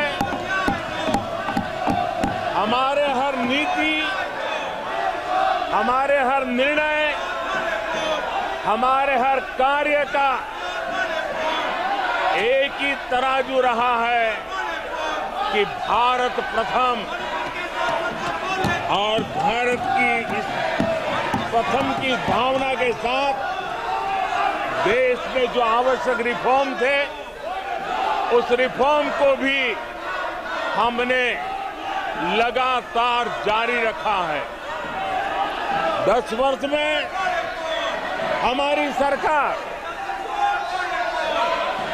सबका साथ, सबका विकास, इस मंत्र को लेकर के लगातार देश के सभी लोगों का कल्याण करने का प्रयास करती रही है। आदरणीय सभापति जी,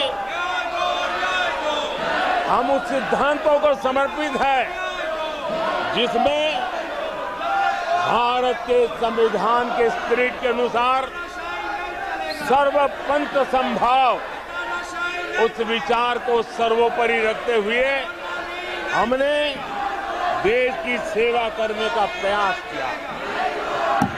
आदरणीय सभापति जी, इस देश ने लंबे अरसे तक तुष्टीकरण की राजनीति भी देखी। इस देश ने लंबे अरसे तक तुष्टीकरण का गवर्नेंस का मॉडल भी देखा। देश ने पहली बार सेक्युलरिज्म का एक पूरा हमने जो प्रयास किया, और वो हमने तुष्टीकरण नहीं, संतुष्टीकरण, और संतुष्टीकरण के विचार को लेकर के हम चले हैं। और जब हम संतुष्टीकरण की बात करते हैं तो इसका मतलब है कि हर योजना का सैचुरेशन, गवर्नेंस की आखिरी व्यक्ति तक पहुंचने की हमारी जो संकल्पना है, इसको परिपूर्ण करना। और जब हम सैचुरेशन के सिद्धांत को लेकर चलते हैं, तब सैचुरेशन सच्चे अर्थ में सामाजिक न्याय होता है। सैचुरेशन सच्चे अर्थ में सेक्युलरिज्म होता है, और उसी को देश की जनता ने हमें तीसरी बार बिठा करके मोहर लगा दी है। आदरणीय सभापति जी, अपीजमेंट ने इस देश को तबाह करके रखा है, और इसलिए हमने justice to all, appeasement to none, इस सिद्धांत को लेकर के हम चले हैं। आदरणीय सभापति जी, 10 साल के हमारे कार्य को देखने परखने के बाद भारत की जनता ने हमारा समर्थन किया है। आदरणीय सभापति जी, हमें फिर एक बार 140 करोड़ देशवासियों की सेवा करने का मौका मिला है। आदरणीय सभापति जी, इस चुनाव ने इस बात को सिद्ध किया है कि भारत की जनता कितनी परिपक्व है, भारत की जनता कितने विवेकपूर्ण रूप से और कितने उच्च आदर्शों को लेकर के अपने विवेक का सद्बुद्धि से उपयोग करती है, और उसी का नतीजा है कि आज तीसरी बार हम आपके सामने, देश की जनता के सामने नम्रता पूर्वक सेवा करने के लिए उपस्थित हुए हैं। आदरणीय सभापति जी, देश की जनता ने हमारी नीतियों को देखा है, हमारी नीयत, हमारी निष्ठा, उस पर देश की जनता ने भरोसा किया है। आदरणीय सभापति जी, इस चुनाव में हम जनता के बीच एक बड़े संकल्प के साथ देश की जनता के पास आशीर्वाद मांगने के लिए गए थे, और हमने आशीर्वाद मांगा था विकसित भारत के हमारे संकल्प के लिए। हमने विकसित भारत के निर्माण के लिए एक प्रतिबद्धता के साथ, एक शुभ निष्ठा के साथ जन सामान्य का कल्याण करने के इरादे से हम गए थे। जनता ने विकसित भारत के संकल्प को चार चांद लगा करके हमें फिर से एक बार विजयी बना करके देश की जनता की सेवा करने का मौका दिया है। आदरणीय सभापति जी, जब देश विकसित होता है तब कोटि कोटि जनों के सपने पूरे होते हैं। देश जब विकसित होता है तब कोटि कोटि जनों के संकल्प सिद्ध होते हैं। आदरणीय सभापति जी, जब देश विकसित होता है तब आने वाली पीढ़ियों के लिए भी एक मजबूत नींव उनके सपनों को पूरा करने के लिए तैयार हो जाती है। आदरणीय सभापति जी, विकसित भारत का सीधा सीधा लाभ हमारे देश के नागरिकों की गरिमा, हमारे देश के नागरिकों के क्वालिटी ऑफ लाइफ में सुधार, ये स्वाभाविक हमें विकसित भारत होने से देश के कोटि कोटि जनों के भाग्य में आता है। आजादी के बाद मेरा देश का सामान्य नागरिक इन चीजों के लिए तरसता रहा है। आदरणीय सभापति जी, जब विकसित भारत होता है तब हमारे गांव की स्थिति, हमारे शहरों की स्थिति, उसमें भी बहुत बड़ा सुधार होता है। गांव के जीवन में गौरव भी होता है, गरिमा भी होती है और विकास के नए नए अवसर भी होते हैं। हमारे शहरों का विकास भी एक अवसर के रूप में विकसित भारत में उभरता है, तब दुनिया की विकास यात्रा में भारत के शहर भी बराबरी करेंगे, ये हमारा सपना है। आदरणीय सभापति जी, विकसित भारत का मतलब होता है कोटि कोटि नागरिकों को कोटि कोटि अवसर उपलब्ध होते हैं, अनेक अनेक अवसर उपलब्ध होते हैं, और वो अपने कौशल्य, अपनी क्षमता और संसाधनों के अनुसार विकास की नई सीमाओं को प्राप्त कर सकता है। आदरणीय सभापति जी,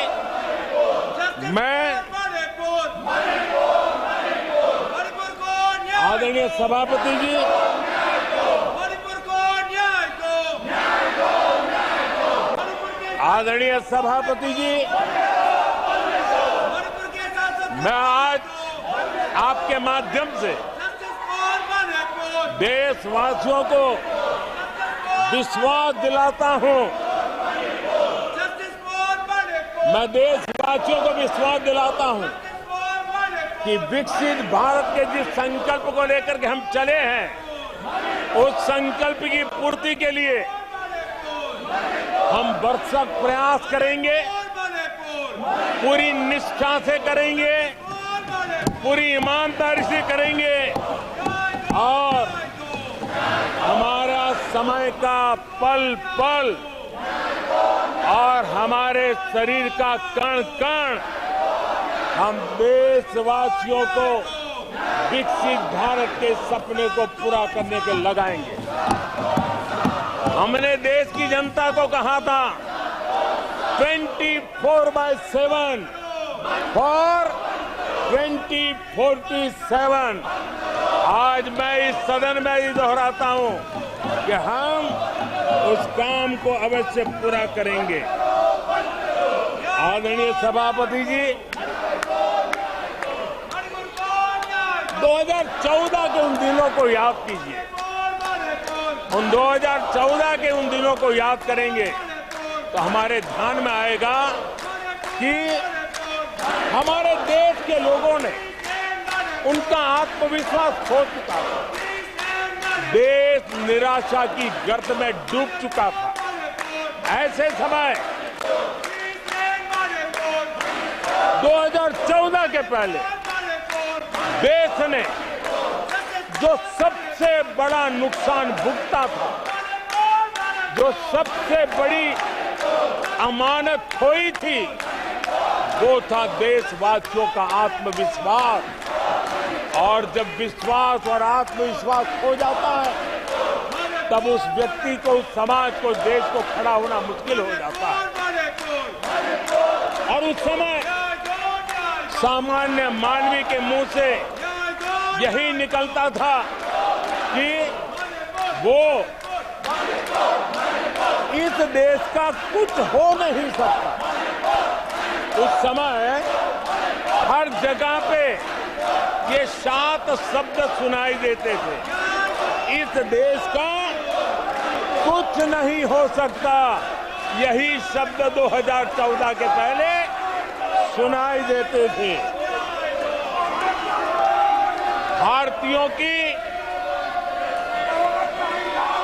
हताशा के इन 7 शब्द एक प्रकार से पहचान बन गए थे। उस समय आए दिन अखबार खोलते थे तो घोटालों की खबरें ही पढ़ने को मिलती थी और सैकड़ों करोड़ के घोटाले, रोज नए घोटाले, घोटालों से स्पर्धा, ये घोटालेबाज लोगों के घोटाले, इसी का एक कालखंड था।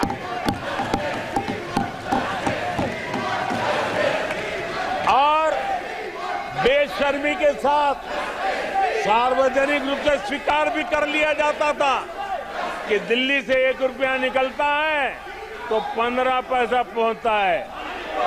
1 रुपये में 85 पैसे का घोटाला। इस घोटालों की दुनिया ने देश को निराशा की गर्त में डुबो दिया था। पॉलिसी पैरालिसिस था, फ्रेजाइल 5 में पहुंच चुके थे।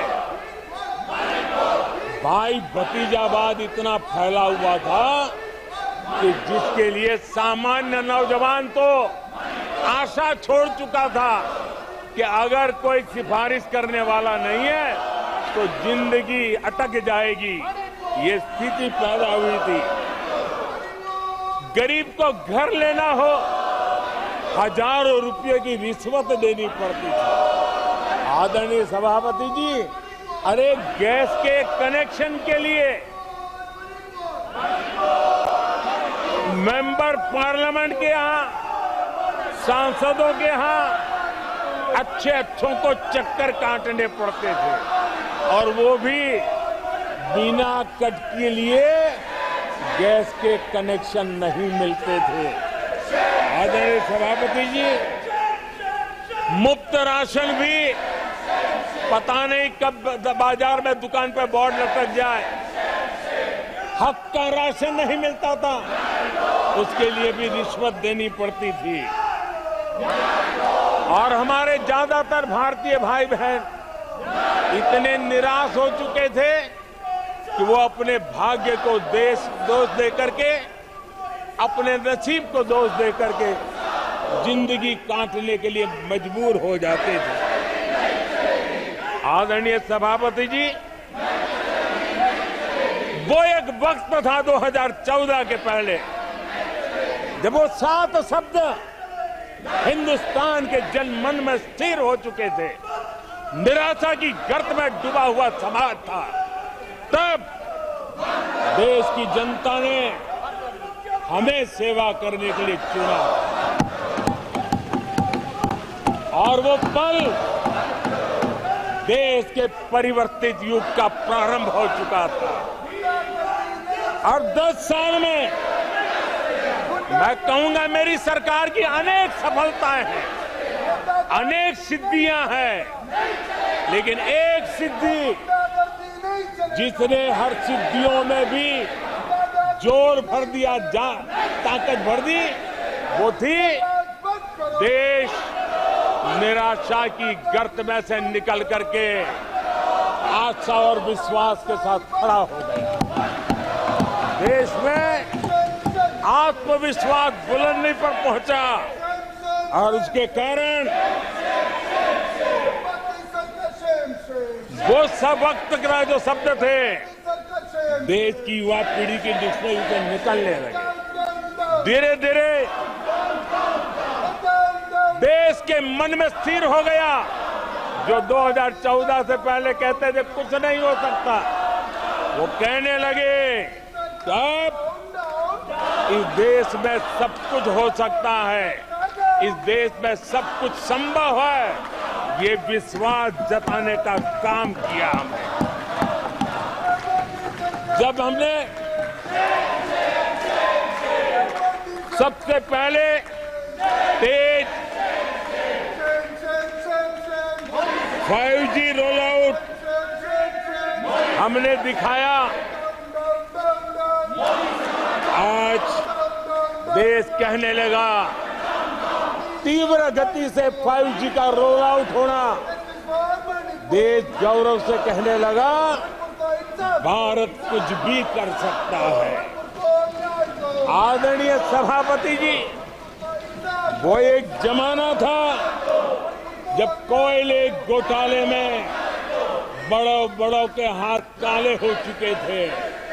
आज कोयले का सर्वाधिक उत्पाद, सर्वाधिक प्रोडक्शन, आज कोल प्रोडक्शन के विक्रम हुए हैं और इसी के कारण देश अब कहने लगा है अब भारत कुछ भी कर सकता है। आदरणीय सभापति जी, वो एक समय था 2014 के पहले जब फोन बैंकिंग करके बड़े बड़े बैंक घोटाले किए जा रहे थे। अपनी पर्सनल प्रॉपर्टी के साथ बैंक का खजाना लूट लिया गया था। आदरणीय सभापति जी, 2014 के बाद नीतियों में परिवर्तन, निर्णयों में गति, निष्ठा, प्रामाणिकता की और उसी का परिणाम है दुनिया की अच्छी बैंकों में आज भारत की बैंकों का स्थान बन गया। आज भारत की बैंक सर्वाधिक मुनाफा करने वाली बैंक बन गई और लोगों की सेवा करने की जगह।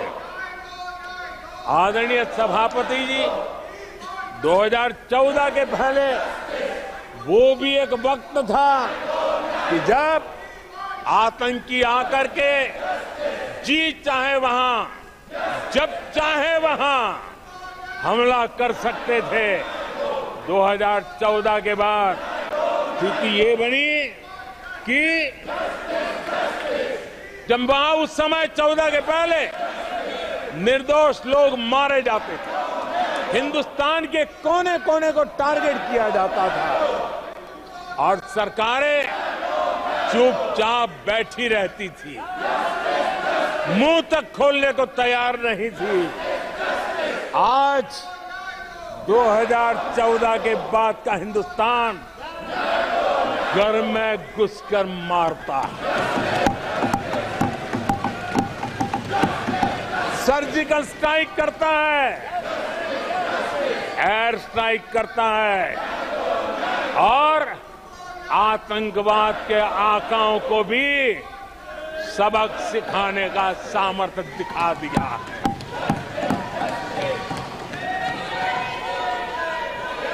आज आदरणीय सभापति जी,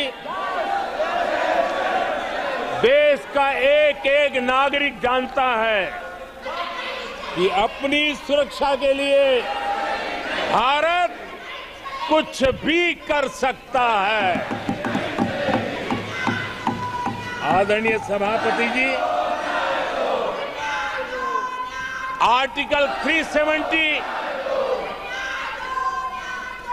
इसकी पूजा करने के वाले लोगों ने, वोट बैंक की राजनीति का हथियार बनाने वालों ने 370 को उसने जम्मू कश्मीर का जो हालात कर दिए थे, वहां के लोगों के अधिकार छीन लिए थे। भारत का संविधान जम्मू की कश्मीर की सीमा में प्रवेश नहीं कर सकता था और यहां संविधान सर पे रख करके नाचने वाले लोग संविधान को जम्मू कश्मीर में लागू करने का हौसला नहीं रखते, बाबा साहब अम्बेडकर का अपमान किया करते थे। और 370 का वो जमाना था, सेनाओं पर पत्थर चलते थे और लोग निराशा में डूब करके कहते थे अब तो जम्मू कश्मीर में कोई हो नहीं सकता है। आज आर्टिकल 370 की दीवार गिरी, पत्थरबाजी बंद है, लोकतंत्र मजबूत है और लोग बढ़ चढ़ करके भारत के संविधान में भरोसा करते हुए, भारत के तिरंगे झंडे पर भरोसा करते हुए, भारत के लोकतंत्र में भरोसा करते हुए बढ़ चढ़ करके मतदान करने के लिए आगे आ रहे हैं। ये साफ साफ दिखाई देता है। आदरणीय सभापति जी, 140 करोड़ देशवासियों में ये विश्वास पैदा होना,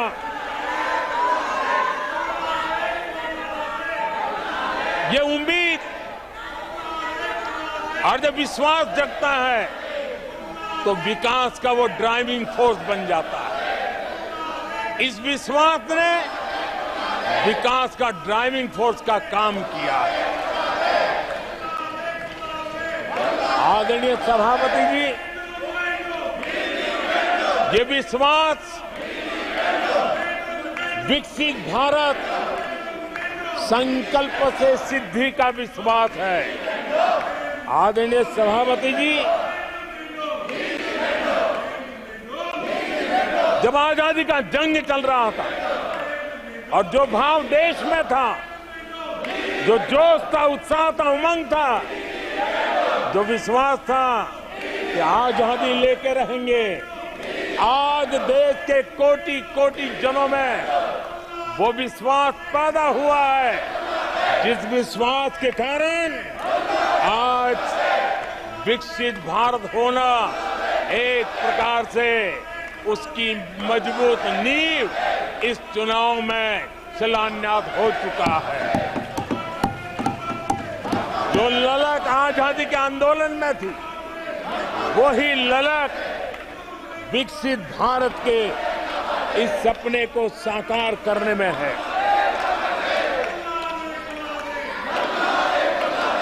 आदरणीय सभापति जी,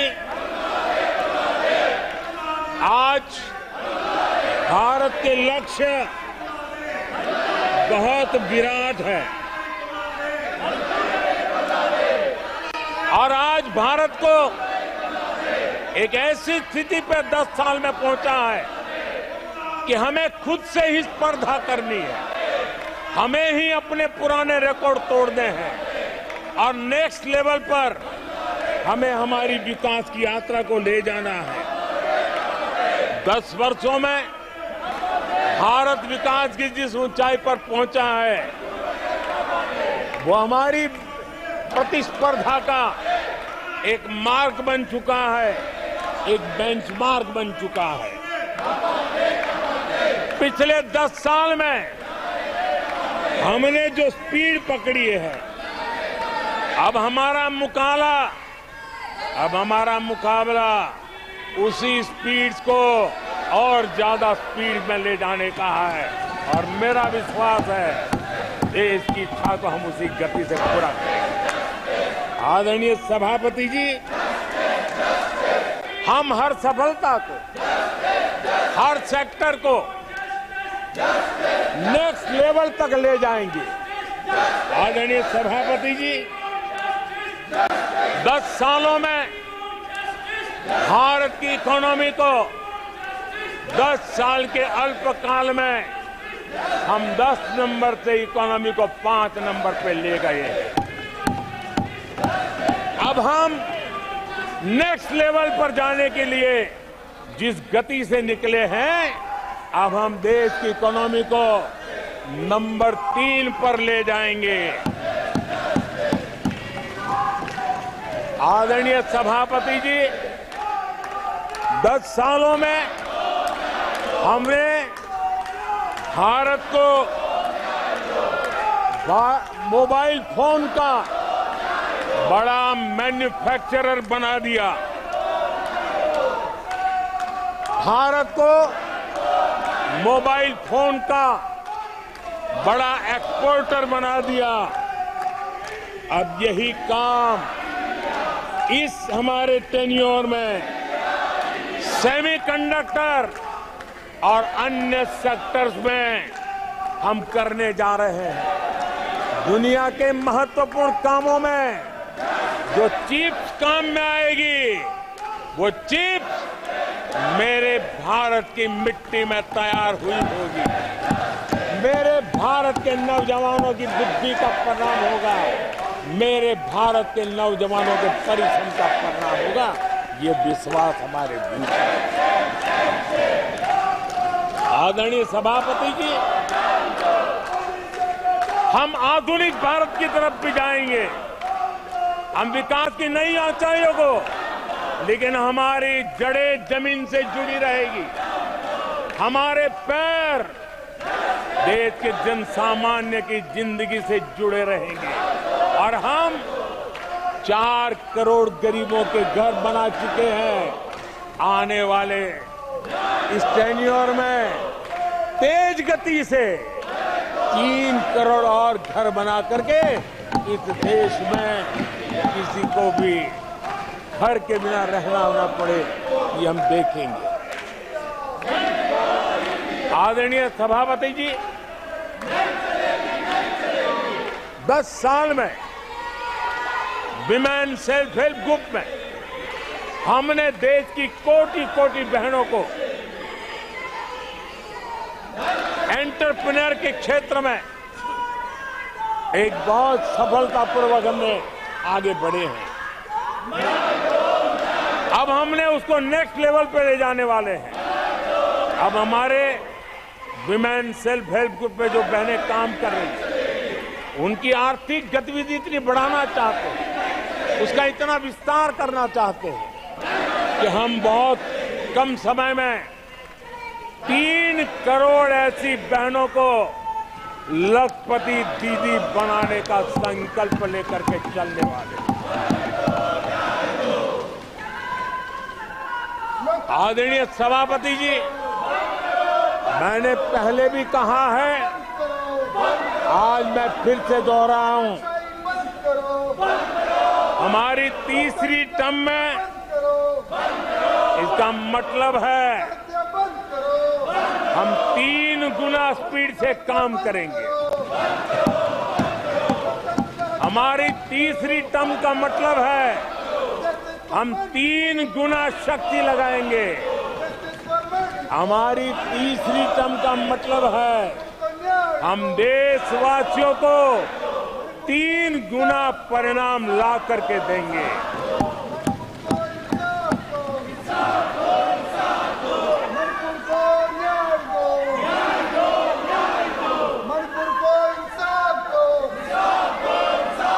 अपने सदस्यगणों, नेता प्रतिपक्ष माननीय सदस्य, मैंने सबको मौका दिया।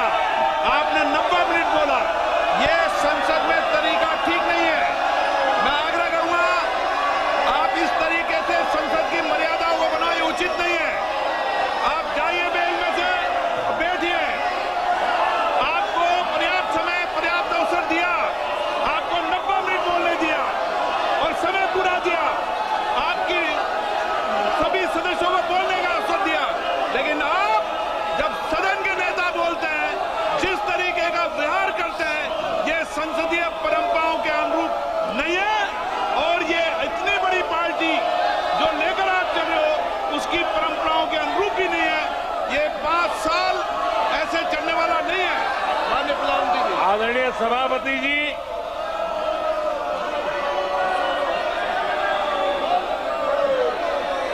आदरणीय सभापति जी, एनडीए का तीसरी बार सरकार में आना एक ऐतिहासिक घटना है।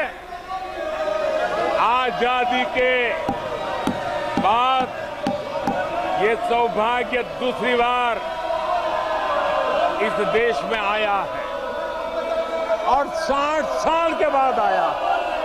इसका मतलब ये सिद्धि पाना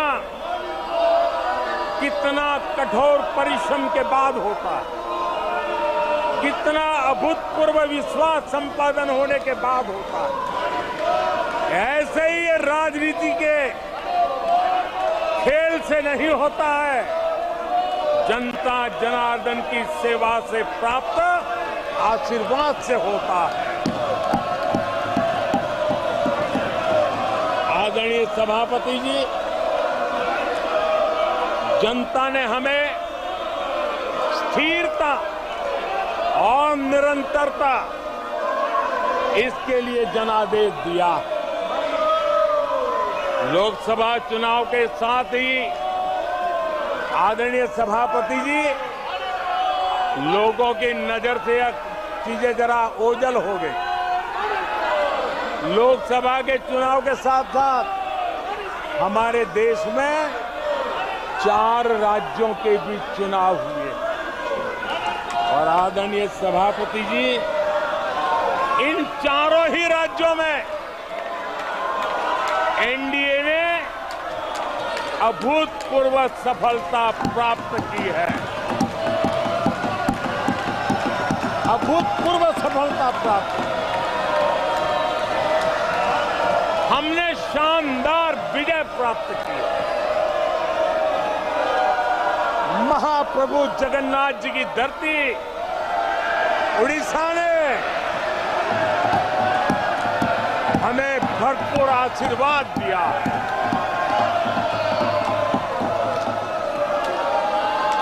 आदरणीय सभापति जी, आंध्र प्रदेश एनडीए ने क्लीन स्वीप किया है। सूक्ष्मदर्शक यंत्र में भी ये नजर नहीं आते हैं। आदरणीय सभापति जी, अरुणाचल प्रदेश हम फिर एक बार सरकार बनाई है। सिक्किम में एनडीए ने फिर एक बार सरकार बनाई है। अभी 6 महीने पहले ही आदरणीय सभापति जी, आपका होम स्टेट राजस्थान, मध्य प्रदेश और छत्तीसगढ़ में हमने प्रचंड विजय पाया है। आदरणीय सभापति जी, हमें नए नए क्षेत्रों में जनता का प्यार मिल रहा है, जनता का आशीर्वाद मिल रहा है। आदरणीय सभापति जी, बीजेपी ने केरला में इस बार खाता खोला है और बड़े गर्व के साथ केरला से हमारे सांसद हमारे साथ बैठते हैं। तमिलनाडु में कई सीटों पर बीजेपी ने दमदार उपस्थिति दर्ज की है। कर्नाटक, यूपी और राजस्थान में पिछली बार की तुलना में बीजेपी का वोट परसेंट बढ़ा है।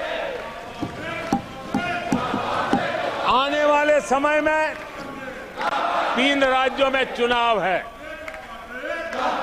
जिन राज्यों में चुनाव है उसमें से 3 की मैं बात करता। महाराष्ट्र, हरियाणा और झारखंड, यहां चुनाव आ रहे हैं। आदरणीय सभापति जी, पिछली विधानसभा में इन 3 राज्यों में हमें जितने वोट मिले थे, इस लोकसभा चुनाव में इन 3 राज्यों में हमें उससे भी ज्यादा वोट मिले हैं। आदरणीय सभापति जी, पंजाब में भी हमारा भूतपूर्व प्रदर्शन रहा है और हमें बढ़त मिली है। जनता जनार्दन का भरपूर आशीर्वाद हमारे साथ है।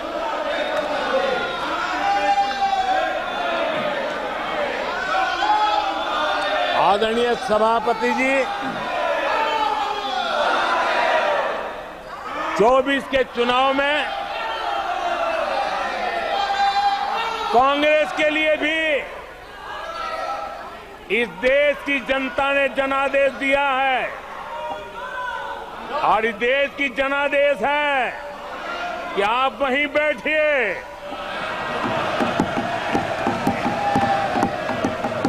विपक्ष में ही बैठो और तर्क खत्म हो जाए तो चीखते रहो, चिल्लाते रहो।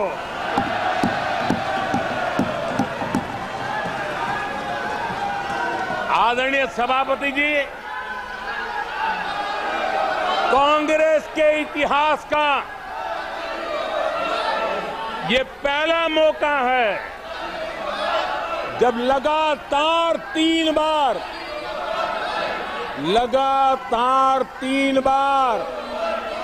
कांग्रेस 100 का आंकड़ा पार नहीं कर पाई है। कांग्रेस के इतिहास में ये तीसरी सबसे बड़ी हार है, तीसरा सबसे खराब प्रदर्शन है। अच्छा होता कांग्रेस अपनी हार स्वीकार करती, जनता जनार्दन के आदेश को सर आंखों पर चढ़ाती, आत्ममंथन करती, लेकिन ये तो कुछ शीर्षासन करने में लगे हुए हैं।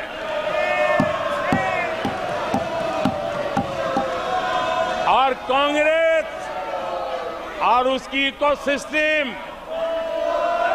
दिन रात बिजली जला करके हिंदुस्तान के नागरिकों के मन में ये प्रस्थापित करने की कोशिश कर रहे हैं कि उन्होंने हमें हरा दिया है। आदरणीय सभापति जी,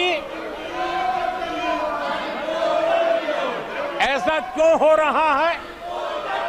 मैं जरा अपने सामान्य जीवन के अनुभव से बताता हूं। कोई छोटा बच्चा साइकिल लेके निकला है और अगर वो बच्चा गिर जाता है,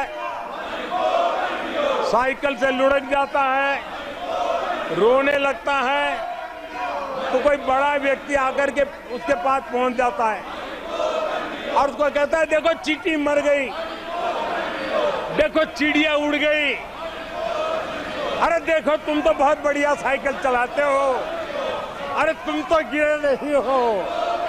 ऐसा करके उसका जरा मन ठीक करने के लिए प्रयास करते हैं, उसका ध्यान भटका करके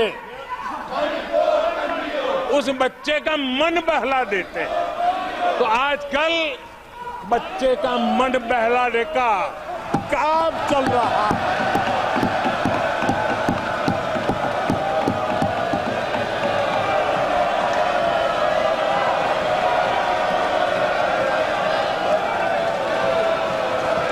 और कांग्रेस के लोग और उनका इकोसिस्टम आजकल ये मन बहलाने का काम कर रहा है। आदरणीय सभापति जी, 1984 उस चुनाव को याद कीजिए। उसके बाद इस देश में 10 लोकसभा के चुनाव हुए, 10 लोकसभा के चुनाव हुए। 84 के बाद 10-10 लोकसभा के चुनाव होने के बावजूद भी कांग्रेस 250 के आंकड़े को छू नहीं पाई है।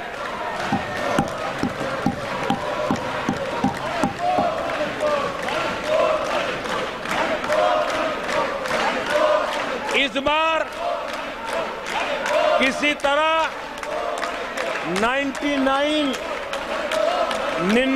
के चक्कर में फंसे गए हैं।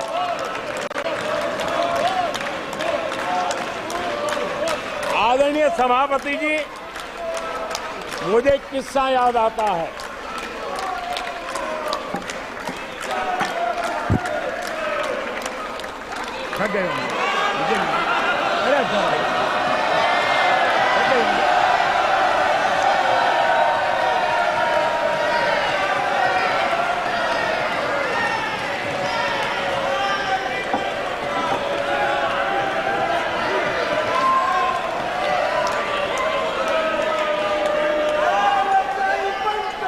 आदरणीय सभापति जी,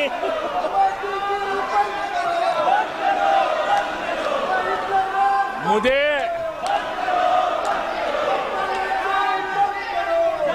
एक किस्सा याद आता है। आदरणीय सभापति जी, मुझे एक किस्सा याद आता है। 99 मार्क्स लेकर एक बालक घमंड में घूम रहा था और देश सबको दिखाता था, देखो कितने ज्यादा मार्क्स आए हैं। तो लोग भी जब 99 सुनते थे तो शाबाशी देते थे, बहुत उसको हौसला बुलंद करते थे। तो फिर उनके टीचर आए कि भैया किस बात की मिठाई बांट रहे हो, ये 100 में से 99 नहीं लाया, ये तो 543 में से लाया है।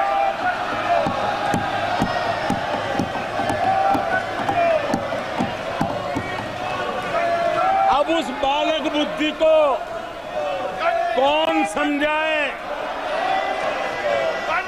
कि तुमने फेल होने का वर्ल्ड रिकॉर्ड बना दिया है।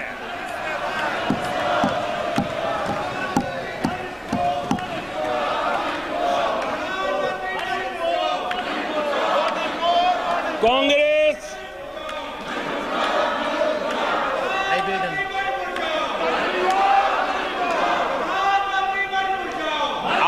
सभापति जी, कांग्रेस के नेताओं के बयानों में ये बयानबाजी ने शोले फिल्म को भी पीछे छोड़ दिया है।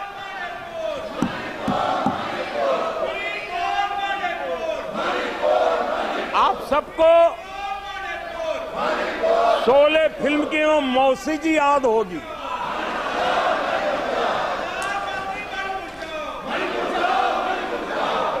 तीसरी बार तो हारे हैं, पर मौसी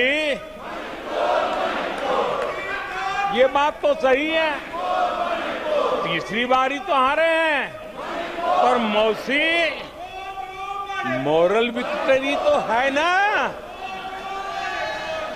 आदरणीय सभापति जी,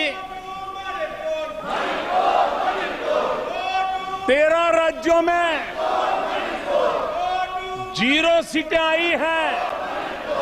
अरे मौसी, 13 राज्यों में 0 सीटें आई हैं, पर हीरो तो है ना।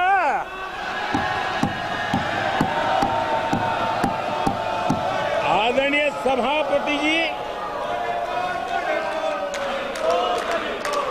अरे पार्टी की लुटिया तो दुबई है। अरे मौसी, पार्टी अभी भी सांसें तो ले रही है।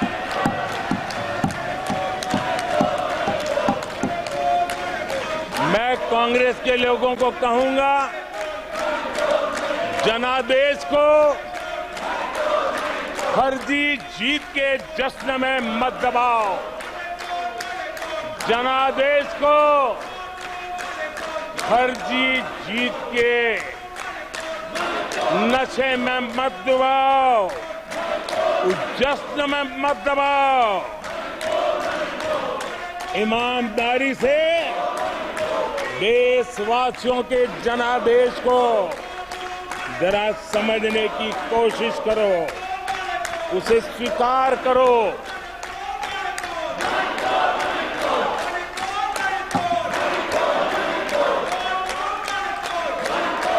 आदरणीय सभापति जी, मुझे नहीं पता कि कांग्रेस के जो साथी दल है, उन्होंने इस चुनाव का विश्लेषण किया है कि नहीं किया है। ये चुनाव इन साथियों के लिए भी एक संदेश है। आदरणीय सभापति जी, अब कांग्रेस पार्टी 2024 से एक परजीवी कांग्रेस पार्टी के रूप से जानी जाएगी। 2024 से जो कांग्रेस है, वो परजीवी कांग्रेस है। और परजीवी वो होता है जो जिस शरीर पर उस शरीर के साथ रहता है, ये परजीवी उसी को ही खाता है। कांग्रेस भी जिस पार्टी के साथ गठबंधन करती है, उसी के वोट खा जाती है और अपनी सहयोगी पार्टी की कीमत पर वो फलती फूलती है। और इसलिए कांग्रेस परजीवी कांग्रेस बन चुकी है। मैं जब परजीवी कह रहा हूं तो तथ्यों के आधार पर कह रहा हूं। आदरणीय सभापति जी, मैं कुछ आंकड़े आपके माध्यम से सदन को और इस सदन के माध्यम से देश के सामने रखना चाहता हूं। जहां जहां भाजपा और कांग्रेस का सीधा मुकाबला था, या जहां कांग्रेस मेजर पार्टी थी और साथी के पास 1, 2, 3 सीटें थी, वहां कांग्रेस का स्ट्राइक रेट सिर्फ और सिर्फ 26% है, 26% है। लेकिन जहां किसी का पल्लू पकड़ करके चलते थे, जहां वो जूनियर पार्टनर थे, किसी दल ने उनको कुछ दे दिया मौका, ऐसे राज्यों में कांग्रेस जहां जूनियर पार्टनर थी, उनका स्ट्राइक रेट 50% है। और कांग्रेस की 99 सीटों में से ज्यादातर सीटें उनके सहयोगियों ने उनको जिताया है।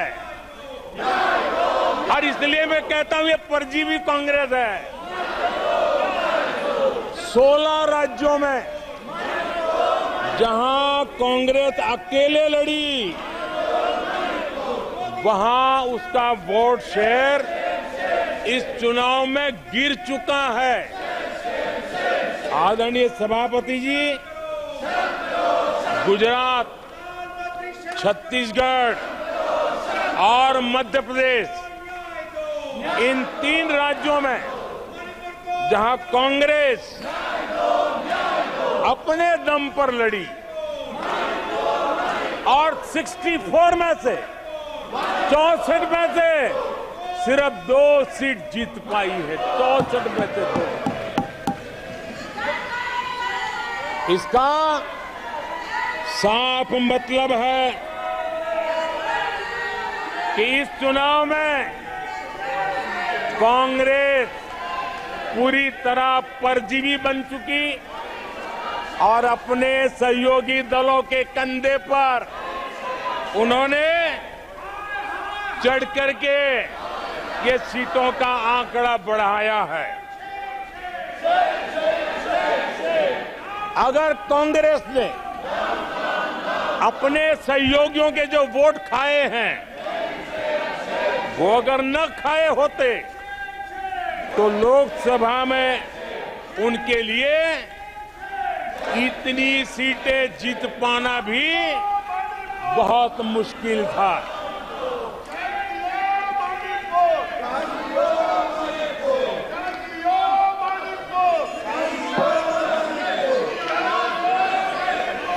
आदरणीय सभापति जी,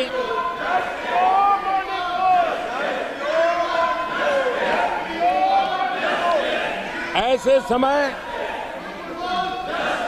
एक अवसर आया। देश ने विकास के रास्ते को चुना है। देश ने विकसित भारत के सपने को साकार करने का मन बना लिया है। तब भारत को एकजुट होकर समृद्धि का नया सफर तय करना है। ऐसे समय ये देश का दुर्भाग्य है कि हिंदुस्तान में 6 दशक तक राज करने वाली कांग्रेस पार्टी अराजकता फैलाने में जुटी हुई है। ये दक्षिण में जाकर उत्तर के लोगों के खिलाफ बोलते हैं, ये उत्तर में जाकर के पश्चिम के खिलाफ जहर उगलते हैं, पश्चिम के लोगों के खिलाफ बोलते हैं, महापुरुषों के खिलाफ बोलते हैं। इन्होंने भाषा के आधार पर बांटने की हर कोशिश की है। जिन नेताओं ने देश के हिस्से को भारत से अलग करने की वकालत की थी, उनको संसद की टिकट देने तक का दुर्भाग्य हमें देखना पड़ा, जो कांग्रेस पार्टी ने पाप किया। कांग्रेस पार्टी खुलेआम एक जाति को दूसरी जाति के खिलाफ लड़ाने के लिए रोज नई नई नैरेटिव गढ़ रही है, नए तय अफवाहें फैला रही है। आदरणीय सभापति जी, देश के एक हिस्से के लोगों को हीन बताने की प्रवृत्ति का भी कांग्रेस के लोग बढ़ावा दे रहे हैं। आदरणीय सभापति जी, कांग्रेस देश में आर्थिक अराजकता फैलाने की दिशा में भी सोची समझी चाल चल रही है। चुनाव के दौरान जो बातें की गई, राज्यों में, उनके राज्यों में जिस प्रकार से आर्थिक कदम ये उठा रहे हैं, ये वो रास्ता आर्थिक अराजकता की तरफ देश को घसीटने वाला है। उनके राज्य देश पर आर्थिक बोझ बन जाए, ये खेल जानबूझ करके खेला जा रहा है। मंचों से साफ साफ घोषणा की गई, अगर इनके मन का परिणाम नहीं आया, 4 जून को देश में आग लगा दी जाएगी, लोग इकट्ठे होंगे, अराजकता फैलाएंगे। ये अधिकृत रूप से आह्वान किए गए, ये अराजकता फैलाना इनका मकसद है। भारत की लोकतांत्रिक प्रक्रिया को सवालों के घेरे में लाकर अराजकता फैलाने का प्रयास किया गया है। सीएए को लेकर जो अराजकता फैलाई गई, देश के लोगों में गुमराह करने का जो खेल खेला गया, पूरी इकोसिस्टम इस बात को बल देती रही ताकि उनके राजनीतिक मकसद पूरे हो।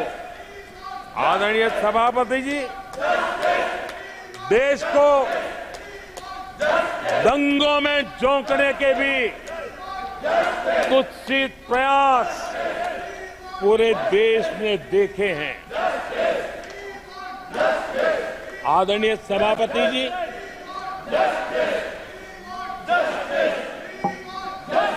आजकल सिंपैथी गेन करने का एक नई ड्रामेबाजी शुरू की गई है, नया खेल खेला जा रहा है। मैं एक किस्सा सुनाता हूं। एक बच्चा स्कूल से आया और जोर जोर से रोने लगा और उसकी मां भी डर गई, क्या हो गया, बहुत रोने लगा और फिर कहने लगा, मां मुझे आज स्कूल में मारा गया, आज स्कूल में मुझे उसने मारा, आज स्कूल में मुझे इसने मारा, और जोरों जोरों से रोने लगा। मां परेशान हो गई। उसने उसे पूछा कि बेटा बात क्या थी, लेकिन वो बता नहीं रहा था, बस रो रहा था, मुझे मारा, मुझे मारा।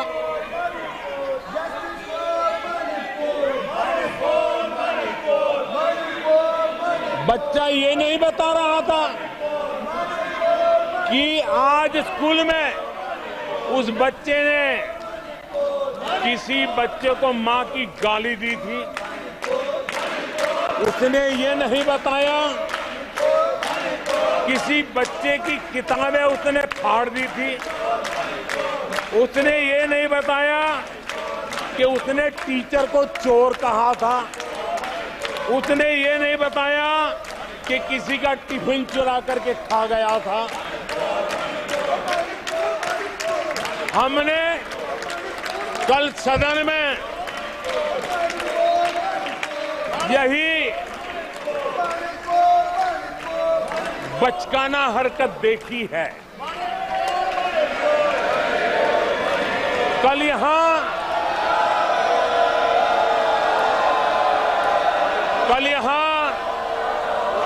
बालक बुद्धि का विलाप चल रहा था।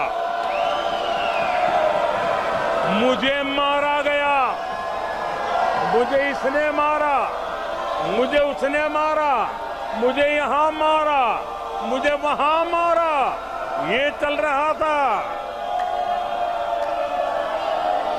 आदरणीय सभापति जी, सिंपैथी हासिल करने के लिए ये नया ड्रामा चलाया गया है, लेकिन देश ये सच्चाई जानते हैं कि ये हजारों करोड़ रुपए उसकी हेराफेरी के मामले में जमानत पर बाहर है।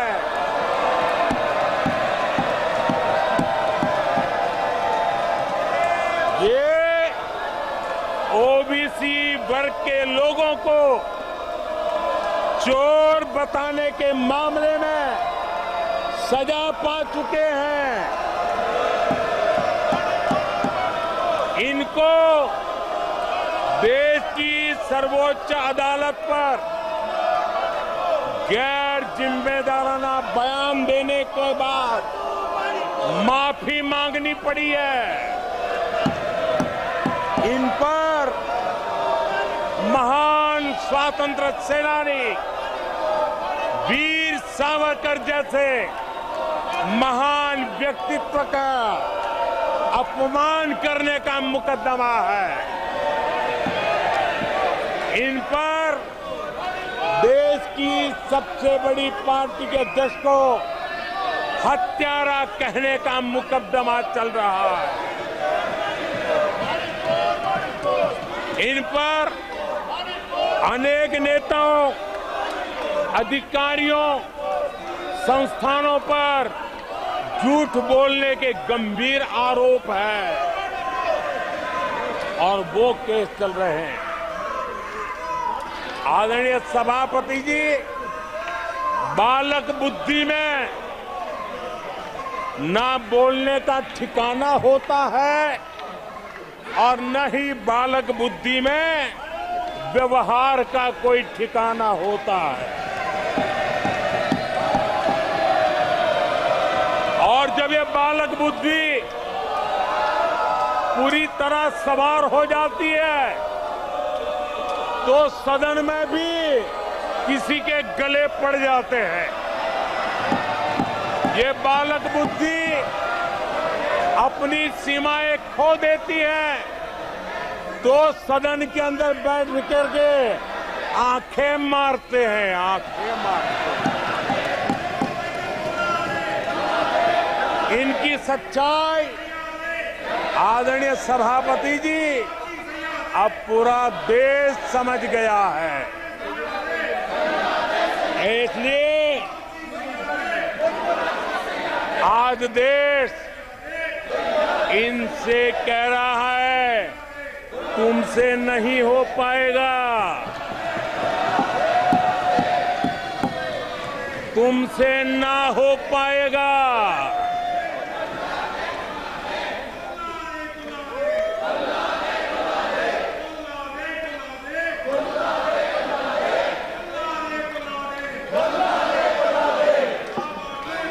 बैठिए माननीय सदस्य,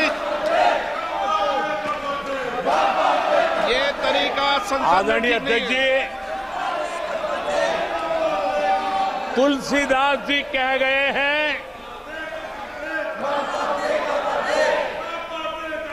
अखिलेश जी, तुलसीदास जी कह गए हैं, जूठई लेना जूठई देना, जूठई भोजन, जूठई चबेना। तुलसीदास जी ने कहा है जूठई लेना, जूठई देना, जूठई भोजन, जूठई चबेना। कांग्रेस ने झूठ को राजनीति का हथियार बनाया। कांग्रेस के मुंह झूठ लग गया है। जैसे वो आदमखोर एनिमल होता है ना, जिसको लहू मुंह पे लग जाता है, वैसे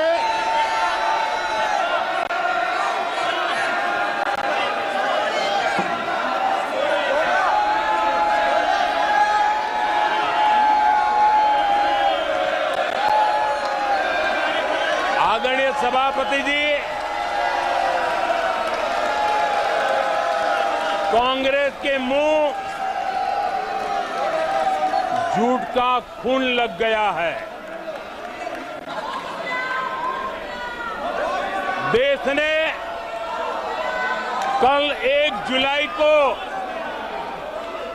खटाखट दिवस भी मनाया है।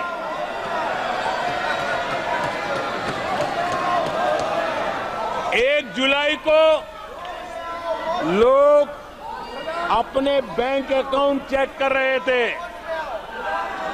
कि 8,500 रुपये आए कि नहीं आए।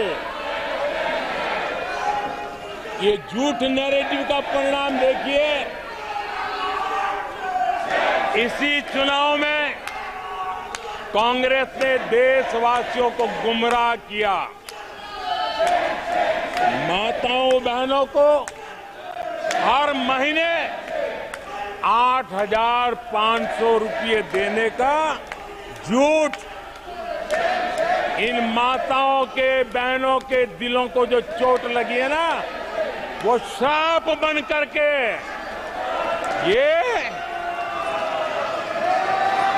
कांग्रेस को तबाह करने वाली है। आदरणीय सभापति जी, ईवीएम को लेकर झूठ, संविधान को लेकर झूठ,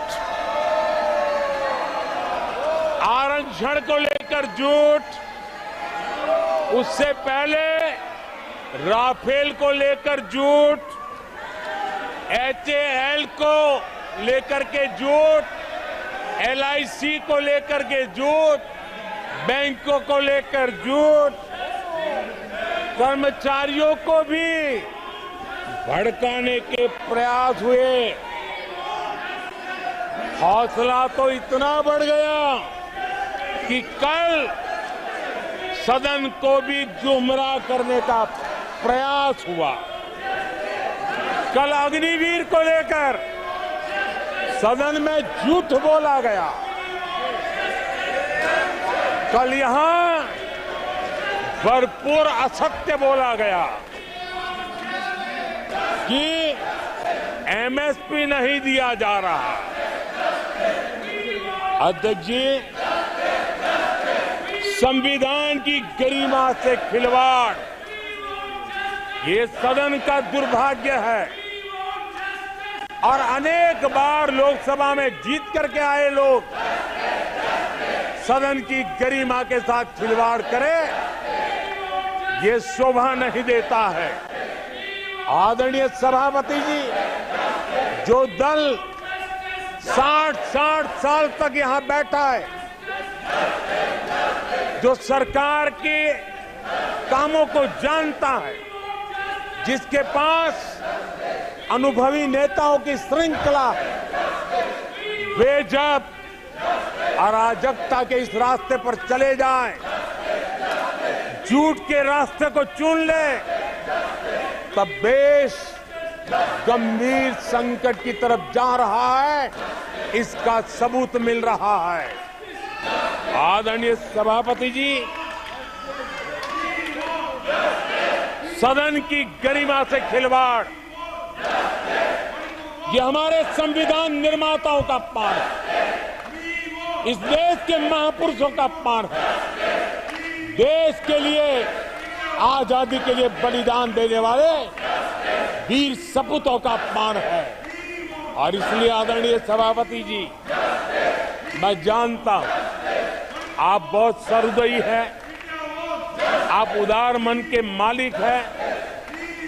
आप संकट के समय भी हल्की फुल्की मीठी मुस्कान के साथ चीजों को झेल लेते हैं। लेकिन आदरणीय सभापति जी, अब जो हो रहा है, कल जो हुआ है, वो गंभीरता से लिए बिना संसदीय लोकतंत्र को हम रक्षित नहीं कर पाएंगे। आदरणीय सभापति जी, इन हरकतों को बालक बुद्धि कह करके, बालक बुद्धि मान करके हम नजरअंदाज नहीं करना चाहिए, कतई नजरअंदाज नहीं करना चाहिए। और मैं इसलिए कह रहा हूं कि इसके पीछे इरादे नेक नहीं है, इरादे गंभीर खतरे के हैं। और मैं देशवासियों को भी जगाना चाहता हूं। आदरणीय सभापति जी, इन लोगों का झूठ हमारे देश के नागरिकों की विवेक बुद्धि पर आशंका व्यक्त करता है। उनका झूठ देश के सामान्य विवेक बुद्धि पर एक तमाचा मारने की निर्लज्ज हरकत है। आदरणीय सभापति जी, ये हरकतें देश की महान परंपराओं पर तमाचा है। आदरणीय सभापति जी, इस सदन की गरिमा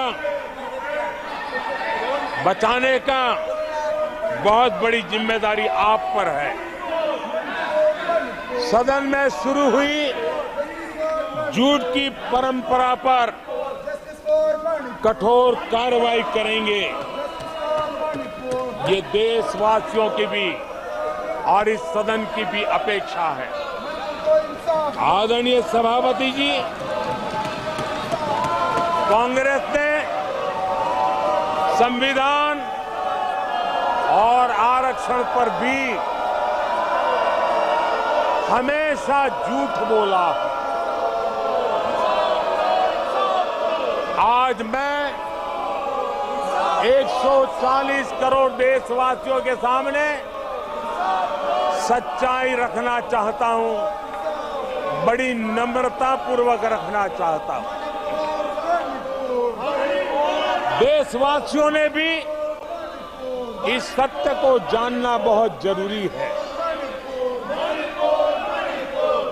आदरणीय सभापति जी, आपातकाल इमरजेंसी का 50वां वर्ष है। इमरजेंसी सिर्फ और सिर्फ सत्ता के लोभ के खातिर, तानाशाही मानसिकता के कारण देश पर थोपा गया तानाशाही शासन था। और कांग्रेस क्रूरता की सभी हदें पार कर चुकी। उसने अपने ही देशवासियों पर क्रूरता का पंजा फैलाया था और देश के ताने बाने को छिन्न विच्छिन्न करने का पाप किया। आदरणीय सभापति जी, सरकारों को गिराना, मीडिया को दबाना, हर कारनामे संविधान की भावना के खिलाफ, संविधान की धाराओं के खिलाफ, संविधान के एक एक शब्द के खिलाफ थे। ये वो लोग हैं जिन्होंने प्रारंभ से देश के दलितों के साथ, देश के पिछड़ों के साथ घोर अन्याय किया है।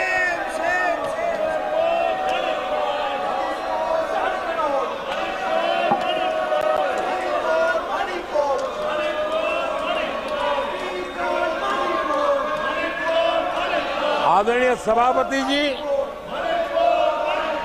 और इसी कारण से बाबा साहब आम्बेडकर ने कांग्रेस की दलित विरोधी, पिछड़े विरोधी मानसिकता के कारण नेहरू जी की कैबिनेट से इस्तीफा दिया था।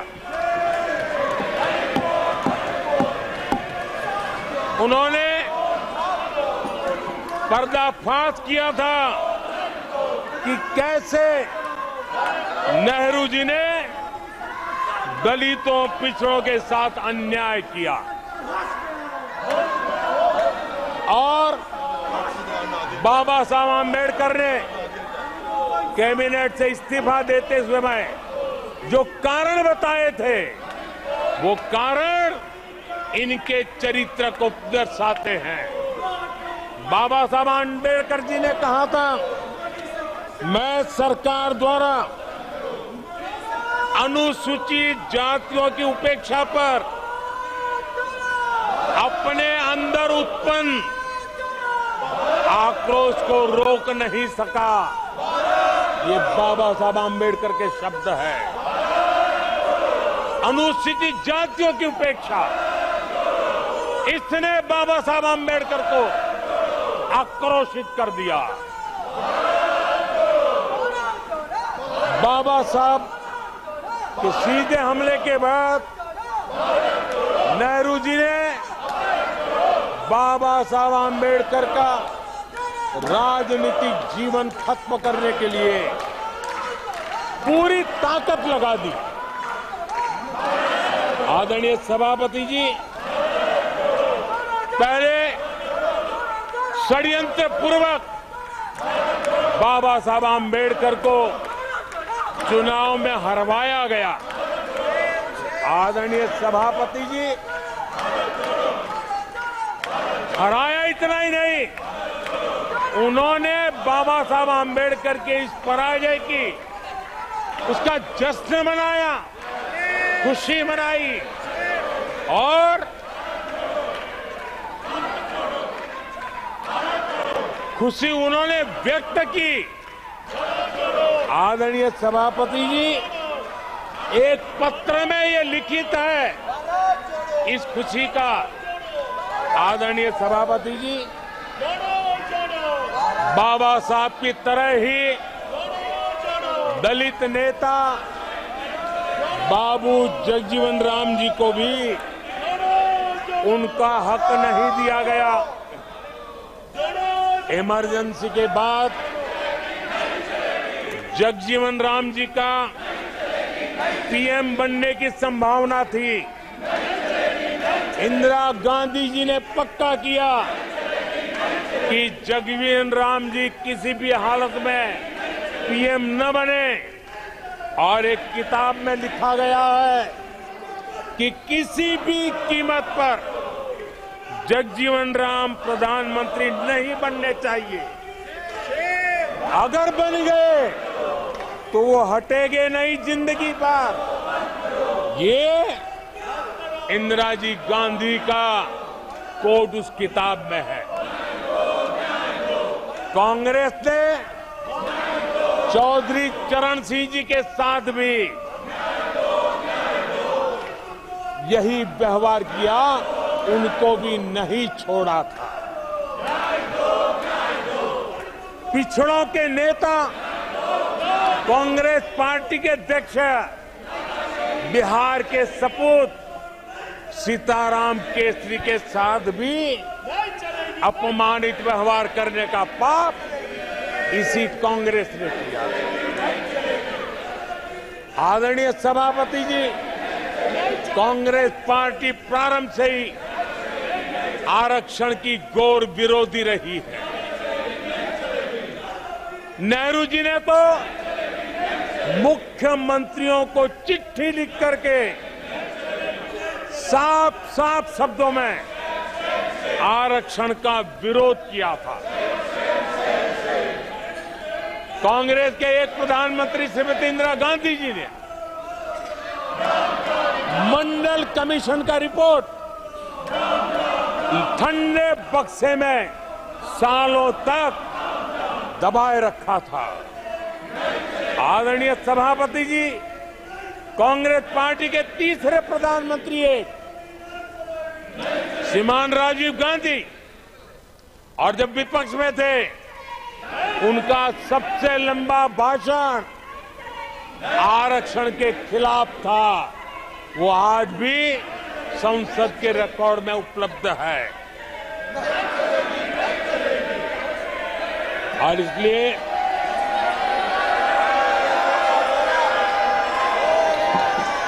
आदरणीय सभापति जी, मैं आज एक गंभीर विषय पर आपका और देशवासियों का ध्यान आकर्षित करना चाहता हूं। कल जो हुआ, इस देश के कोटि कोटि देशवासी आने वाली सदियों तक माफ नहीं करेंगे। आदरणीय सभापति जी, 131 साल पहले, 131 ईयर पहले स्वामी विवेकानंद जी ने शिकागो में कहा था, मुझे गर्व है कि मैं उस धर्म से आता हूं जिसने पूरी दुनिया को सहिष्णुता और वैश्विक स्वीकृति सिखाई है। 131 साल पहले हिंदू धर्म के लिए विवेकानंद जी ने अमेरिका के शिकागो में दुनिया के दिग्गजों के सामने कहा था। आदरणीय सभापति जी, हिंदू सहनशील है, हिंदू अपनत्व को लेकर के जीने वाला समूह है। इसी कारण भारत का लोकतंत्र, भारत की इतनी विविधताएं, उसका वैविध्य की विराटता आज उसी के कारण पनपी है और पनप रही है। आदरणीय सभापति जी, गंभीर बात है कि आज हिंदुओं पर झूठा आरोप लगाने की साजिश हो रही है, गंभीर षड्यंत्र हो रहा है।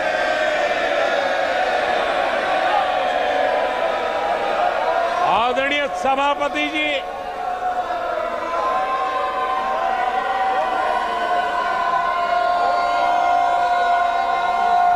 आदरणीय सभापति जी,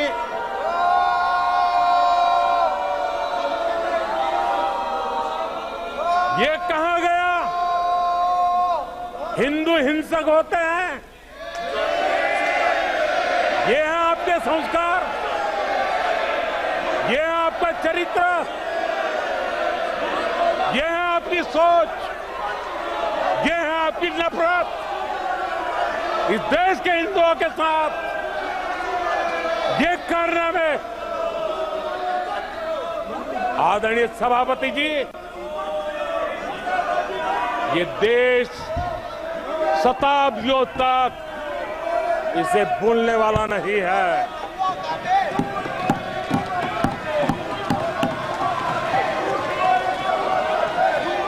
कुछ दिन पहले हिंदुओं में जो शक्ति की कल्पना है, उसके विनाश की घोषणा की गई थी। आप किस शक्ति की विनाश की बात करते हैं? ये देश सदियों से शक्ति का उपासक है। ये मेरा बंगाल मां दुर्गा की पूजा करता है, शक्ति की उपासना करता है। ये बंगाल मां काली की उपासना करता है, समर्पित भाव से करता है। आप उस शक्ति के विनाश की बातें करते हो। ये वो लोग हैं जिन्होंने हिंदू आतंकवाद ये शब्द गढ़ने की कोशिश की थी।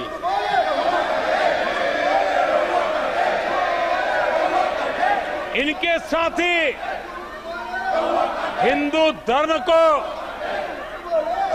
उसकी तुलना डेंगू, मलेरिया ऐसे शब्दों से करें और ये लोग तालियां बजाएं, ये देश कभी माफ नहीं करेगा। आदरणीय सभापति जी, एक सोची समझी रणनीति के तहत इनका पूरा इकोसिस्टम, हिंदू परंपरा, हिंदू समाज, इस देश की संस्कृति, देश की विरासत, इसको नीचा दिखाना, उसे गाली देना, उसे अपमानित करना, हिंदुओं का मजाक उड़ाना, इसे फैशन बना दिया है और उसको संरक्षण देने का काम अपने राजनीतिक स्वार्थ के लिए ऐसे तत्व कर रहे हैं। आदरणीय सभापति जी,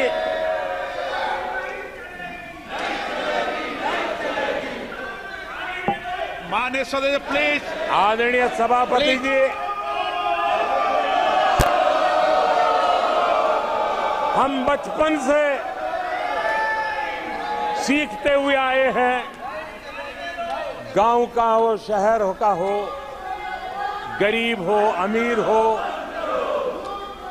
इस देश का हर बच्चा ये जानता है ईश्वर का हर रूप,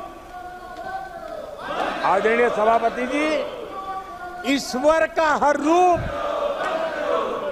दर्शन के लिए होता है। ईश्वर का कोई भी रूप निजी स्वार्थ के लिए, प्रदर्शन के लिए नहीं होता है। जिसके दर्शन होते हैं उसके प्रदर्शन नहीं होते हैं। आदरणीय सभापति जी, हमारे देवी देवताओं का अपमान 140 करोड़ देशवासियों के दिलों को गहरी चोट पहुंचा रहा है।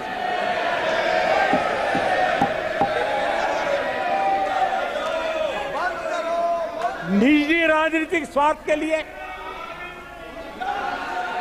ईश्वर के रूपों का इस प्रकार से खेल, आदरणीय सभापति जी, ये देश कैसे माफ कर सकता है?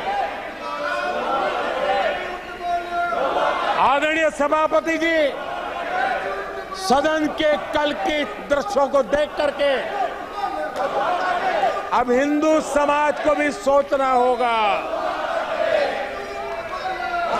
क्या ये अपमानजनक बयान संयोग है या कोई प्रयोग की तैयारी है? ये हिंदू समाज को सोचना पड़ेगा। आदरणीय सभापति जी, हमारी सेनाएं देश का अभिमान है। सारे देश को उनके साहस और हमारी सेना की वीरता पर गर्व है। और आज सारा देश देख रहा है, हमारी सेनाएं, हमारा डिफेंस सेक्टर आजादी के बाद इतने सालों में जितना नहीं हुआ, इतने रिफॉर्म हो रहे हैं। हमारी सेना को आधुनिक बनाया जा रहा है। हर चुनौती को हमारी सेना मुंह तोड़ जवाब दे सके, इसलिए युद्ध के सामर्थ्य वाली सेना बनाने के लिए हम भरपूर प्रयास कर रहे हैं, रिफॉर्म कर रहे हैं, कदम उठा रहे हैं, देश की सुरक्षा का मकसद लेकर के। बीते कुछ सालों में बहुत सारी चीजें बदली है। सीडीएस का पद बनने के बाद इंटीग्रेशन और सशक्त हुआ है। आदरणीय सभापति जी, हमारी सशस्त्र सेनाओं के बीच उनके सहयोग से जो लंबे समय से युद्ध शास्त्र के निष्णातों का मत था कि भारत में थिएटर कमांड जरूरी है, आज मैं संतोष के साथ कह सकता हूं कि सीडीएस व्यवस्था बनने के बाद देश में सुरक्षा के लिए जरूरी थिएटर कमांड की दिशा में प्रगति हो रही है। आदरणीय सभापति जी, आत्मनिर्भर भारत, उसमें हमारी सेना को आत्मनिर्भर बनाना, उसकी भी बहुत बड़ी महत्वपूर्ण भूमिका निभाई जा रही है। हमारी देश की सेना युवा होनी चाहिए। सेना दुश्मनों के दांत खट्टे करने के लिए होती है। हमें हमारे युवाओं पर भरोसा होना चाहिए। सेना में युवाओं की ताकत बढ़ानी चाहिए और इसलिए हम लगातार युद्ध योग्य सेना बनाने के लिए रिफॉर्म कर रहे हैं। समय पर रिफॉर्म न करने के कारण हमारी सेना का बहुत नुकसान हुआ है, लेकिन ये सार्वजनिक बातें कहने योग्य नहीं होने के कारण मैं मेरे मुंह को ताला लगा करके बैठा हूं। आदरणीय सभापति जी, देश की सुरक्षा एक गंभीर मसला होता है। आदरणीय सभापति जी, ऐसे रिफॉर्म्स का उद्देश्य किसी भी परिस्थिति में, अब युद्ध के रूप बदल रहे हैं, संसाधन बदल रहे हैं, शस्त्र बदल रहे हैं, टेक्निक बदल रही है, ऐसे में हमें हमारी सेनाओं को उसी चुनौतियों के अनुरूप तैयार करना, ये बहुत बड़ी जिम्मेवारी होती है, जिसको निभाने के लिए गालियां खा करके भी, झूठे आरोप सह करके भी, मुंह पर ताला लगा करके हम काम कर रहे हैं। ऐसे समय देश की सेना को आधुनिक बनाना, सशक्त बनाने के ऐसे समय कांग्रेस क्या कर रही है? ये झूठ फैला रहे हैं। डिफेंस रिफॉर्म्स के प्रयासों को कमजोर करने का षड्यंत्र कर रहे हैं। आदरणीय सभापति जी, दरअसल कांग्रेस के लोग कभी भी भारतीय सेनाओं को ताकतवर होते नहीं देख सकते। आदरणीय सभापति जी, कौन नहीं जानता कि नेहरू जी के समय देश की सेनाएं कितनी कमजोर होती थी। हमारी सेनाओं में कांग्रेस ने जो लाखों करोड़ों के घोटाले किए, वही तरीका था जिस तरीके ने देश की सेना को कमजोर किया है। ये देश की सेनाओं को कमजोर किया। जल हो, थल हो, नभ हो, सेना की हर आवश्यकता में इन्होंने देश आजाद हुआ तब से भ्रष्टाचार की परंपरा बनाई। जीप घोटाला हो, पनडुब्बी घोटाला हो, बोफोर्स घोटाला हो, इन सारे घोटालों ने देश की सेना की ताकत को बढ़ने से रोका है।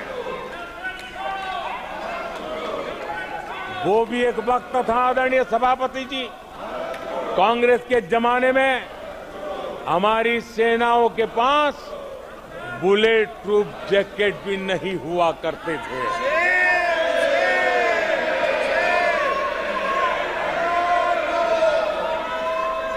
सत्ता में रहते हुए देश की सेना को तो बर्बाद किया ही किया, उसको कमजोर किया ही किया, लेकिन ये कारनामे विपक्ष में जाने के बाद भी चलते रहे। विपक्ष में जाने के बाद भी सेना को कमजोर करने के लगातार प्रयास होते रहे। जब एक कांग्रेस सरकार में थे तो फाइटर जेट नहीं लिए, और जब हमने कोशिश की तो कांग्रेस हर तरह की साजिश पर उतर आई। फाइटर जेट एयरफोर्स तक न पहुंच पाए, इसके लिए साजिशें की गई। और आदरणीय सभापति जी, ये बालक बुद्धि देखिए कि राफेल के छोटे छोटे खिलौने बना करके उड़ाने में मजा लेते थे, देश की सेना का मजाक उड़ाते थे। अध्यक्ष जी,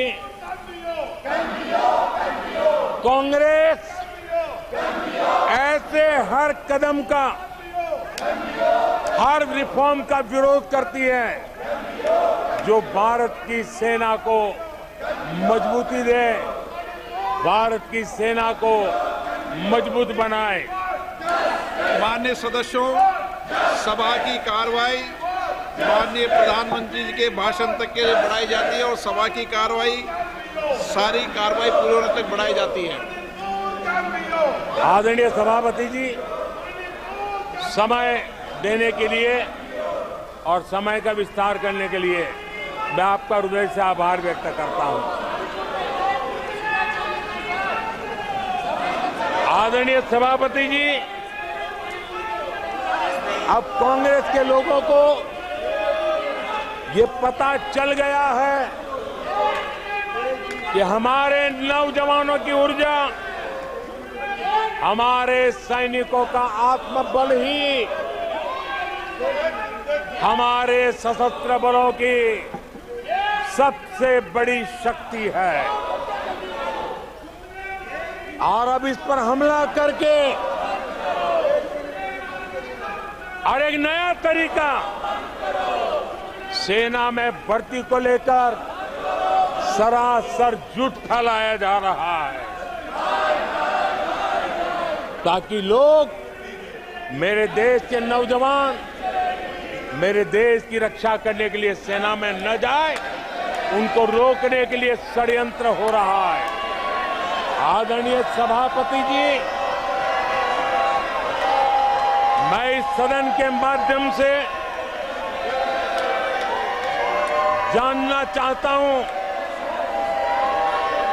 आखिर किसके लिए कांग्रेस हमारी सेनाओं को कमजोर करना चाहती है?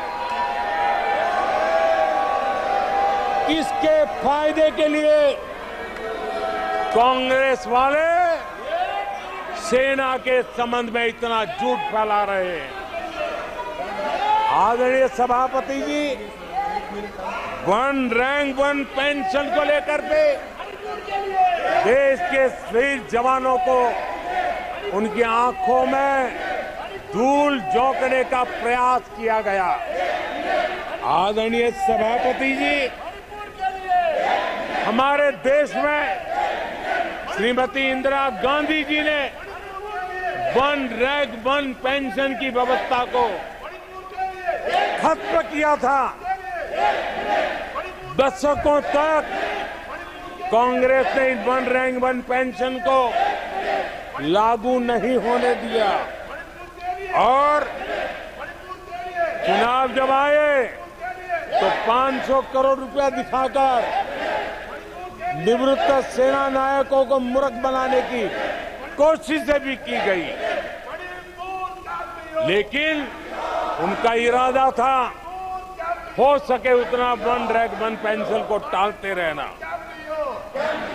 एनडीए सरकार ने 1 रैंक 1 पेंशन लागू की और आदरणीय सभापति जी, भारत के पास संसाधन कितने ही सीमित क्यों न हो, लेकिन उसके बावजूद भी, कोरोना की कठिन लड़ाई के बावजूद भी 1,20,000 करोड़ रुपए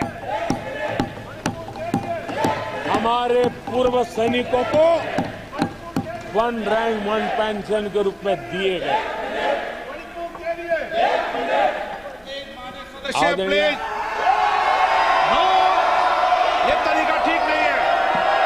नो, ये गलत तरीका। प्लीज, माननीय सदस्य, ये तरीका ठीक नहीं है। आप संसदीय परंपराओं का पालन करें। आदरणीय सभापति जी,